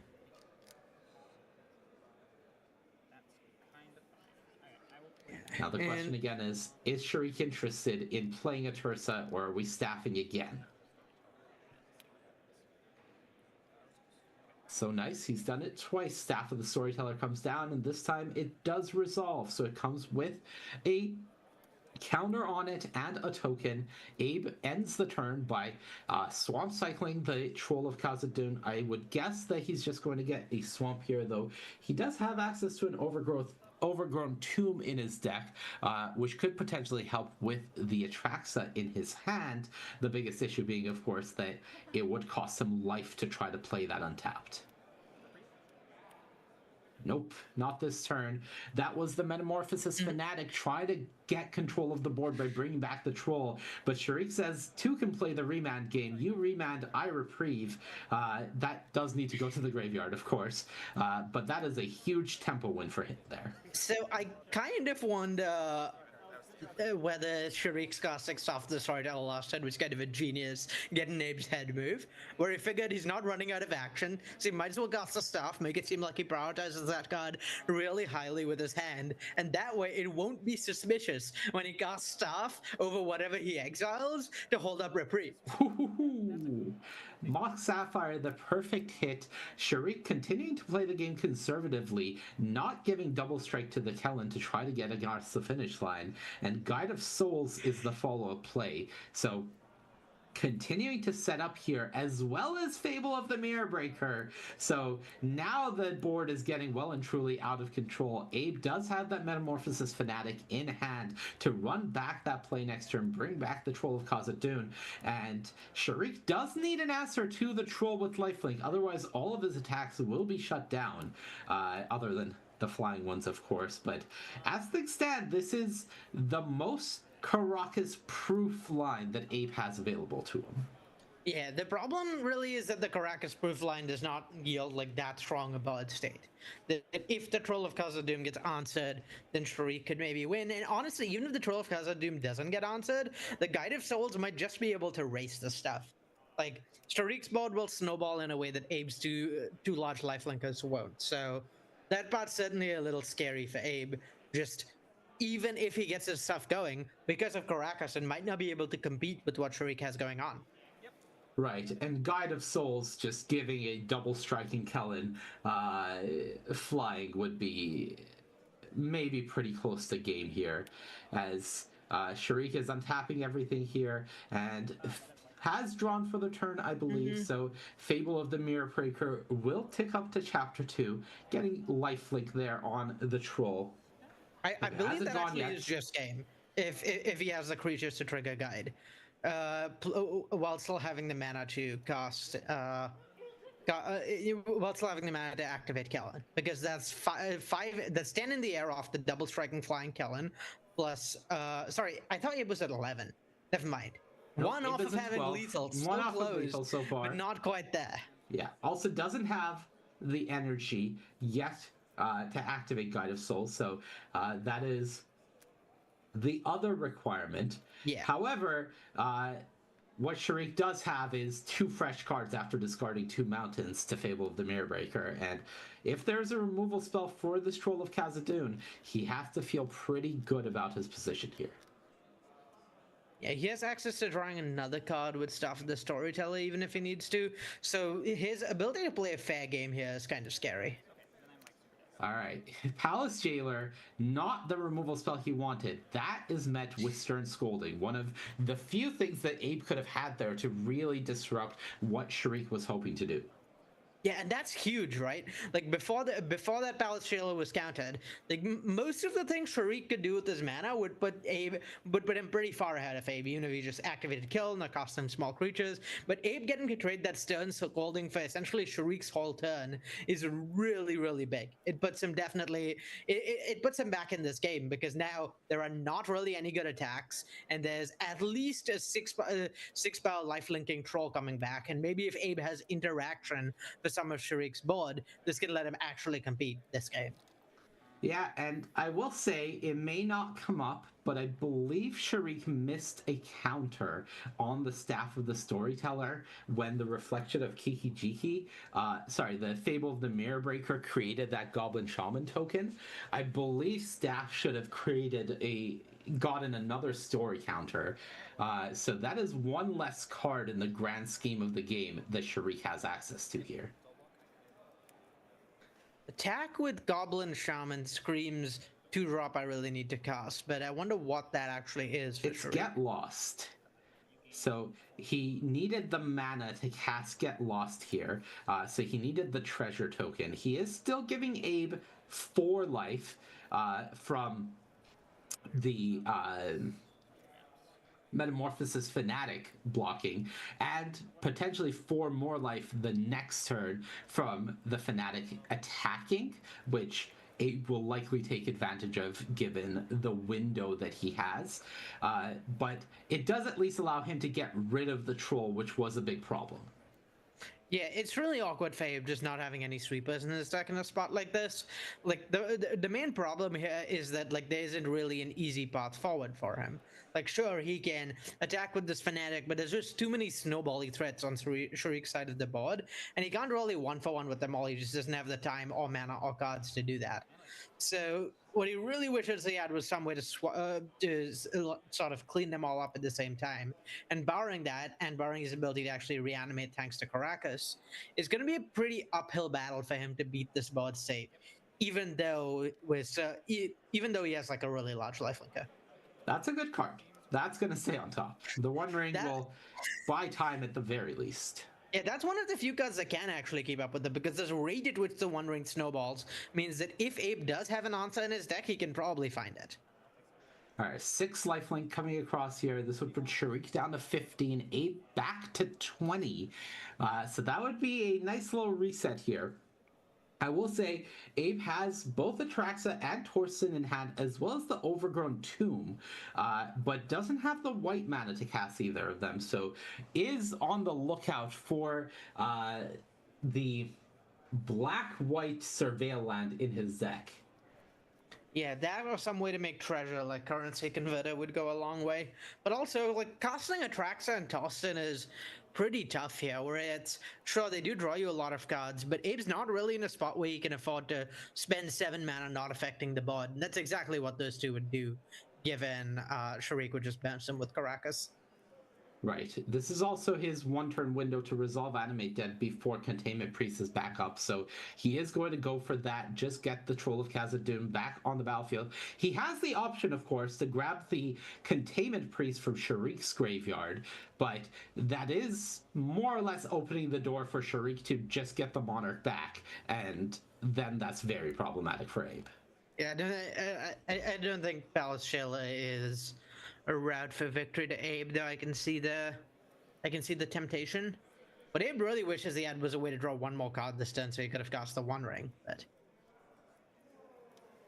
alas, that's not the world we're in.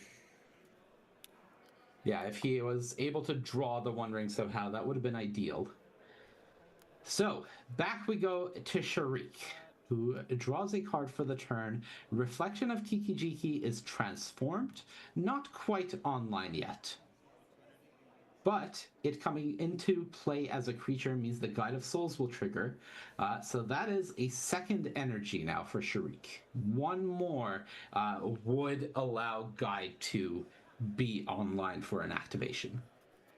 Yeah, and the problem here for Abe is that just so many of Sharik's cards are must-answer threats. Galen threatens to take over the game, Guide of Souls threatens to take over the game, Reflection threatens to take over the game, and so dealing with all 3 of them at the same time is what's really difficult. Yeah, so right now, I do believe Abe has Loose Focus in his hand, so has some interaction available to him, and may feel like he has the board. This is probably Atari being cast. That's going to meet a Loose Focus. I don't think Abe can allow Sharik to have that. I'm inclined to agree. Unfortunately, none of Sharik's creatures are rebels. Yep. Hold on, let me make sure that I read all 5 types on Kellen. Don't worry, I went through it just before this match to make 100% sure that none of them were rebels. Excellent. I believe there's Scout, Fairy, Detective, Human, and Rogue. Rogue. Yeah. It starts with an R, but it doesn't end in Ebel. So yeah. Not what we're looking for. So Abe gets his draw. He gets the One Ring. He immediately activates it. So another card joining the hand. There's the White Source. He can fetch Shadowy Backstreet with the Marsh Flats. So in the theoretical world where he wants to, he has access to Hardcast Torsen or Atraxa. This attack will likely force Sharik to block the Fanatic with Kellen and just Caracas it in order to prevent the life gain. You do lose Kellen being a detective, but right now you just need to keep Abe's life total from not going up in this turn period where you're not able to bring it down. Yeah. It's pretty tough for Abe that, like, one of his routes to victory here would be just pressuring Sharik a bunch and trying to win the game that way, but Reflection copying Guide of Souls is just gains so much life that pressuring is, I think, not really a route to victory here. Okay, Arya, I have a question. Let's hear it. Oscillate of Pride comes down. You gain a life from Guide of Souls, you trigger that. You activate Reflection of Kiki-Jiki on a creature. Oh no! You create a token copy of something. End step, you stack the sacrifice trigger on Reflection, and then the Ocelot trigger. So, do you permanently keep the copy that Ocelot makes? Firstly, yes, you do. Secondly, the thing that's going to be copied is Ocelot Pride. So there's going to be a lot of Ocelot Prides at the end of this vid. Okay, all right, cool. I think there might be like 4 or so Ocelot because Prides. they both trigger, this right? Really doesn't seem. Yeah, they both trigger. So this really doesn't seem particularly beatable for Abe. Yeah, but, I no longer think Abe can win this game. It's just a matter of Sharik showing the proficiency of knowing this specific interaction. Yeah, okay, he knows. And I think Abe knows. Because I just saw him lean back in his chair. He knows it's over. Yeah, alright, so that gains another life, another energy. Oh boy. Alrighty. This is cool. This is the magic we love. This is. Okay. This is so much more unfair than anything Abe is doing. Yeah. Okay, so 2 Ocelots trigger. The first Ocelot makes 1 Ocelot. Then the second Ocelot and 2 cats. And the second Ocelot makes 2 more Ocelots. And 4 cats. Irrelevant numbers of cats. And then we lose 1 Ocelot. Alright, cool. No, Yep. this is good. Nope, totally good and fine and normal. Everything's gonna be 100% A-okay for Abe. Yep, no, and Sharik is gaining 18,000 life, approximately. Roughly, yeah. Okay, so I think we are in the resolution of the end of turn. So, Sharik is doing exactly what we were talking through, which is the number of permanent Ocelots by my count should be 3. Yes, I believe he is down an Ocelot against where, from where. Well, there should be 4 Ocelots total, right? But 1 gets sacrificed. Oh, sorry, 4 Ocelots total. Yes, there's 3 Ocelot tokens that are permanent. There we go. That's the one that's getting sacrificed. All right, Sharik is portraying this very clearly. This is wonderful. Not for Abe. Abe's in hell. This is misery. Doesn't matter. Sharik's having a blast. He's peak cubing at the end of the peak cube event. He is having a great time. Just pay no attention to Abe's body language or whatever time he may be having. Just focus on the right side of your screen here. So this is the MTGO Vintage Cube. Yeah, I believe that next the number of Ocelot Prides we would have would break MTGO. Would be the number we would break. Yes. I believe the next turn MTGO is breaking, and any number of things may begin, starting with the turn restarting, the entire game restarting, MTGO going down for up to 30 minutes. The number of things that could happen on the next turn are very exciting. Yeah, I believe we will have like 15 new Ocelot Prides and more tokens than your mind can imagine. All right, here we go. Do you remember the old right of replication on Precursor Golem question? Yep. Yeah, okay, so if you had a Precursor Golem and a right of replication and then 15 Ocelot Prides triggered, how many Golem tokens would we have on the board? Yes. Okay, great, perfect, fantastic. Credit to Abe for still trying to math his way out of this one. Oh, Abe's in the blender. He's trying to find the line. Abe will always try and find the line, and a good deal of the time he finds it. But there's some chance that this time there is not a line to be found. I do love that Sharik looks about as mystified as Abe does about what he's pulling off here. It's just like, yeah, so I just, made a lot of Ocelots. You don't have any board wipes in your deck. Cool. All right, here is the... Sharik doesn't know Abe doesn't have any board wipes as the other thing. Here is the Desperation Atraxa, I believe, because that was an Overgrown Tomb Shock, so here we go.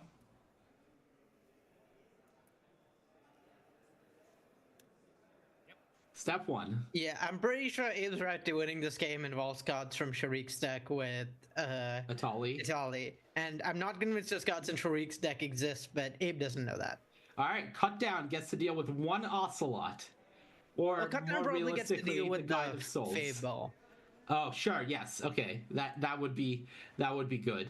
That make sure there's not any more Ocelot Brides copied. Yep. I think. See, this is the problem, though, right? Every single threat on Sharik's side threatens to win the game on its own. Correct. Now, next turn, instead of 15 Ocelot Prides, I can do the math on the number of cats that Sharik will get. Perfect. Because the first one will create 2, the second one will create 4, the third one will create 8, and then the fourth one will create misery, pain, sadness. The fourth one will create 16. Great. So that's 32 cat tokens at the end of turn. Yeah. Not bad, not bad.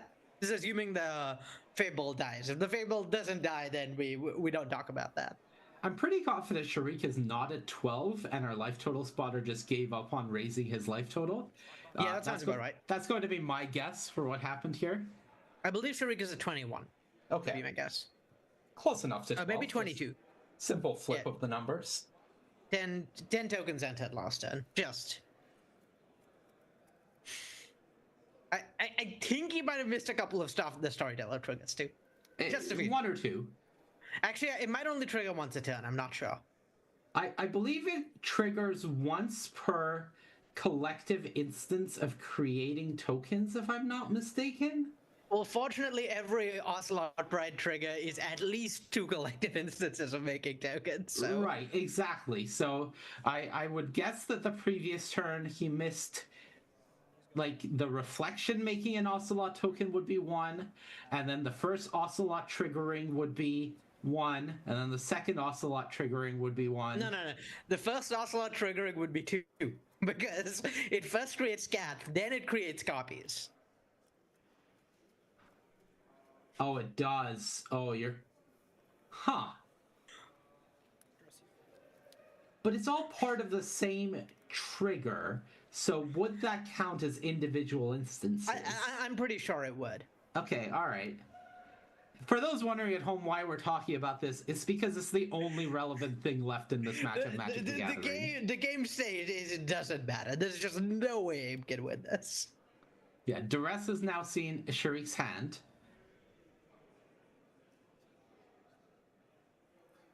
And look, I promise you all, on behalf of Arya, that if Abe wins this match of Magic, we will have her full screen with a whiteboard trying to explain to you exactly what happened for him to win this game. But because that's not going to happen, instead we're going to talk about the minutia of Ocelot Pride exponential counters with Staff of the Storyteller. Yeah, I would have been pretty happy with you promising basically anything if Abe wins the game. Arya will windmill slam print Grief into the next standard legal set. And only Grief. Abe proceeds to concede.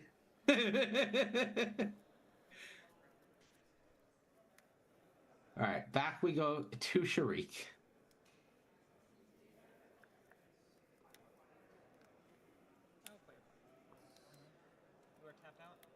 Yeah, I don't think Abe is dead here, but he might be. Well, Sharik has a lot of energy, so could attack with Kellen and just make it double strikey and send it into the air like 4 times. Instead, just going to do it to the Ocelot. Okay, you can only do it once, excuse me. Yeah, Guide of Souls is only once per attacking step. Okay. I'll play this. I do love that Sharik is not willing to give any Ocelots up. Not throwing any away to an attack here, saying, these are my Ocelots, I'm keeping them. Well, yeah, would you throw cats away? No, absolutely not. Exactly. My cats would be very upset at me.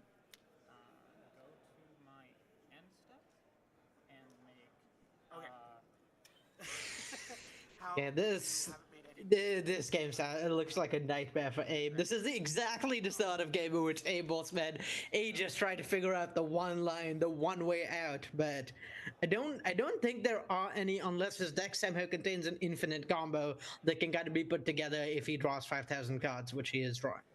Yeah, it's the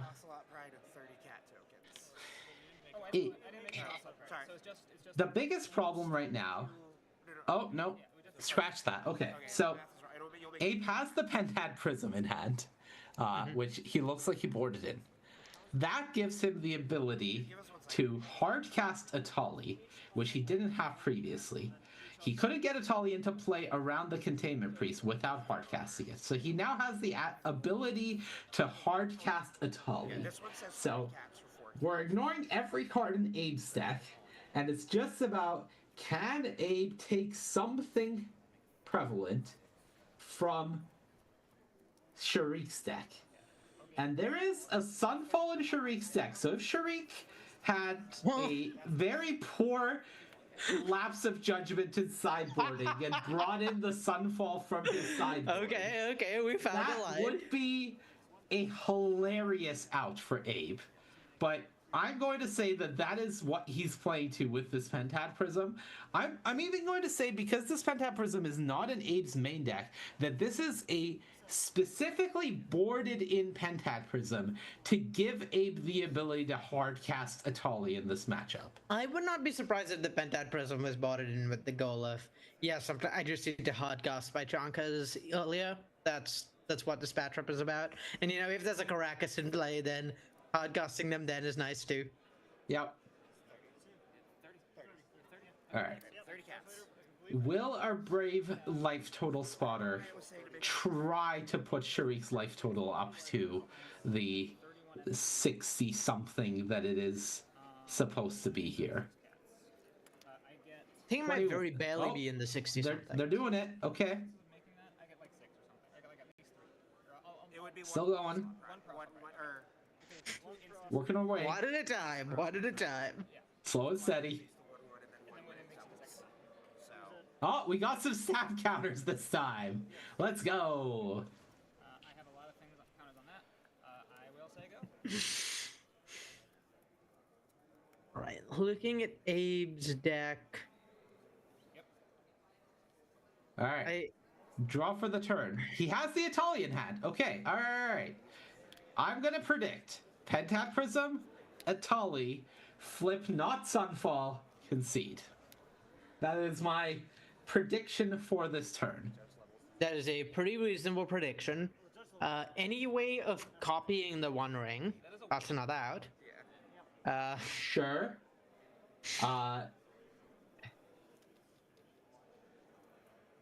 Step 1. Prowess trigger.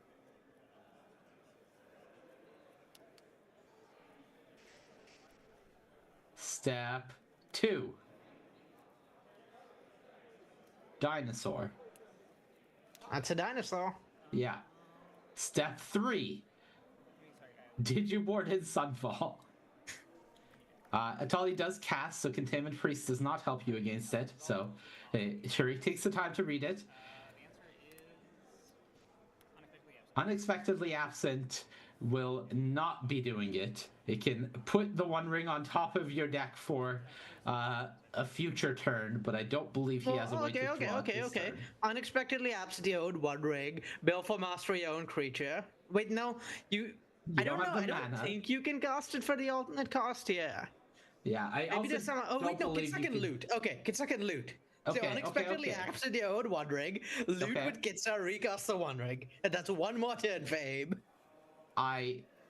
Look, he's not going to concede this. That is the Corrigan way, but respect. Okay, respect. Yeah, gosh, I don't think there's anything. I don't think there's like any accidental loops he could get to. Italy is another win condition when your opponent's at like 1 trillion life. Abe is so still that I genuinely was unsure if our feed was frozen there for a moment until he tapped his finger. He's in the zone.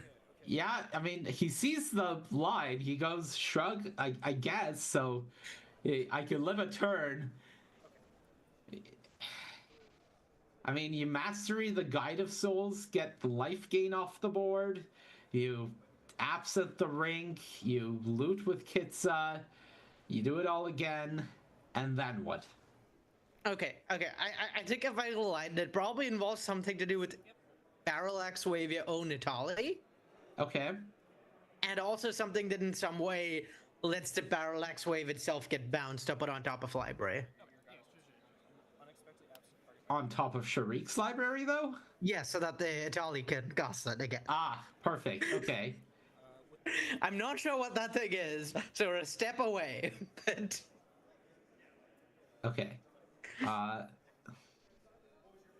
What got absented? I'm not sure. I think Abe may be thinking, do I activate One Ring before allowing absent to resolve? I think it is targeting the One Ring right now, and it's on the stack. That's why he was counting his deck.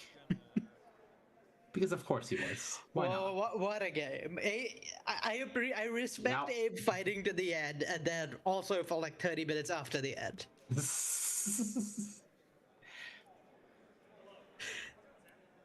Alright, One Ring is on top.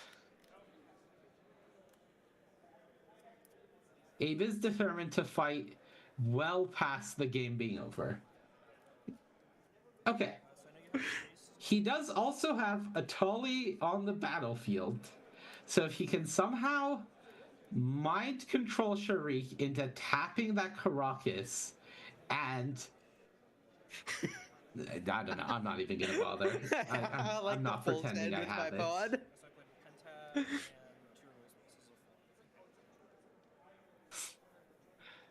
All right, one stack of 6 in front of each. One stack of 6 and a stack of 3 in front of each. It's not really clear to me why he made this attack, but I'm sure he has a reason. I mean, I'm assuming Abe is just thinking, maybe by preventing you from gaining life next turn because the Guide of Souls is off the battlefield and he'll have protection, he could keep the board under control enough and somehow find a way to flip a Tully without Karakas answering it, and then infect damage does the job.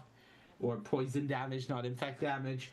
But again, all of this, like... Oh, we ignored the obvious answer. Abe is operating under the assumption that there's a Sunfall in Sharik's deck, so you might as well, like, gain some life before that Sunfall comes down. Right. I will say that this game is the closest Magic the Gathering equivalent of Doctor Strange peering into 14 million outcomes, and Abe has seen one outcome that he thinks can win him the game, and he is just playing to that end. Like, Abe is here to bargain, and he will keep Sharik hostage as long as he can. Yeah, okay.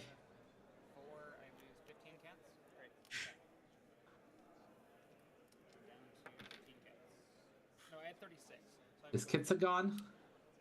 I thought that got blocked, but who knows anymore.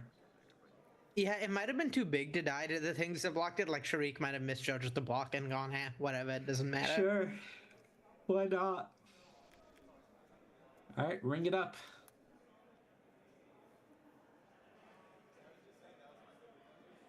Oh, I wonder if the... Okay, I'm actually starting to see a line. Okay, all right. I'd love to hear this. The line basically involves Abe popping off with Sharik's Ocelot Prides. Like killing the Ocelot Pride, getting some stuff going, and then gaining enough life and going like exponential himself and winning that way. It's not a good line. It's unlikely to happen. Okay. But that is what it would take, I think. Okay. You had me in the first half, and then I failed to see the vision, but again, that is on me. No, you might have failed to see the vision because what I presented you with was a blank screen. Well, one of the two is probably true. Who's to say which one? Yeah, I have to imagine Abe has less cards in deck than Sharik, so it's not a decking angle. I would guess by a significant margin. Like, maybe half as many. Okay, that's Okay, further ways for. There Sharik goes to the be plan of protected. getting Ocelot Pride in the graveyard somehow. Yeah. The very real plan that definitely existed. Yeah, no, it was very real. There's Mother of Runes. Go ahead. Does Italy put the lands back at the bottom? I don't think it does. I believe they say exiled, but let me read Atali for the 18th time this match. Yeah, I believe they remained exiled. Okay, so Abe just needs to deck both of them, and then Sharik will go to draw step first. Perfect. Nailed it.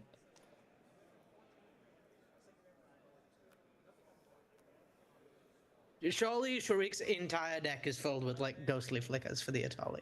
And we just want to be clear for everyone at home. We have not found a way for Abe to cast this Atali again. No, we have not. It would need to be blinked with the ghostly flickers. Definitely 100% totally on Sharik's deck, despite not being in the queue. Yeah, it would need Abe to force an error from Sharik to Caracas it, and Abe would need to find his currency converter and create 2 treasures out of nothing, which is, as far as I know, impossible, in order to just be able to recast the Atali. Nice, Abe going for the attack, forcing. Okay, Caracas is back in hand. Yeah. All according to plan. Sure, someone's plan. Yeah, maybe. I don't know whose plan at this point, but one of the players' plans has happened. Yeah, this is loot the Atali into the yard. Sharik will reveal the Containment Priest.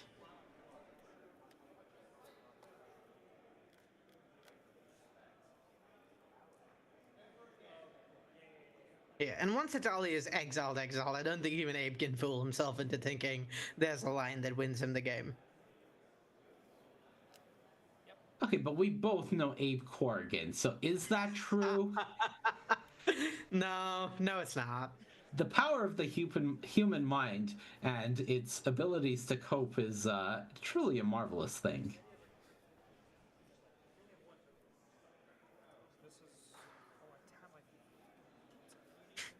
Now, it'd be sweet if Abe had like. Okay, so here's what's happening. Here's what's happening in Abe's head right now.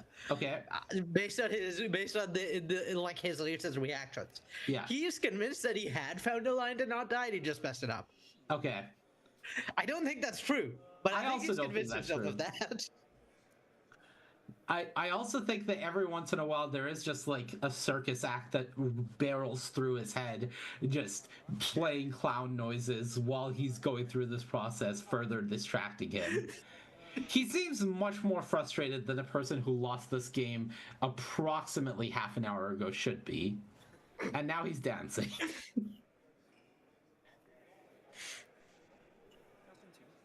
It would be sweet if Abe had like a necromancy here. In Doom, okay. Yeah, look at the deck. Confirm that there's nothing. You have a deck of cards with no text. There it is. All right.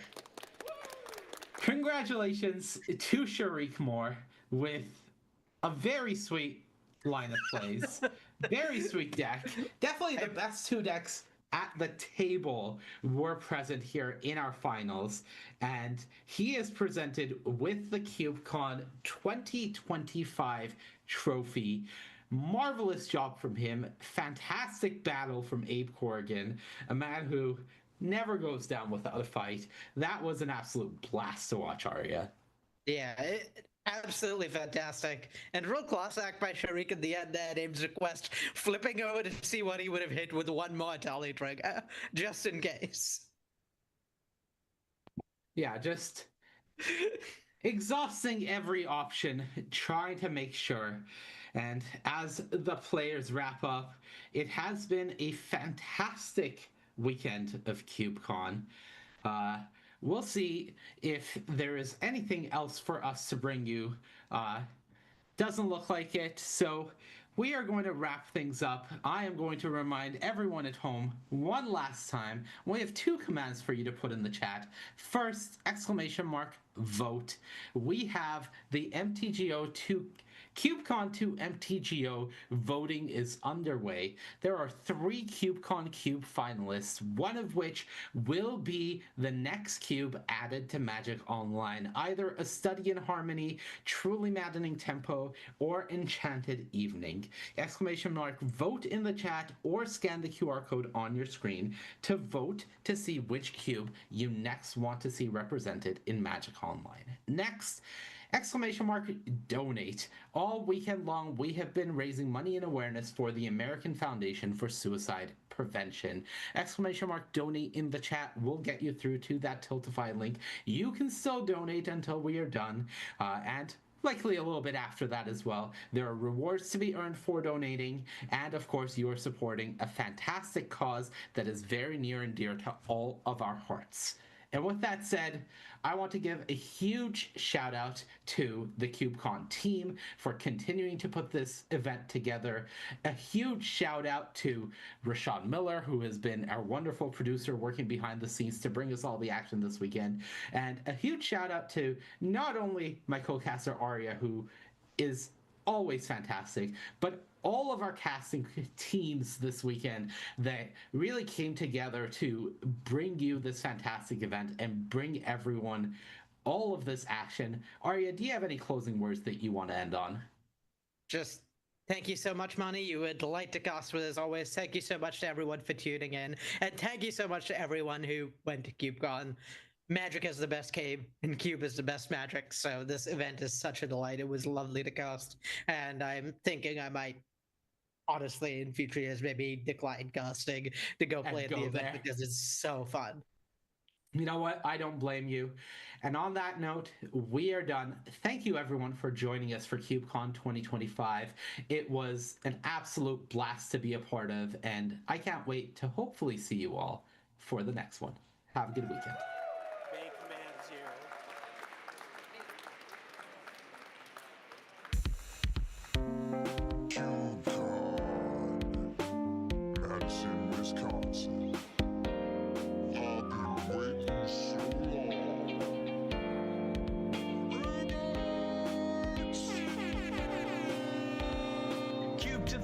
Days of Cube Bliss. We got coverage from pros and the dopest Cube decks. Dark Confidant is quite confident it's the best Cube-centric Magic event. Whether you're a Necrotal or a mana short, come hang out in a Dando's fort. Talking CubeCon. You'll have a blast, forget Shadows Pass. Remember, it's the first con, not the last pro. Your expectations will be surpassed.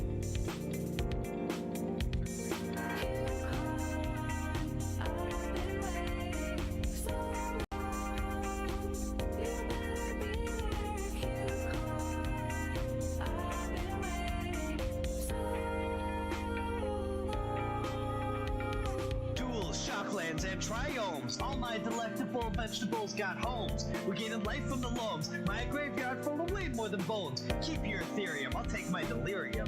Ian Kieran means Chandra's appearing with her 2-mana copter and the whole crowd's cheering. Remember, humility removes all abilities and adds layers to confuse players.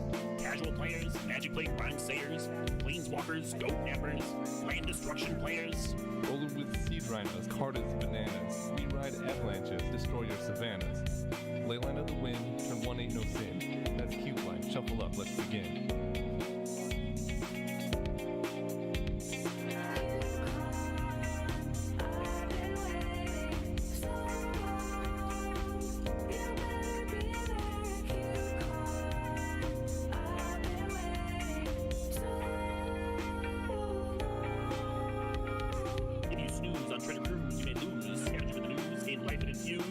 See you later, Reanimator. Bringing at me through the breach, laying 15-15 feet.